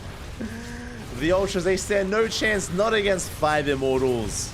And Geralt, it looks like he has done it. He has broken through. We have a couple of links trickling in, but they are trickling in. GG gets called, and Geralt will take the series 3-1, becoming this month's Hatchery Cup champion. GG. GG, well played. Geralt, he was coming in as one of the heavy hitters. I was expecting, Geralt versus Wayne in the finals, for example, but no, we had quite an interesting turn of events. We had a very different turnout here as we had Nikic breaking through. He took down Nicorect, he took down Wayne, did even take a game off of Geralt, but only a game. He wasn't quite able to achieve too much more. But regardless, a big shout out. Big shout out to Nikic. He may not have taken the series, but he had an amazing performance nonetheless. So much love here, much respect, and I hope to see more of Nikic in the future. Again, I mentioned before that I don't get to cast enough of him. I don't get to witness enough of Nikic here on the CranKy Ducklings, so happy to see him doing well, and I look forward to see more of Nikic in the future. Meanwhile, congratulations to Geralt. Congratulations here as he does come out on top. He does claim, I believe, his first Hatchery Cup win. Double checking Wikipedia here. No, my apologies. It is Geralt's back-to-back win. Hatchery Cup number 10 was his first time competing in Hatchery Cup, and Geralt took down Wayne 3-2 in the finals, in the grand finals. There was no rematch. He went up against Nikic instead, and yeah, Geralt was able to have a bit of a cleaner series overall. Congratulations, big win there for Geralt. And again, he's been really improving so much over the past year. I know there are a lot of Protoss players in Poland. There's Rodzin, there's Ziomek, there's Cristiano, there's Mana, of course, there's Papi. Plenty of Protoss representation in Poland. But Geralt, over the past year of StarCraft, has really kind of broken away from the pack, and he's really become his own. And I know there's a lot of a legacy behind Mana, that's true, but in a current era, in the more modern StarCraft, Geralt has come out on top, and yeah, nowadays I would say that he is one of the stronger, if not the strongest Protoss in Poland right now. So really cool to see him doing well, and I expect more to come in 2024. Keep an eye out on Geralt, as I'm sure this is not the first time, not the last time we're going to be seeing him getting a win in one of these online tournaments. Not at all. As from here, we are done. We are wrapping up. Again, it was a great event. It was a great turnout as well. Hope everyone in the chat enjoyed themselves. If you're maybe unfamiliar, then you would recognize that, of course, this event is a monthly tournament. Every single month, we do host the Hatchery Cup. I say we, Hatsu. Hatsu hosts the Hatchery Cup. So much love to Hatsu here for making this event occur, making this happen on a monthly basis. Of course, check out Hatsu's Twitch channel. Is casting on their own, and yeah, do support them, do check them out. They are a part of not just Hatchery Cup, but also events like the Christmas Cup that we casted earlier, the New Year's Cup, as well as many other events in the future, I am sure. So yeah, it was a great event, and do keep an eye out for our next monthly. Otherwise, thanks so much for watching. We are not done, by the way. We're not done. Not yet. We're never done here on the CranKy Ducklings. We go from one tournament straight into another. We're going to be having a short break. And when we return, we're going to be live with the Infolet 2024 Monthly Cup number 2. It is a Polish-centric tournament. It has been running at the same time. Unfortunately, it did overlap with the Hatchery Cup, but again, it is going to be another monthly tournament. This one, though, is region-locked to Polish-only players. Unfortunately, Geralt won't be a part of it because he was a part of our tournament. Geralt, he was competing in Hatchery Cup, so unfortunately, he won't be a part of the Infolet tournament. But regardless, we have plenty of other players. We have Trifax, we have Snogstar, we have Ziomek, Aristri, Mishu, plenty of other top-tier players. So we're going to be going on a short break. When we return, we're going to be live with our next tournament with some more StarCraft. Stick around. Otherwise, if you can't stick around, again, I hope you guys enjoyed the broadcast. Check us out, the CranKy Ducklings. We're co-streaming on YouTube. We're also on Twitter, Facebook, Instagram. We have a Discord server. All things CranKy Ducklings. We are all over the place. So check us out. Follow us. Plenty of content is available on a daily basis. And again, we're going to be going on a short break. When we return, we'll have that Infolet monthly. See you soon.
And welcome back, everyone. Welcome back. I apologize for the extended break, the extended delay, but we had to wait for a 25, almost 30-minute game to finish, but it did come to an end. And welcome, everyone, to the Infolet 2024 Monthly Cup number 2. Of course, the second edition of a new monthly tournament. For those that are curious, this is a monthly event for the Polish region, for the country of Poland.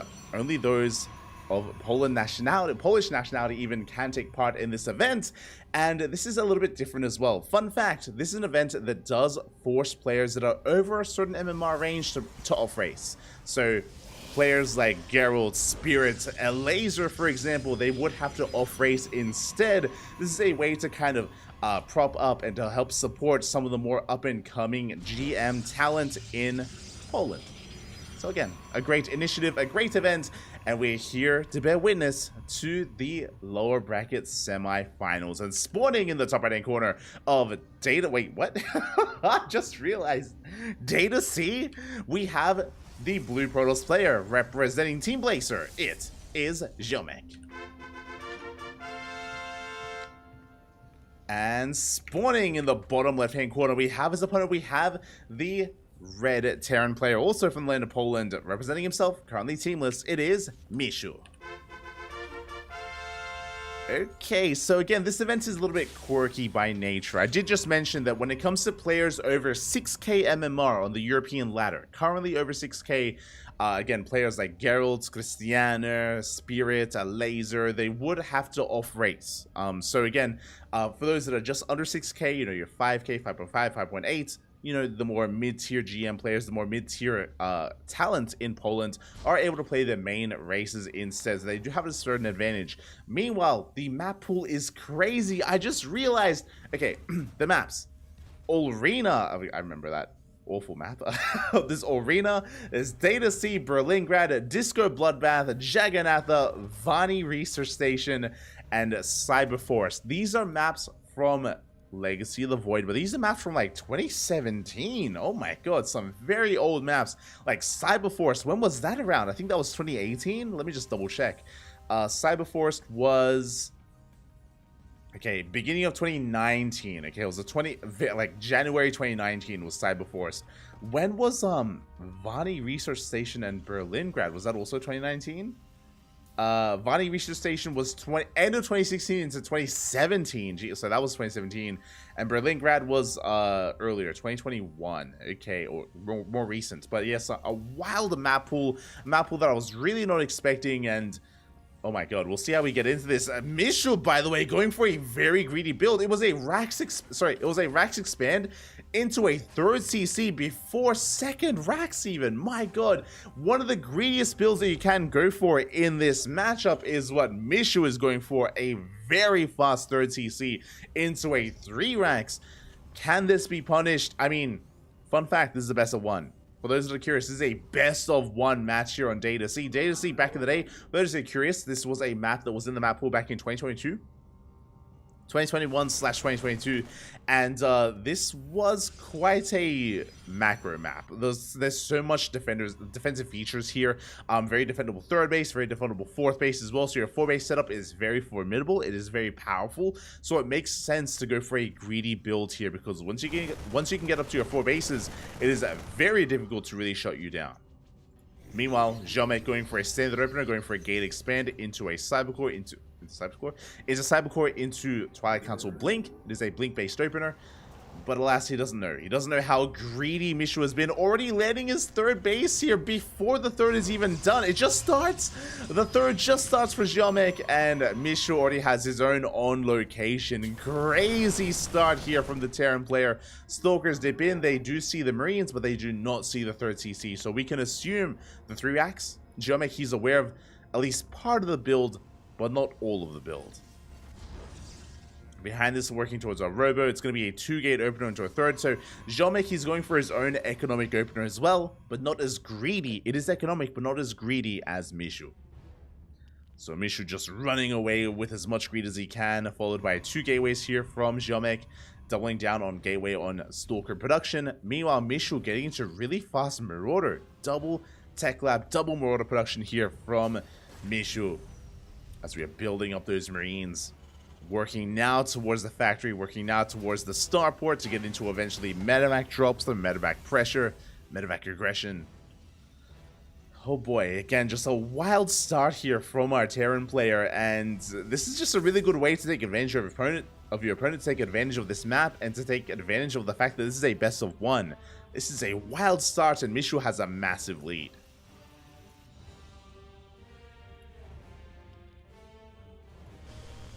Again, because of the opener of Jomek, he can't really punish his opponent. He can't really punish this greed of Mishu. It's not really possible for him to do. It's not working towards charge and water production. Now we have a gateway explosion, but by the time these gateways really kick in, and we have, oh my god, we're taking up so hard. Gateway explosion plus forge, bay plus charge as well.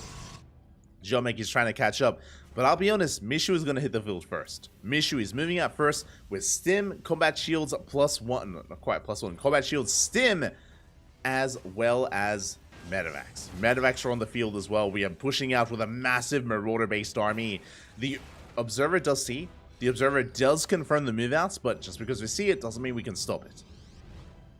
No sentries. We have blink, but no sentries are available. I'm worried that Mishu's push may just end the game. He's up almost. He's up 30 supply. Oh, God. Up heavily here in supply. Does lose a Marine. Does see the army, but we can push in. I'll be honest. We can break this with this amount of marauders. We're going to be rotating around instead. Mishu going the long way around here, knocking down these rocks, waiting for more reinforcements, I imagine. Marines on the way. Solid snipe there of the observer.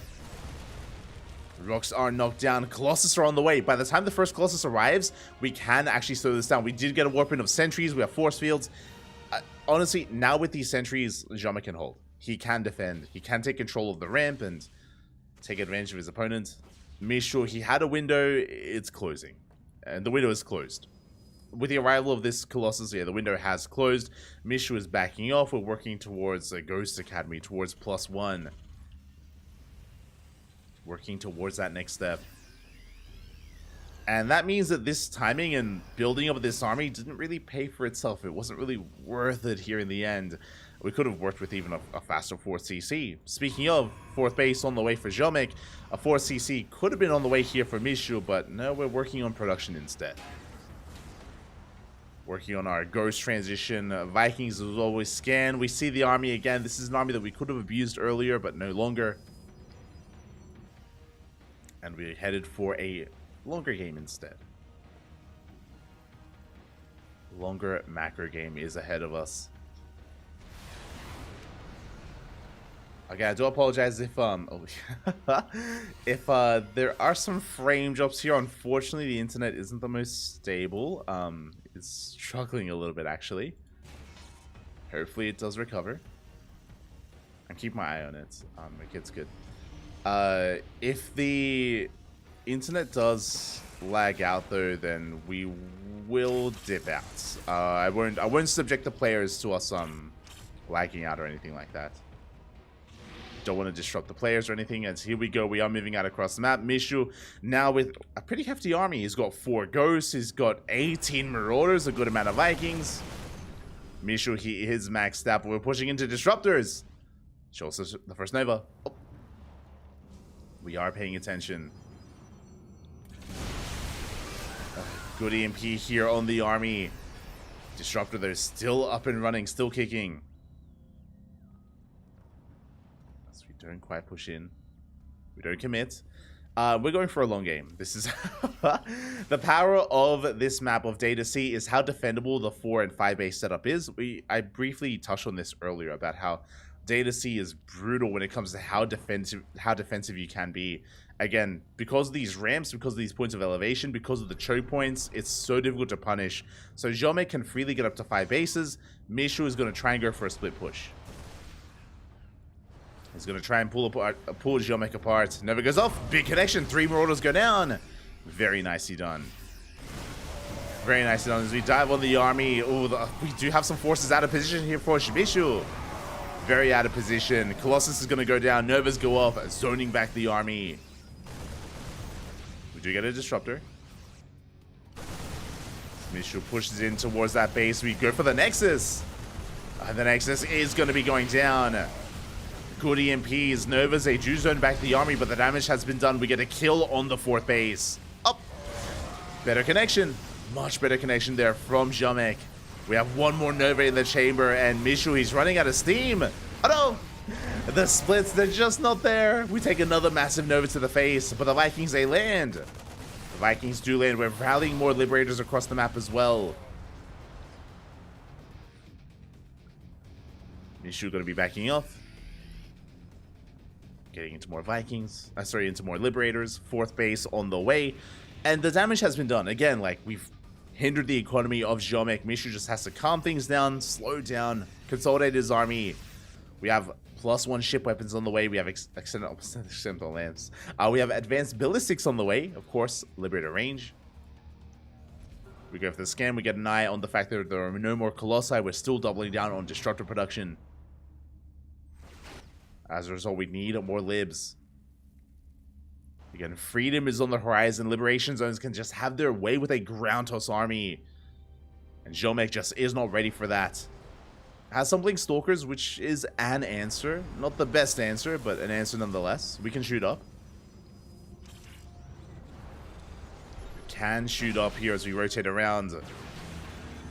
Novas will be connecting with the libs. Oh, sorry, with the Widow Mines. Liberators are sieging up. Good EMP.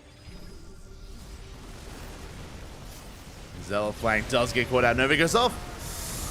Does graze the army. Big connection on the left-hand side. Massive connection on those Widow Mines as well. Jomek, he takes a good fight. Does back off. The Disruptors. No, the miss rally. Big mistake. 2 Disruptors go down for free. Did I say 2? I meant to say 4. Oh my god, as Jomek, he just rallies his units into the army. And Mishu takes a massive lead. A massive supply lead here for the Terran. We do rotate around. Jomek trying to recover, trying to catch some units, but alas, doesn't find anything. And was that all the Disruptors? No, shot. That was it. That was every single Disruptor. No more Novas remaining. We have 2 more Disruptors on the way. Jomek trying to come in for a surround. Trying to collapse on this position. As the base will fall. Yeah, liberation zones are being set up. Zealots trying to come in from behind. And it looks like we do surround the army. A very nice surround here. We do kite through the liberation zones here, but Mishu just doesn't have the numbers. Is forced to pick up, but he killed the 4th. Again, he killed the 4th base and 10 probes. Jomek stuck on 3 base economy. Did double expand. Does get another Nexus. But Mishu, his production is getting out of hand. His economy is just out of this world. He's on 81 SCVs. He's taking a 5th CC as we speak. Mishu just not slowing down. And Jomek, he's struggling here. The scan does reveal the location of the 4th base. Mishu, he sees his next target. He should be rotating around. And our Protoss player, again, would still be in this if only we didn't throw away 4 Disruptors. That was brutal. That was insane. Now, we do have a bit of a lull here. In said lull, we're building up more Disruptors. Now, Jomek still has a chance. He may be down 60 supply, but with 1 or 2 good Novas, 2 good Purification Novas can be enough to bounce back. Can be enough to take a fight. First Nova goes up. Doesn't connect. Liberators slowly leapfrogging forward. Another Nova will not quite be connecting. We find another base. 11 probes go down, and the Nexus itself will fall as well. Decent Nova on those Widow Mines, but we are just perpetually containing Jomek 2-3 bases. More Disruptors go down, and it looks like Jomek has been broken. Mishu snowballing out of control. Pushes into the natural, pushes up in towards the main base. Jomek zoned away, half his army out of position, stuck doing nothing. And the Liberators will be repositioning. They take control of the natural. There's no pushing up this ramp. There's too much freedom. Far too much. Yeah, we annihilate that Archon. Jomek trying desperately to warp in back in the main base. But the numbers are working against him. And again, this is the power of the fast 3rd CC. Just the economy of Mishu is out of this world. I mean, we're on 84 workers. We could lose this army. We could remax. We could remax almost instantly. And Jomek is going for a base trade. There's only one shot. It's for the base trade, but this is too late. Jomek already losing his bases. And just now gets across the map. As Mishui just keeps on pushing, takes down the gateways. And moves in towards the main. At the same time, we do shut down the third. Nexus CC will burn down. Yeah, no repairs. But Jomek, he comes back home. No shot, he's coming back home. Is being forced further and further back into the main. Massive liberation shots go off. Yeah, and that's going to be all she wrote. Mishu snowballing out of control. Takes down the main, takes down the natural. There's one base remaining here, really half a base mining. Jomek trying to come back into his own main, but he's zoned away. He's locked out of his house, locked out of his main.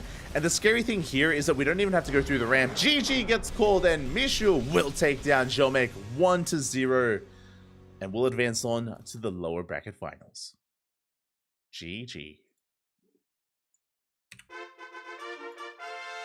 GG, well played. A pretty big upset, not gonna lie here. Not going to lie.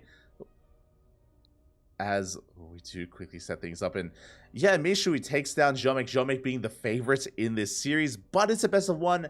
And on top of that, Mishu went for a crazy cheese, basically like just being as greedy as possible, going for an insanely fast third CC, and Mishu was not punished. He was not punished for it, and as a result, he was able to just build up towards an insane army and eventually overwhelm the Protoss, which typically doesn't happen, but was allowed to happen because of that fast third. With that, GG, congratulations. Congratulations to Mishu. My condolences to Jomek, as Jomek has been eliminated from the tournament, and now Mishu advances on to the next round. And who's up next? We have the answer for you. We have our next opponent. It is going to be Mishu versus Trifax. Oh boy, Trifax, of course, a Polish Zerg player, has been patiently waiting. And we can take a moment, I guess, to have a look at the bracket. We haven't really been able to dive into this tournament. We just now started. The event has been ongoing for quite some time, and we are just jumping in towards the end, towards the finale. Exclamation mark B in the chat if you guys want to have a look at the bracket yourselves. It's quite a large bracket, might I say, and yeah, from the top, we can go over some of these results. We did have Trifax taking down Rodzin 2-0 in the upper half, or in the upper semifinals. Or actually, this is a rematch. Well, let's wind it back a little bit further. Okay, we had Rodzin taking down Angry 2-1. Advancing on to the upper semifinals, we had Trifax taking down Mishu 2-0 as well, where Trifax was able to have a deep run before he got knocked down by Snockstar in those upper semi-finals. So the upper bracket finals, Snockstar did come out on top, and Snockstar, he's waiting in the grand finals. He's waiting in the final series. Meanwhile, we do have, of course, Danny took a game off of Snockstar, not too bad. Aristri likewise 2-0 Jomek to begin with. Snockstar 2-0 Aristri, and of course did make that finals run. Down here in the lower half of the bracket, we do have Jomek, who has been patiently waiting, but he did get knocked out by Mishu, and Trifax up against Mishu in a best of 3 in the lower bracket finals. We have 2 series left. Basically, the lower bracket finals and the grand finals thereafter. The winner of this series advances on to face off against Snockstar in a best of 7. Here we go. ZBT. So again, I apologize for like sporadically jumping into this, and it's a lot to take in. It is a lot to take in. It's a double elimination tournament. Again, it is a monthly Polish only tournament, restricted to those from the land of Poland, and we are here in the lower bracket finals. As a reminder, we have 2 series left. We have this best of 3 and then the best of 7 to end the night, and it will be the end of the night. We don't have anything else lined up after this. I promise. As we are spawning into Data Under the Sea, and in the bottom left hand corner we have our Polish Zerg player, the blue Zerg representing CSO Esports. It is Trifax. And spawning in the top right hand corner we have his opponents. We have the underdog here, the red Terran player, also from the land of Poland. It is Mishu. Here we go again. Mishu being hyper greedy against Jomek. But will that greed get him killed against Trifax? I would think so. So we have to be careful with how we do open up and how we make use of this map. As a quick reminder, if you weren't here for it, Data C is a map from times gone by. It was active a long time ago, a couple of years ago, I should say, back in 2022. 2022 was when Data C was active. It's been a couple of years. And it is known for its macro play. It is the reason why Mishu got away with his build. The reason for it, one, your natural is very fortified, has a ramp leading into it. Your triangular third also has 2 points of elevation outside of it as well, so you do have the high ground advantage, and again, it's very defendable.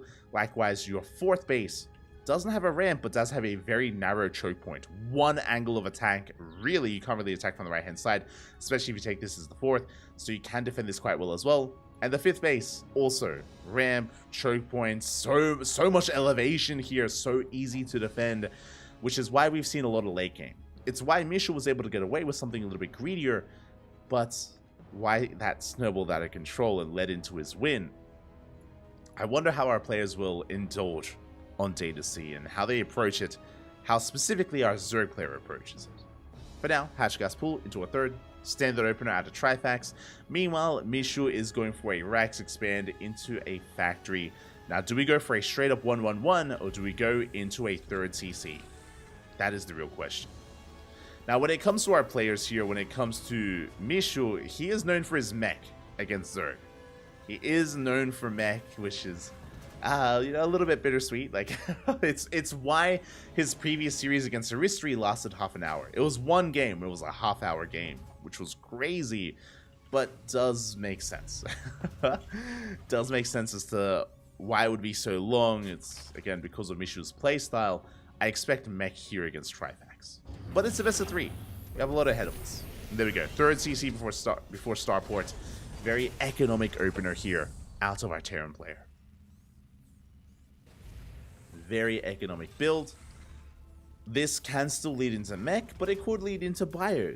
Both are available, both are options, and we're getting into our tech lab here. I don't see an add-on swap. Where's the Starport? Not quite here. Not yet. So that means we can actually go into fast stim. Oh, no. There we go. Stim is on the way. We're going for an add-on swap to get another reactor. Interesting. And it is going to be bio. Thankfully, there we go. 2 more Raxes on the way. Is indeed going to be a bio transition from Mishu. Despite what I've at least seen from his mech, not going to be a factor here. In game 1 at least. I appreciate it. Do appreciate it.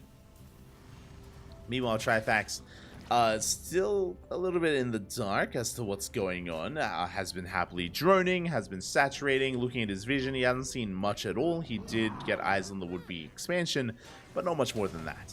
He saw the Hellions, and with that, he's aware of the 1-1-1, or at least a 1-1-1 variation. Oh, we're actually add-on swapping quite fast, right? Like, we only have 2 Hellions. Interesting. Okay, so it's a third CC into 2 more Raxes behind this. A very delayed starport.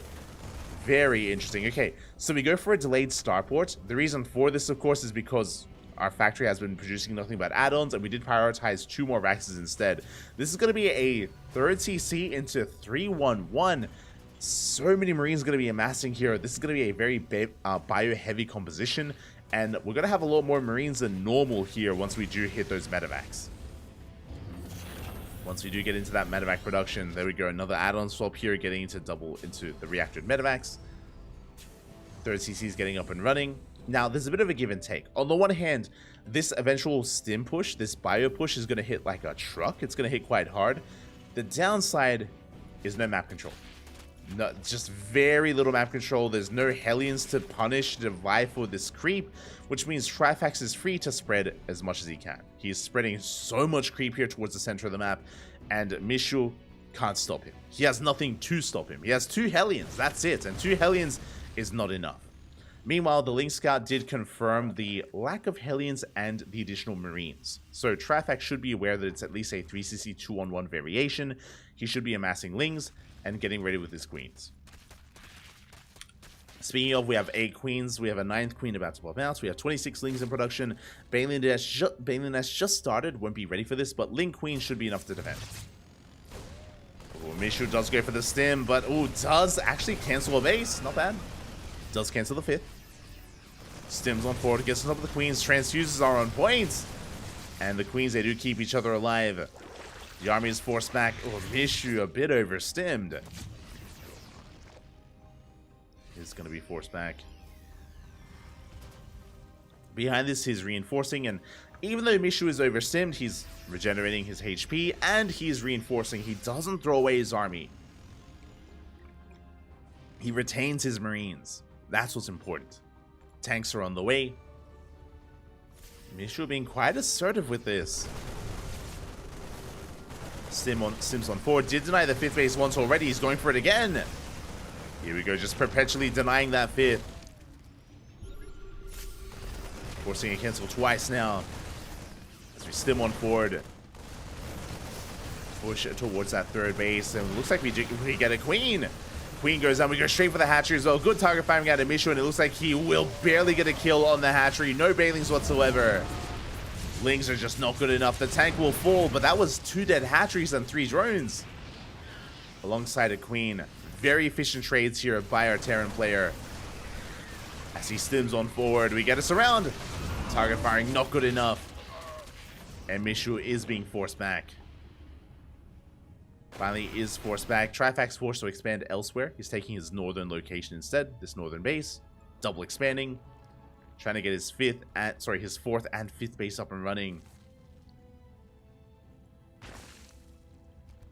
Meanwhile, we have our composition of choice from our Zerg player. It's going to be Ling Bane into Hydras. So Ling Bane Hydra here from Trifax. Mishu on the other side, building up towards a bio-heavy composition. 4 CCs on the way. He's not going for 3 base all in. He's setting up for a 4th. The queens! Ooh, they get caught off creep. Big pickoffs here. 3 queens go down. 3 queens do fall. At the same time, Hatchery drop in towards the main. Efficient trades will clean up a lot of lings.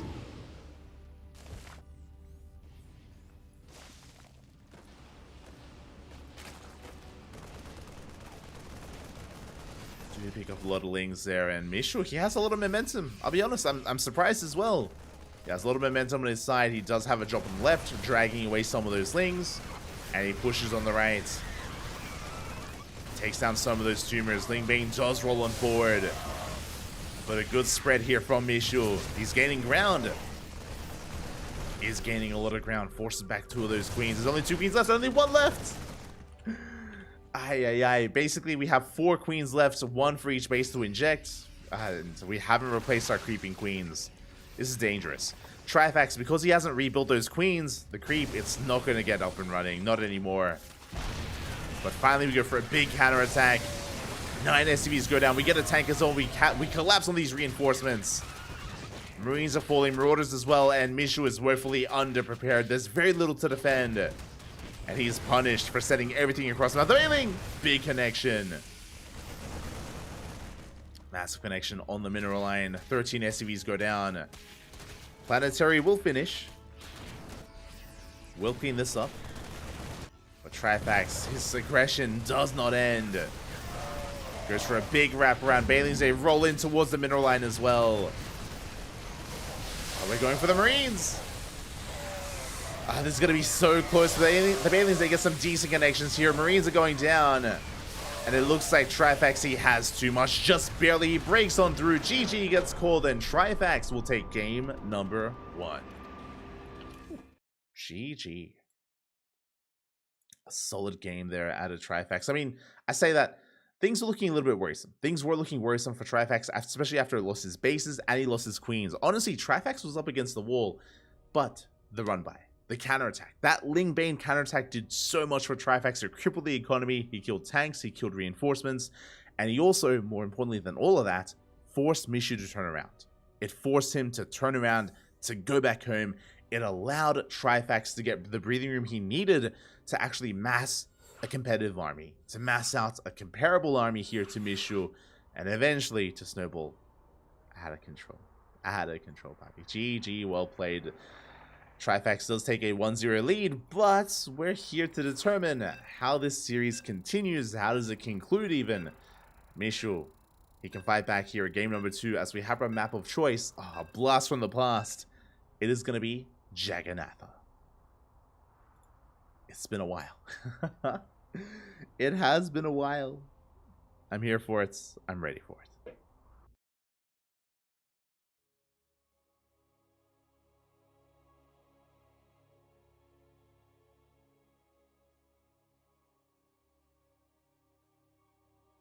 Here we go.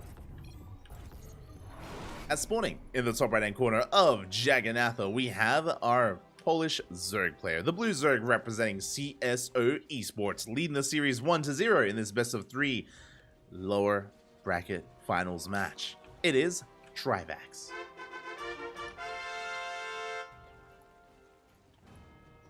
And spawning in the bottom left hand corner, we have his opponent. We have the red Terran player from the land of Poland representing himself, but wasn't looking too bad in that last game. Down to this series, hoping to fight back. It is Mishu. Here we go. Again, Trifax, he may have won that last game, but that wasn't an easy win. That wasn't an easy game for him whatsoever. He was up against the wall. Mishu was applying so much pressure.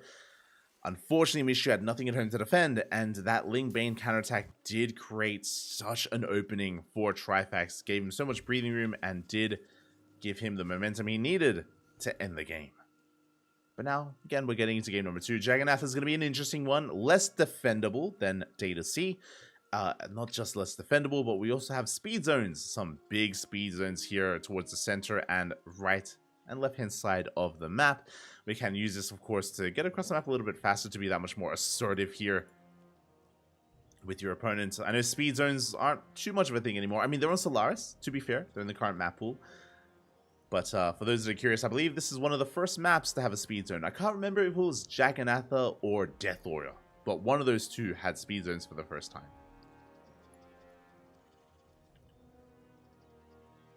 Meanwhile, the third base is, we have to have a linear third over here on the right-hand side, pretty well defended with that ramp.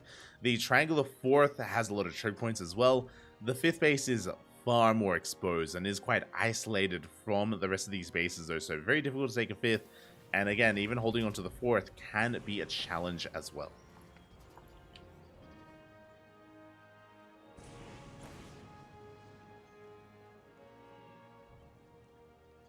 As Mishu is moving out, Trifax, meanwhile, he's set up back at home. Did go for a hatch gas pull. Standard opener here out of Trifax. So his queens on the way. Lings have the mass. We have 4 of them. And our goal here is to dance with this Reaper to make sure that drones do not get picked off. Making sure drones do not go down. Behind this up. So I'm not crazy, okay? Remember earlier in game 1, I was alluding to Mech. I was talking about, oh, he's known for Mech. We're in for a long game on Data C. Then he played Bio like a madman and almost won, to be fair. Here in game 2, this is what I expected out of Mishu. Second factory is on the way. We are indeed getting into Mech. The Mech is soon to be upon us here. I wouldn't say this is the best map for it, so I'm curious to see how Mishu does adapt to Jagannatha and how he does approach this game and approach his opponent. I am curious. As Hellion production has commenced, we're soon to be going for an add-on swap here as well. Tech Lab on that factory could mean Hellion, sorry, could mean Blue Flame for the Hellions, or it could be Hurricane Thrusters for the tanks. And I imagine it is going to be for tank production, sorry, for tanks? What? Cyclones. Hurricane Thrusters for the Cyclones. I imagine we're going to be getting to Cyclone production from here, but we'll see what Misha has in store for us. Ling Scout does confirm the third CC. It's not a 2-base all-in. That is not a third CC. There's a reason why he's not making anything. He's crazy. He skips out on units. He skips a production cycle to throw down a fourth. That is a third CC into a fourth CC. We're double expanding here. This needs to be punished. And we have a Roach Warren on the way. This is a 3-minute 30 Roach Warren. Trifax is going for a Roach all-in, and he will be punishing the Terran player. This is hyper greed out of Mishu, and he should not get away with it. And Trifax is going to be there to knock him down. Looking at his vision, he has seen the CC, but he doesn't see much else. Again, we skipped I want to say almost 2 production cycles there for Mishu to afford that 4th CC. Orbitals being researched. We have 1 tank here on the low ground. We have a couple of cyclones being sprinkled in. Roaches are amassing. And again, I'm hoping that Trifax pushes sooner rather than later. He's droning. No shot. Trifax, he goes for a safety Roach Warren, and Trifax is droning. And this means that if Trifax is passive, if he drones, if he macros, then Mishu is going to have a lead. He will have the advantage here with an insanely fast 4th. That's the 2nd starport. That's a fusion core on the way. We're getting into BC. Oh, God. Those that remember, Mishu, of course, he was the winner of the Galactic Battle Free-For-All. Mishu was the player that did go mass BC, and he was able to get a win amongst all the other Polish pro gamers. So Mishu, he is one that can use BCs like no other, and I am very concerned for Trifax. This Trifax, he's just happily droning, taking a 4th hatchery, working towards +1 range, delayed upgrades, delayed Evo chamber, delayed lair. A lot of tech here is delayed in favor of the initial Roach build-up that never really led to anything. The Roaches were a big investment, didn't quite pay off. Lair is now done, Roach speed is on the way. Meanwhile, BC production has commenced for Mishu. At least 1 battle cruiser here in production, and how much anti-air do we have? 7 queens, not bad. 7 queens is okay, but if we get caught out and if we see a wave of queens fall, then very quickly, Mishu can snowball out of control. Very quickly. Oh boy.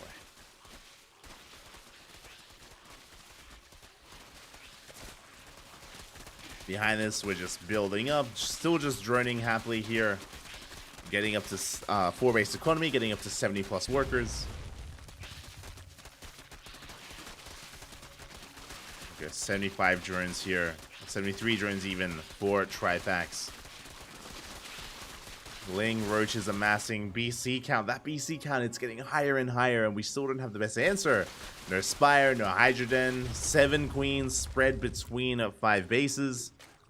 I'm not filled with confidence, I'll tell you that now. Not the most confidence here, but we'll see if Trifax can bounce back. Meanwhile, double armory behind this, and we still are amassing BCs, as they will soon reveal themselves here to our Zerg player. There we go. We have 2 battle cruisers, soon to be a 3rd. The production was a little bit lopsided. It was a little bit odd, not gonna lie. Trifax still in the dark, still hasn't seen the main base, the production, the transition. We're going mass BC, eventually back into pure mech. Spires in production, and I'm still waiting for us to pull the trigger. Looks like we are indeed waiting for that 3rd BC. Queens have arrived. They're going to be knocked away. Oh, the Ling Roach Ravager does rock up here at the 4th base. We do deny mining. 8 SCVs go down. And this is it. This is the moment for Trifax. We have to push in. The BCs have been revealed. They have revealed themselves, but we already have a Spire on the way. Big Yamatos on those Ravagers.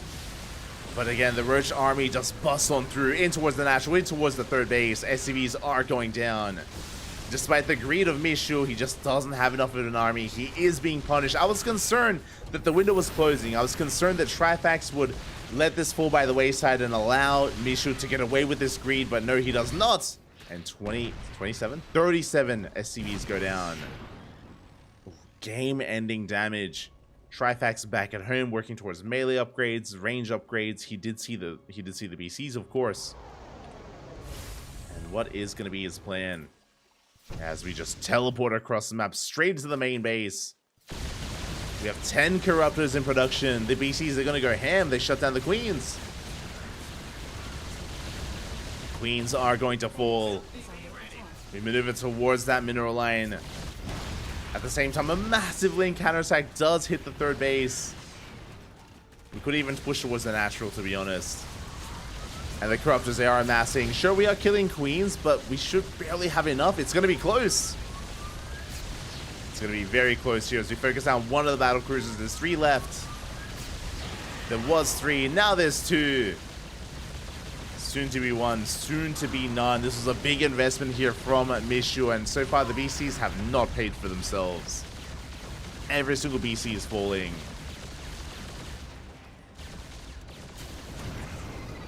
Every single BC does get reset. Well, the BC count gets reset. We have 2 more BCs coming out now. Mishu is down to 56 workers. Trifax on 91 drones.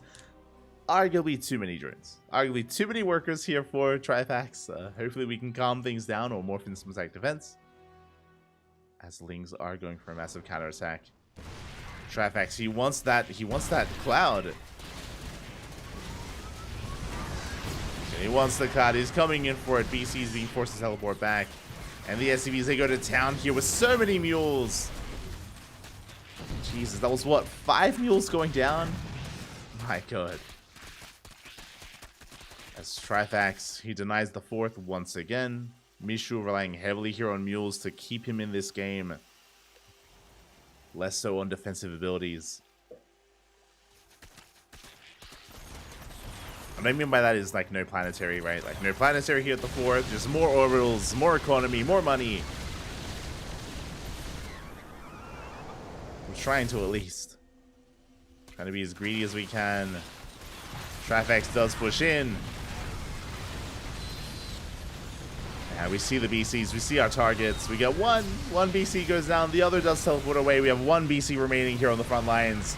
And there's no escape. GG gets called. Trifax will take the series 2-0, advancing on to the grand finals. GG. GG, well played. Trifax, he does once again come out on top here against Mishu. Mishu, he had a good showing though.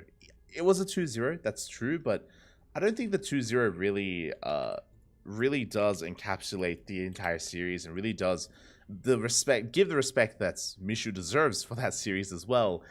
He was able to, especially in game 1, have a very close game. He got away with so much. He was hyper aggressive. Again, I'm so impressed that Trifax survived game 1 and pulled it back. It felt like the writing was on the wall, but Trifax, very tenacious here. Does advance on to the grand finals where he has a rematch ready for him. Oh boy. It is going to be a rematch. It is going to be Trifax versus Snogstar in a best of 7. Not even a best of 5. Best of 7 grand finals. We're going to be going on a short break and we'll see you soon. As a reminder as well, in this best of 7, Snogstar, because he comes from the upper bracket, has a 1-0 lead. Does have a lead in this series. Oh, and my apologies. I was getting ready for a break, but the vetoes are done, which makes sense. It's a best of 7, so both players get 1 veto each.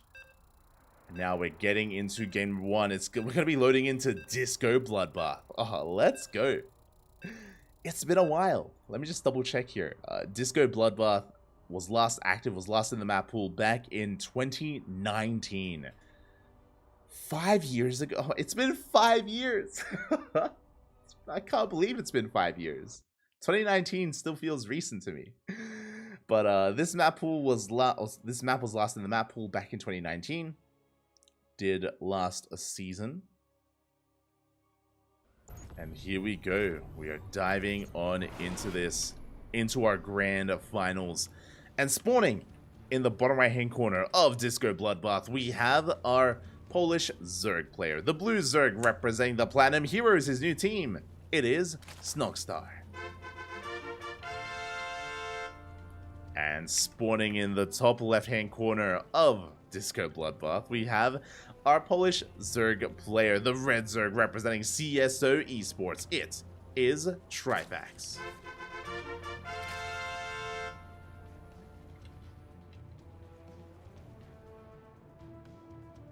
Here we go.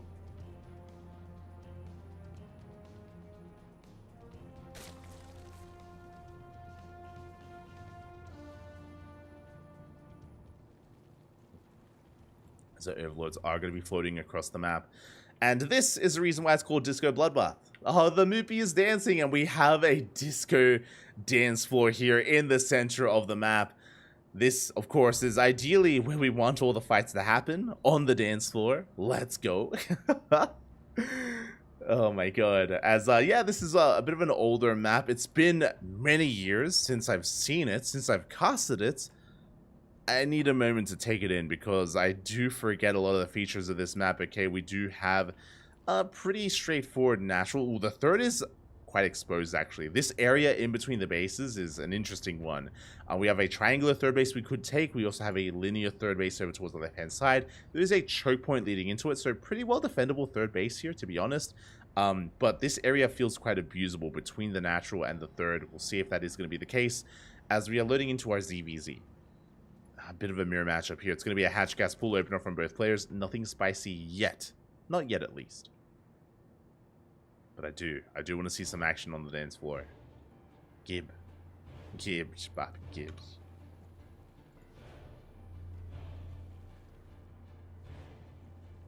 As for now, we're just going to be joining on up, saturating our bases. Queens are amassing for both players, and we should be working towards a third base. We should be working towards a third on time, and really it's after the third that's when points of deviation do occur. Do we skip the Bailey nest? Do we avoid it and go into 2-base Roach? Do we go 2-base Muta? Do we try to Ling Flood instead?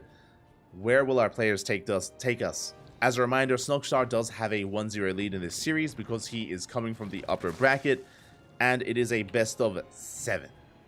What was I? There we go. It is going to be a best of 7, and we are playing 2-base. Ooh, we're both playing 2. Great minds think alike. Okay, so Snogstar, he's walling off here on 2 bases.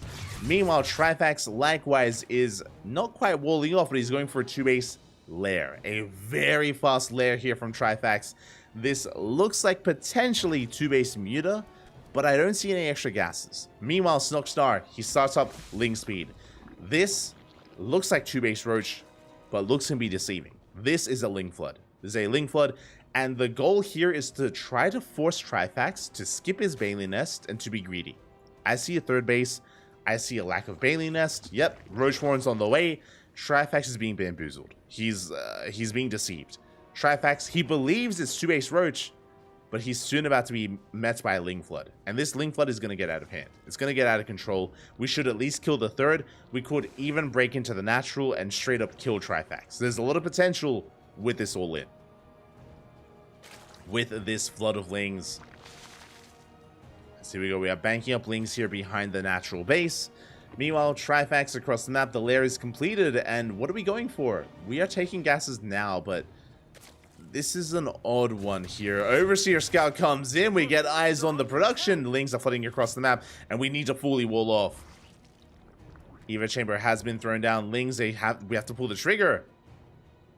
And we do get on top of that third base. That third base should be going down if we go for it. No, we go straight for the natural instead. Okay, going for the natural base. Decent service area here on the Queen. The wall is not a wall. Lings are flooding on forward here. The Roaches are getting surrounded. We get 1, we get 2. 2 Roaches go down. The Queens are falling as well. The natural base has been compromised, and Snogstar, he's snowballing out of control. He denies the wall. Make sure it doesn't get up and running.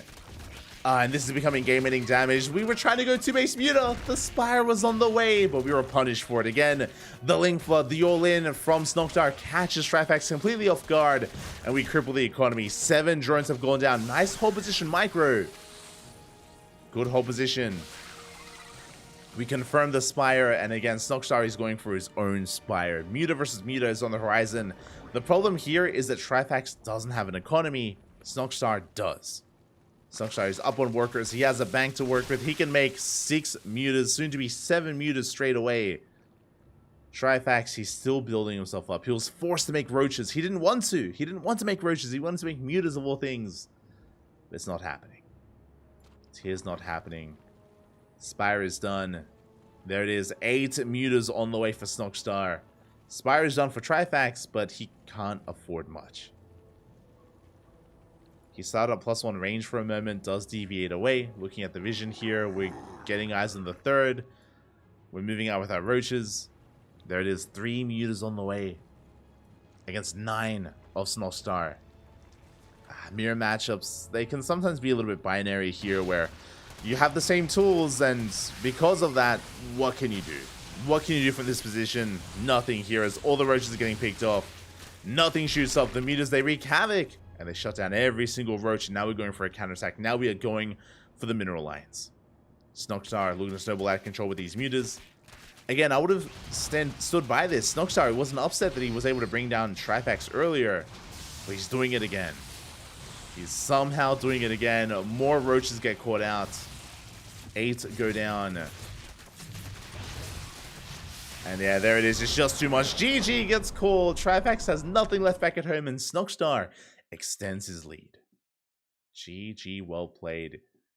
Snogstar, he does take a 2-0 lead here in the grand finals.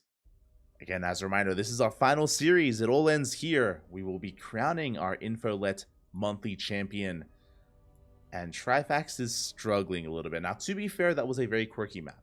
That was like just really specialized builds. We had Trifax opening up 2 base, lured into a 3rd, lured into a false sense of security, and Snogstar taking full advantage of the greed of Trifax. And now we're getting ready for our next game. Oh my god, on another map from times gone by. A map from even longer ago. Oh my god. I remember this map. This is, I believe, the Hearthstone map. I believe so. We're going to be loading into Arena.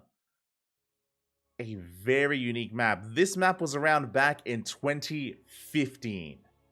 Early Legacy, like the first season of Legacy of the Void, because this was 2015 into 2016. My god. And a Heart of the Swarm into Legacy of the Void. I'm ready for it. Here we go. Spawning in the bottom left-hand corner of Arena, we have our Polish Zerg player, the Blue Zerg, going for a 12 pool, because of course he is, representing the Platinum Heroes. It is Snogstar. And spawning in the top left-hand corner, we have the Polish Zerg player, the Red Zerg representing CSO Esports, going for 15-15. It is Trifax. Okay, there's a lot to go over. This is a Hearthstone map because Crank won a game of Hearthstone while he was playing StarCraft. He won both games at the same time. Crank, he played Hearthstone and StarCraft, and he did win a game. Now, the rush distance by ground is short. Look at this. Our bases are touching tips. We have an island in between. We have very short rush distance by air and short rush distance by ground. Now, there is a 1 building with ramp here, but and as a result, very commonly here, Protoss players would wall off with a pylon, Terran players would wall off with a depot. You just wall off immediately here. It is 1 hex, it is 1 building. But in ZVZ, you cannot wall off. You cannot wall off this bridge, which means 12 pools hit very quickly, very hard, very fast. Now, to be fair, just because the rush distance by ground here is, how long is it? It's at not long at all, to be fair, not long. Trifax opened up 15-15. 15 hatchery into a 15 spawning pool. Earlier spawning pool means he will have earlier lings. This is a very safe way to open up in ZVZ, and Trifax should be able to amass an army and should be able to defend his natural. Boys have to be pulled though. Spawning pool is done. Lings are on the way. Queens as well. We need to pull the boys, otherwise the hatchery is going to go down. Hatchery getting very low. Trifax going for a spine crawler on the low ground. Oh, we get a kill on the drone. Trifax being so greedy here, waiting for his lings. Can they come out in time? The hatchery, it's going down. Oh my god, Trifax. He gambled, he played with fire, he gets burned. The hatchery does fall. He chose not to pull the boys, and he had to. He had to pull the boys if he wanted to save that base. Such a greedy move here from Trifax. And he is being shut down. The Ling battle is upon us here, but Snogstar, he's got Queens up and running, he's got Lings on the way, he's up on bases, and Snogstar soon to be up in economy. Yeah, forces back those Lings, goes for a counterattack. From here, we can drone. We should drone to get into gases, to get into Ling speed. But no, Snogstar, he continues Ling production. He knows he has an advantage. He wants to press it. Trifax is droning. No shot! Trifax is droning. Not like this, which means, once again, can we force another cancel? Oh my god, we can. We can and we will. Snogstar, he just continues to mass out more lings. He gets us around. The queen is gonna fall. The queen barely does fall here. The lings as well. We bust in towards the main. Reinforcers, they do come out just in time. Snogstar's being forced back. He's still making more lings, by the way. He's still just refusing to drone. Massing more lings. Overextending a little bit. The queen does add a lot of DPS. Does add a lot of complexity to this. But he should force a cancel, 100%. Should force a cancel on this base. Lings, they come in. They get another surround on the queen. The queen is going to fall, and that's going to be all she wrote. The other queen, we walk across the map. The aggressing queen. I mean, again, short rush distance. The queen can just walk across. Doesn't even matter. Just rally everything across the map at this point. The queen has arrived. We have added anti-air. We have added DPS, and this hatchery is not going to be long for this world. Trifax is attempting to amass lings and can try to fight with the broodlings. But the broodlings, they get shut down. Queen does rotate around. Good movement here with the queen overall. Yeah, and the queen is getting involved here with some extra DPS. Snogstar, he breaks through up the ramp into the main base. A second queen arrives. No shot. GG gets called, and Snogstar takes a 3-0 lead in this series. One more game is all he needs, and he will be this month's Infolet champion. Oh my god, one more is all he does need, and I'm just a little bit in shock here. Again, it's been so long since I've seen Arena. It's disgusting. One of the shortest rush distance maps in StarCraft history. Not even just the map pool at the time, but in history. My oh my. I see in the chat, great map. No. It was an awful map back in the day. Awful map, Bobby. Oh god. Still awful. GG. And here we go. We're getting into potentially the final game of the series. I'll be honest, I favor Trifax. In a longer macro game, I favor him. I do think he's the favorite player, one of the favorite players in this entire tournament. But he is struggling. He is struggling here against Snogstar. Somehow, someway, Snogstar harnessing his inner power and is one game away from winning it all. From winning it all here. Uno mas, papi. Uno mas is all he does need.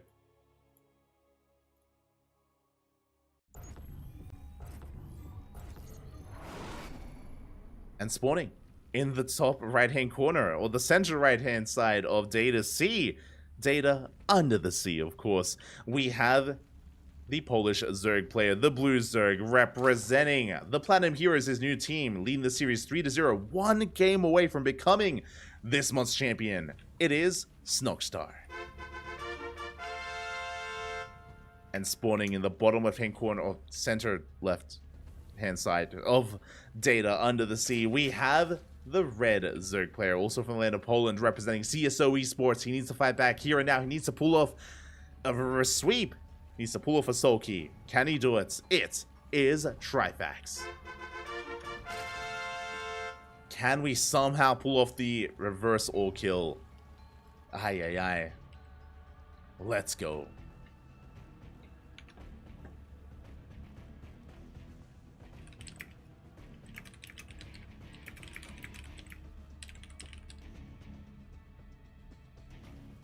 As here we go, we are loading on in. I see in the chat, is this an old mineral count map? It was Legacy of the Void. Legacy of the Void.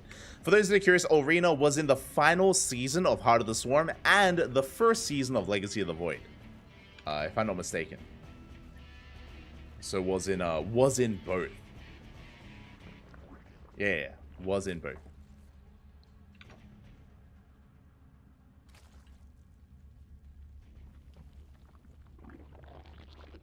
As again, that's how long it's been. That's how long it's been. So many years. 9 years. 9 years. My God, since this map was in the map pool. Well, 2015. Again, I should reiterate. Long time.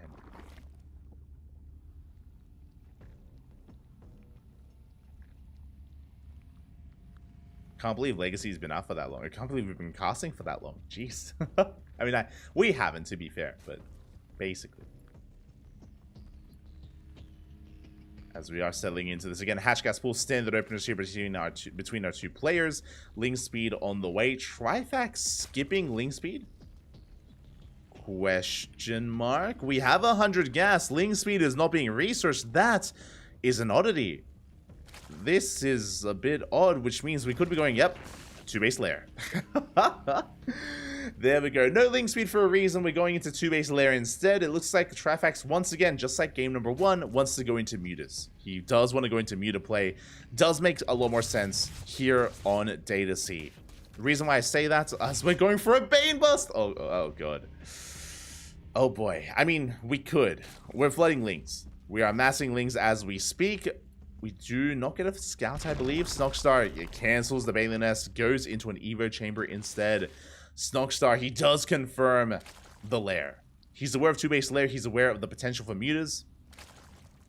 Can Snogstar punish this from Trifax? Now, we spoke about this earlier. Data Under the Sea was a very defendable map. Very macro-oriented. It's so difficult to bust into the natural, so difficult to bust into even a 3-base setup as well. Snogstar, I think he's regretting making all these Lings. Right now, he's trying to drone, trying to take a 3rd base, trying to macro. I don't think these Lings can do much. Yeah, we fully wall off. A full wall here. A tight wall for Trifax. Lings are trying to break on in, and it looks like we could force a cancel on the Evo chamber. Not quite. We did force an overreaction. 2 more Evo chambers thrown down. Spire is on the way. 2-base muta is upon us from Trifax, and Snogstar cannot kill him. He cannot punish this. It's not going to happen, and I worry now for Snogstar. Trifax, he's getting into his game, getting into his groove. Spire well underway. Snogstar droning on 3 bases. Still no confirmation. He did see the fast lair. He should piece together that it's going to be mutas. As he does push on forward here. He's going to get a kill on the Evo chamber. He gets in for a scout. Does go in. Does confirm the Spire. Hopefully he clicked on it. As he gets 1 drone in there. 2 drones in the main. Pretty good. Very nice damage. 2 workers go down. Lings rotate around. And we get confirmation of the Spire as well. Snogstar, how do we respond? It has to be queens. Queens, spores. Spine crawlers on the way. It looks like Trifax is a little bit paranoid of an all-in. Speaking of, Lings have arrived. Uh-oh. And there's not a lot on the ground. There's not a lot on the ground. The Ling Flood is upon us. That's a kill on Spine Crawler. That's going to be a kill on the Queen. As we barely do get it. The Queens are going to be going down. 7 mutas are on the way. Trifax, I didn't realize he didn't make a single roach. Not a single army unit, but it's still going to be enough to hold. Yeah, we do hold on. 5 drones go down. Mutas are moving out across the map. Snogstar throws down as many spores as he can, but these spores are late. Very late spores here for Snogstar. Thankfully, the mutas are a little bit preoccupied. They're dealing with the roaches. Snogstar buying time with these units. Behind this, Trifax, he's working towards roaches. He only has mutas for map control. Early map control here for Trifax. Snogstar, he's down in workers. He's down in economy, down in workers, down in tech. Working on +1 melee. I'm not convinced here for Snogstar. The melee feels odd. Because of this, he's not going to have... Or his roach is just going to be worse. He responds with a Spire. Very late Spire here for Snogstar. Late Spire, down in workers. And I'll be honest... Trifax may just win the game with a roach push. Snogstar won't have any roaches to defend. He's only going to have Lings. Won't have any Banelings either. Snogstar's in a lot of trouble. And yeah, again, even though he scouted and confirmed the Spire earlier, he just wasn't able to react in time. He did invest, I do believe he invested a little bit too much into those Lings. Was able to deal some damage with it, that's true, but... It's a long road to recovery here for Snogstar. It does supply block Trifax. Pretty big, actually. Is going to slow down the roaches. But again, we are just amassing roaches right now. And this roach push, again, may end the game. Snogstar building on more queens. He should recognize that the muta cloud hasn't gotten larger. Snogstar, he should recognize that there just aren't enough mutas here. There we go. He's going into his own mutas. 7 mutas on the way, but we have a Nida Swarm here from Trifax. Only 3 queens. Interesting. Can Snogstar survive? No. I don't think so. As Roaches, they're already here across the map. They focus down some of the queens. 1 queen falls, 2nd queen, one after another. There's no answer to these Roaches. Lings go for a run by. Mutas have arrived. Oh, we are going to force this back, actually. I assumed that we would be breaking through. I assumed that we would be getting economic damage done, but no, that is not the case. Trifax does race back home. Snogstar suddenly takes that Muta lead. And he catches some Overlords. Very nicely done. We get 1, we get 2. 2 Overlords go down. Good trades here against the Roaches. Again, I'm so surprised that Trifax turned around. I'm so surprised that he didn't push into the mineral line. He did not push in. Which means Snogstar is getting a lot of value. He's still in this. Wow, he's still very much so in this. Focuses down as many drones as he can. Gets on top of the mutas. Snogstar has a slight muta lead. And it is barely enough. The queen comes in, though. Yeah, we have to respect the queen. The queen a little bit late to the party, and it looks like Snogstar, he will win the fight in the air.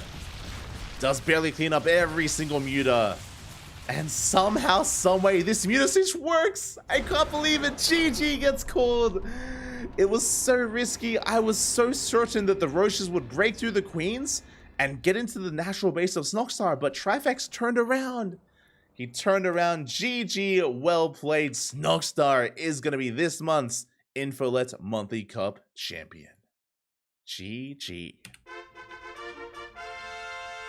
GG, well played. A solid performance out of Snogstar. He did struggle a little bit in that last game. Again, I believe that Trifax was in the driver's seat. You know, he was pushing with Roaches. He was getting so much damage done. And then when the mutas arrived, he turned around. I don't think that was the right call there, I'll be honest. I don't think turning around was the right call. He could have achieved so much economic damage, which would have hindered his muta production, would have hindered everything here for Snogstar. And Trifax could have taken a more defensive position back at home with his queens, with his mutas, with his spores. Alas, was not meant to be. He did back off. He allowed Snogstar to get into an overwhelming force of mutas. And congratulations. Congratulations here to Snogstar, having a dominant performance. And I'm happy to see him doing well. Snogstar, for those that are unfamiliar, I don't blame you. Snogstar, he mainly only plays in regionals. He mainly only plays in regional events. And he's been like a slowly rising star over the past couple of years even. Like, he's been, you know, at the bottom of the pack. I'll be honest. He's been at the bottom of the pack. Like, below Trifax, below Aristry, below a Laser, below a lot of these players. But Snogstar has been slowly improving over the past couple of years. And it's great to see him actually achieving some success here. Like, these are some big wins. Some big names were brought down. And again, I would have favored Trifax. I would have favored a lot of these players, but no, Snogstar, he pulls it off. Does pull it off. Again, the night of the underdogs, whether it's Snogstar, whether it's Nikic earlier. GG. GG, well played. Congratulations here to Snogstar. My condolences to Trifax. He had a good run, he had a good performance, but it just was not enough. And to be fair, this was a bit of a quirky tournament as well, right? Old maps from years gone by. So it's been a while. Been a while. I see in the chat, Snogstar versus Trifax sounds like a Pokemon fight. It does. If you were here earlier, last year, you would have heard me cast Snogstar for the first time, and unironically, I kept calling him Snorlax. I kept doing it for the entire tournament. I just kept calling him Snorlax, and I kept trying to catch myself, and I failed over and over again. I've gotten better at it now that I've, you know, been casting him for a year. But yeah, it's great to see him doing well. Great to see him. GG, well played. Congratulations, and with that, that wraps up our broadcasts for the night. We started off with the Hatchery Cup, and we end the night with the Infolet Monthly Cup as well. Thank you so much, everyone, for tuning in. Shout out to you if you were here for all of it, if you were here for our previous series as well. I do appreciate it. I appreciate the support. I appreciate you sticking around, and I hope you all enjoyed the cast. Hope you all enjoyed the tournaments. Thank you. Thank you. Thank you so much. And with that, we are done for the night. If you are unsatiated, if you want some more StarCraft action, then we got you covered tomorrow. Tomorrow we're going to be live with KSL. Typically, we cast KSL on live on Saturdays, but it's at a really bad time for us now. I'm currently visiting Poland. Currently visiting Poland, and KSL was at a brutal time, so we're going to be going for a replay cast tomorrow. Tomorrow in 12 hours. Fun fact, in 12 hours time, mark your calendars, we're going to be live with the KSL, with the Korean StarCraft League, so make sure you're a part of that. Following that, we're going to be getting into, on Monday, ESL Open Cup Asia, ESL Open Cup Europe, the Ducklings Showdown on Tuesday, and of course, I am Katowice on Thursday onwards. A very big week is ahead of us. I am Thursday, Friday, Saturday, and Sunday, 4 days full of StarCraft. Make sure you're a part of it. Make sure you are there. It's going to be an amazing time, an amazing tournament, amazing players, amazing games, amazing casters, I'm sure, as well. I will not be casting. I'll be a part of the audience. I'll be a part of the viewers. I'll be one of you in the chat. I'll be a chatter, Bobby. A GM chatter. So it's going to be a great time. Oh. We'd interview the players, but they can only say their one name. Oh no. They can only say that they can Snogstar, yes.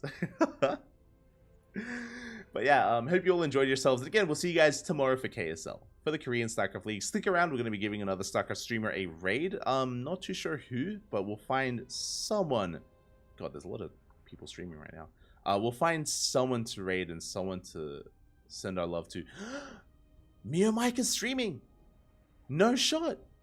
Mio Micah is streaming. Unless I come across someone else, that's who we're raiding. That is who we are heading on over to. Let me just do a quick scan here of who is live. I know Angry is streaming. He's another Polish player that was a part of this tournament. Nah, it's gonna be Mio. Okay, here we go. If you're unaware, Mio Micah, he is of course the King of the Sea. He was dubbed, of course, the best player in all of Southeast Asia and Oceania as well. Give him some love, give him some support as we head on over and enjoy the nonsense that is Mio Micah. See you guys soon. Thanks for watching, everyone. Follow us on Twitter, Facebook, Instagram, exclamation mark socials in the chat. We are also live on YouTube as well. So we upload it on YouTube on a daily basis. So check us out there as well if you're interested.